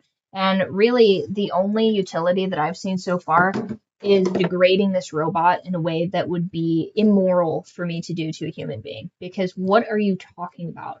Like, and the fact that it's been incorporated into everything is ridiculous. Yes, yes. No, I'm familiar with why he's crooked. What I'm not understanding is if crooked is perhaps some parlance for like being like dirty. Like I know that he is physically like disfigured. I'm saying, is crooked sixpence like he stole this money and then used that to steal this house? Or was this house like, is the crooked house like architecturally crooked, or is this crooked house like a den of ill repute or something? You know what I'm saying? Like, has he always been a skeeving slimeball, or is this just, some turn of phrase? Now, the other thing is here, everybody is so upset about AI and these clankers and stuff like that, but AI could not conceive a plot like this. AI is some of the most useless dribble I have seen in all of my days. And what I mean by that is that if you asked AI to create The Wolf Among Us 2, which, who knows, maybe that's what they're doing, and maybe that's why they're having so much time, so much of a time releasing it, because whatever it spits out is just slop. I think so far the only people that I have seen in my own experience that think that ChatGPT is good are people that are, in my opinion, low perceptive people. Like, for example, some of my cousins are like, oh, I use ChatGPT to write my essays, and I don't even know the subject, and I just feed it into ChatGPT. And I'm like, you are paying to get an education where you are not even understanding the subject matter. I have no issue if this was some sort of a like time-saving thing for cutting out busy work. If that is its true utility, that's one thing. But this is some of the dumbest, like, look at this. So I tell it, I say, hey, Chat GPT. I would like to know why the Crooked Man would potentially be evil. And then it doesn't understand that I'm asking it why perhaps he might be evil, and not to just regurgitate things off of the internet for me. Now, you would think that, and a human being actually I will give humans some credit because I am in that category, is the bit of old slang for not on the straight and narrow. Yeah, a crook, exactly. The AI slop can't even distinguish that. The AI slop is like, well, see, the thing is, killing one's family for self-interest is a moral transgression. It doesn't even understand the nuances of the question. Whereas if you lead a witness, for example, if I asked a person, like, do you think that this is correct? The tonality, which, I will say this, the utility of speaking to people in person and stuff like that. 90% of, I think it's 80 to 90% of speeches, of communication is nonverbal. So the tonality, the way that I'm conducting myself when I ask these questions, which is also why it's important to not have conversations when you're very, very angry with people, is because it changes the meaning of the way that you're saying things. You should try and have a clear head when you're trying to communicate with people. Anyhow, I ask it, what is the deal with this? And it's just like, oh, no problem. Whereas if I asked someone on the street, if I said, hey, why do you guys think that the Crooked Man is a bad guy, aside from the instances I've given you? You guys have already assessed that I'm trying to understand the root of crooked. I'm trying to understand why. Yes, this very short limerick, sure. But why perhaps would that be so crucial here? Is it just a crime lord cripple? Is that the instance? Or is there some sort of attachment to him being crooked that is some sort of like turn of phrase to be like, he's also very internally corrupted. He's externally broken, but internally corrupted. And that is just something that this just fundamentally doesn't understand. Now, one of the things I will say that AI is very good for is organizing things, because that is a thing that I think a lot of people are bad at. I am excellent at organizing things, but maybe not so much as a way that a general person would organize things, because it doesn't make sense why they would organize them in such a way.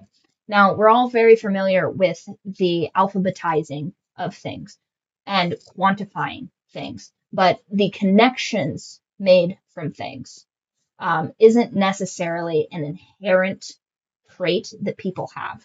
Like, for example, when I was working for a distribution company, yes, all of the companies are alphabetized, and then all of the billing is by date.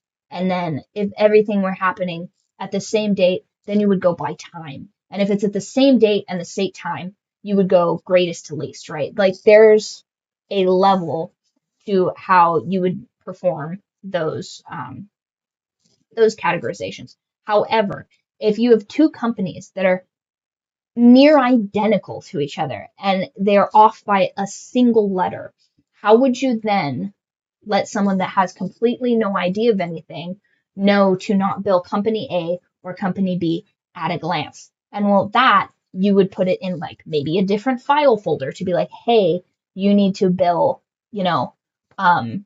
company 5 in the red envelope, not company 6. Or I guess you would need like company 6 and company 9 or something like that. Something like much closer to each other so that you wouldn't get them mixed up.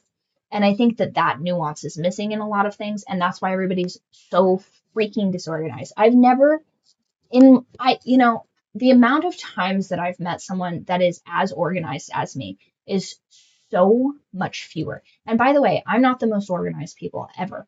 If I was more organized, you guys would probably have a much wider scope of my room right now. But I digress. The amount of people that are more chaotic and disorganized than me is so alarmingly large. It boggles my mind why people would be this disorganized willfully, intentionally. But there are absolutely people that are way more OCD organized than me, and I aspire to that. I would love to have labeled organized, everything in their place type of activities. That is like my dream. And I would love to show you guys in the future the layout of my house being optimized and just everything in its place. That is just such a delicious thought to me. So the fact that this guy is able to capitalize on these things is just extraordinary. But anyway, we're getting into the weeds about this AI slot. But the point being is, if AI is coming for your job, you have much larger problems. You are very, very distinctly in category C if AI is coming for your job. Now, robots coming for your job, that's very different. Because I think robots coming for your job, the discernment that a robot has is far lower than a human. And a clam, incidentally. Because clams and, there are certain natural processes that can't be replicated by a robot. At least not to a degree of specificity that makes the robot better than a human. Like, if robots were so specific, we would have robots as brain surgeons instead of humans because, the finite details of those things. But anyway, I digress.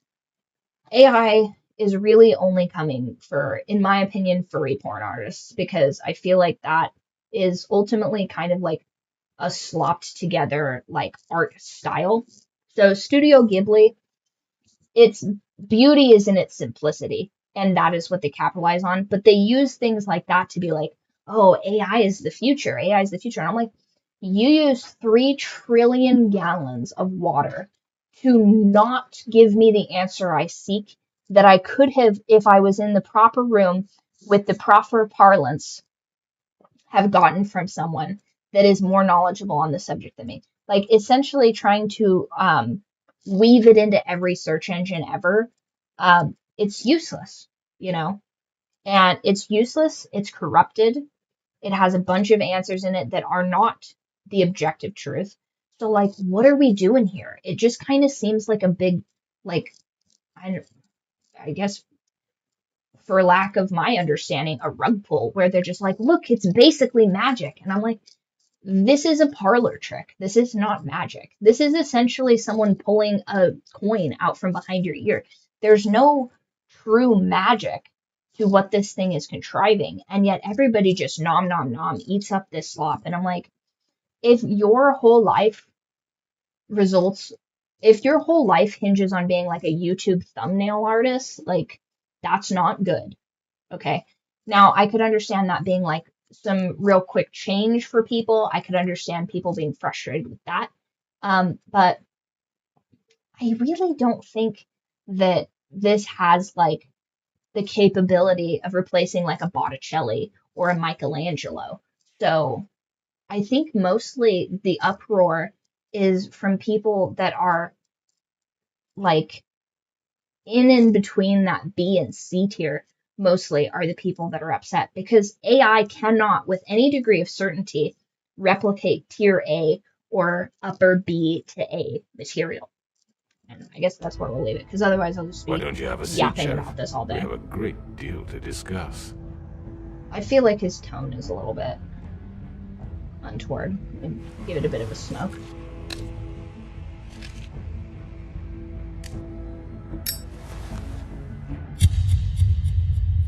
Nice. Now, can I skip? Can I skip through this and go to the next? I've heard stories about you. In the old days, how you picked off those men one by one. Oh, how they screamed. The wolf is coming. And they would wait, hiding anywhere they could squeeze their pathetic, shivering corpses. Yeah, so we're missing a Tweedle. Some That's would good. just drop to their knees where they stood, close their eyes, and wait for death. And you'd give it to them. I wish I could have seen it. Oh well.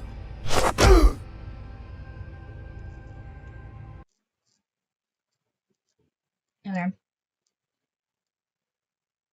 Do not try and remove a ribbon because I think ideally people have once again, like 30% of these people didn't have the context clues to be like, oh, this ribbon might be why these people have a perfectly clean incision across their necks. You know,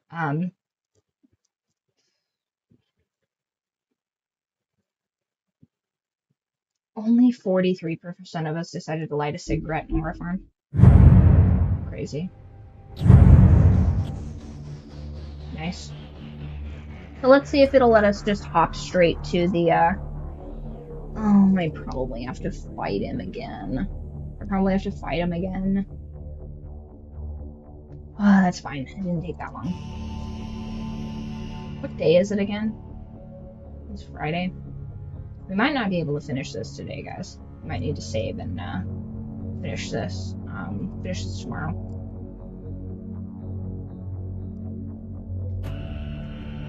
And then we'll do one more run of this where I'm just like a complete buffoon, where I just like intentionally don't get it. And I'm just like, where's the killer? Who's the killer? Oh, like the entire, it was Tweedledum. And it's like obviously not Tweedledum or something.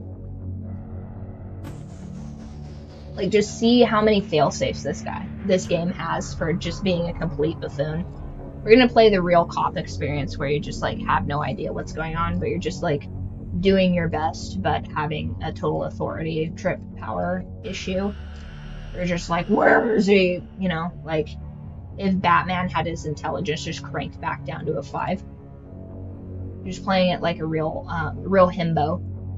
That's what we'll do.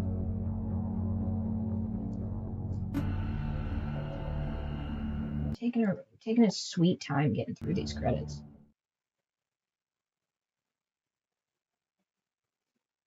Yep, I'll see you.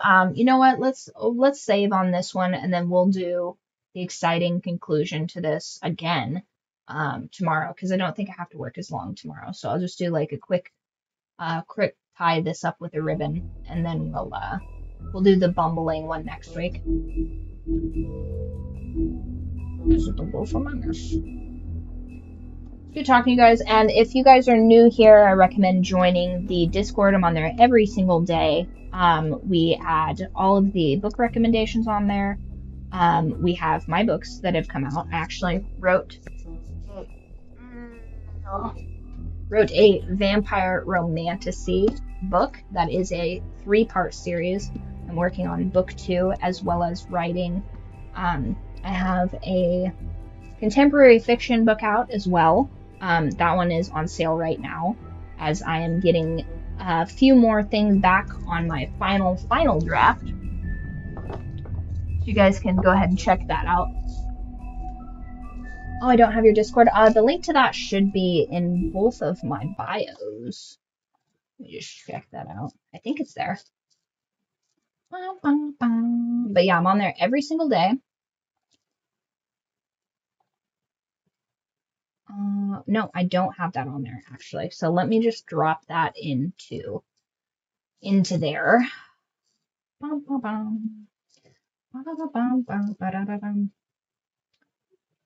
Okay, server boost.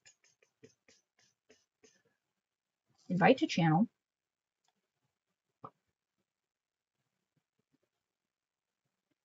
Edit invite. Limit. No expires.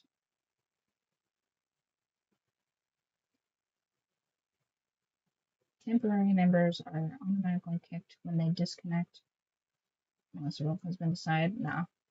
Because it takes a bit to get a role. I make you guys really work for it. But if you guys would like to move up the ranks a little bit faster, if you read my book and leave a review, you get an automatic +1 to the Discord. If you read any of the books in the recommended books, you get a +1 to the Discord, as well as leaving a review. That's very important. We like to help out the people that we are reading the books for, even if they've got a billion reviews. It's important to know, what you guys thought of those. And then, let's do my channel. There's all kinds of ways to get +1s on the Discord, but I will be making a cute little graphic so that it is more apparent.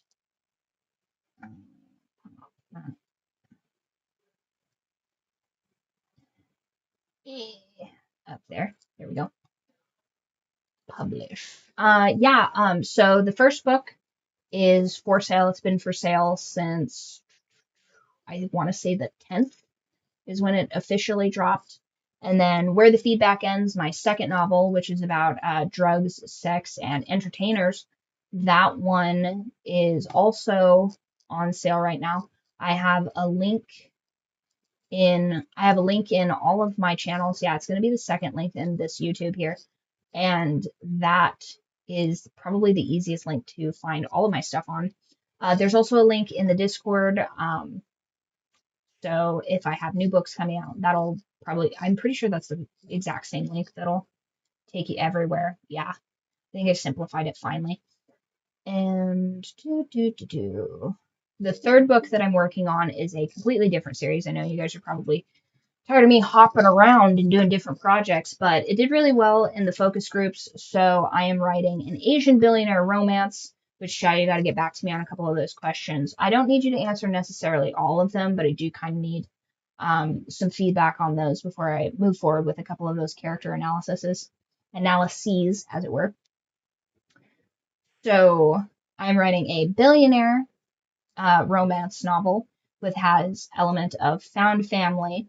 It has a very strapping Asian love interest, and it's probably going to be a 3-book series. I am writing it currently as a duet, so the female aspect of it is going to be more romantic, and then the male side of it is going to be more kind of grungy, like dealing with like the internalized issues of like how your father views you and the weight of a legacy and those kinds of things.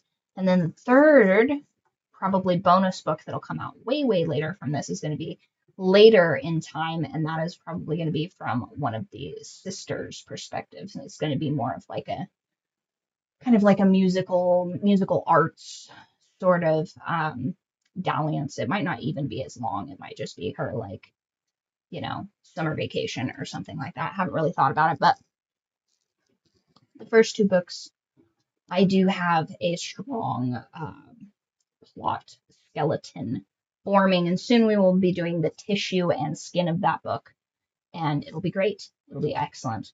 Then I'll probably get on to book 2 of the Born in the Eternal series, Thirst, and that one is going to be real fun. It's got some BDSM stuff in there. I feel like you guys are really going to eat that up and love that. It's really kind of a villain arc for that series, and hopefully it is very, very interesting. Book 3, my goal is to make you guys cry in at least one chapter of every book I write. So hopefully I do the characters justice and they don't attack me in my sleep. So we will look forward to the release of that. But until next time, guys, I've been Riley Bird.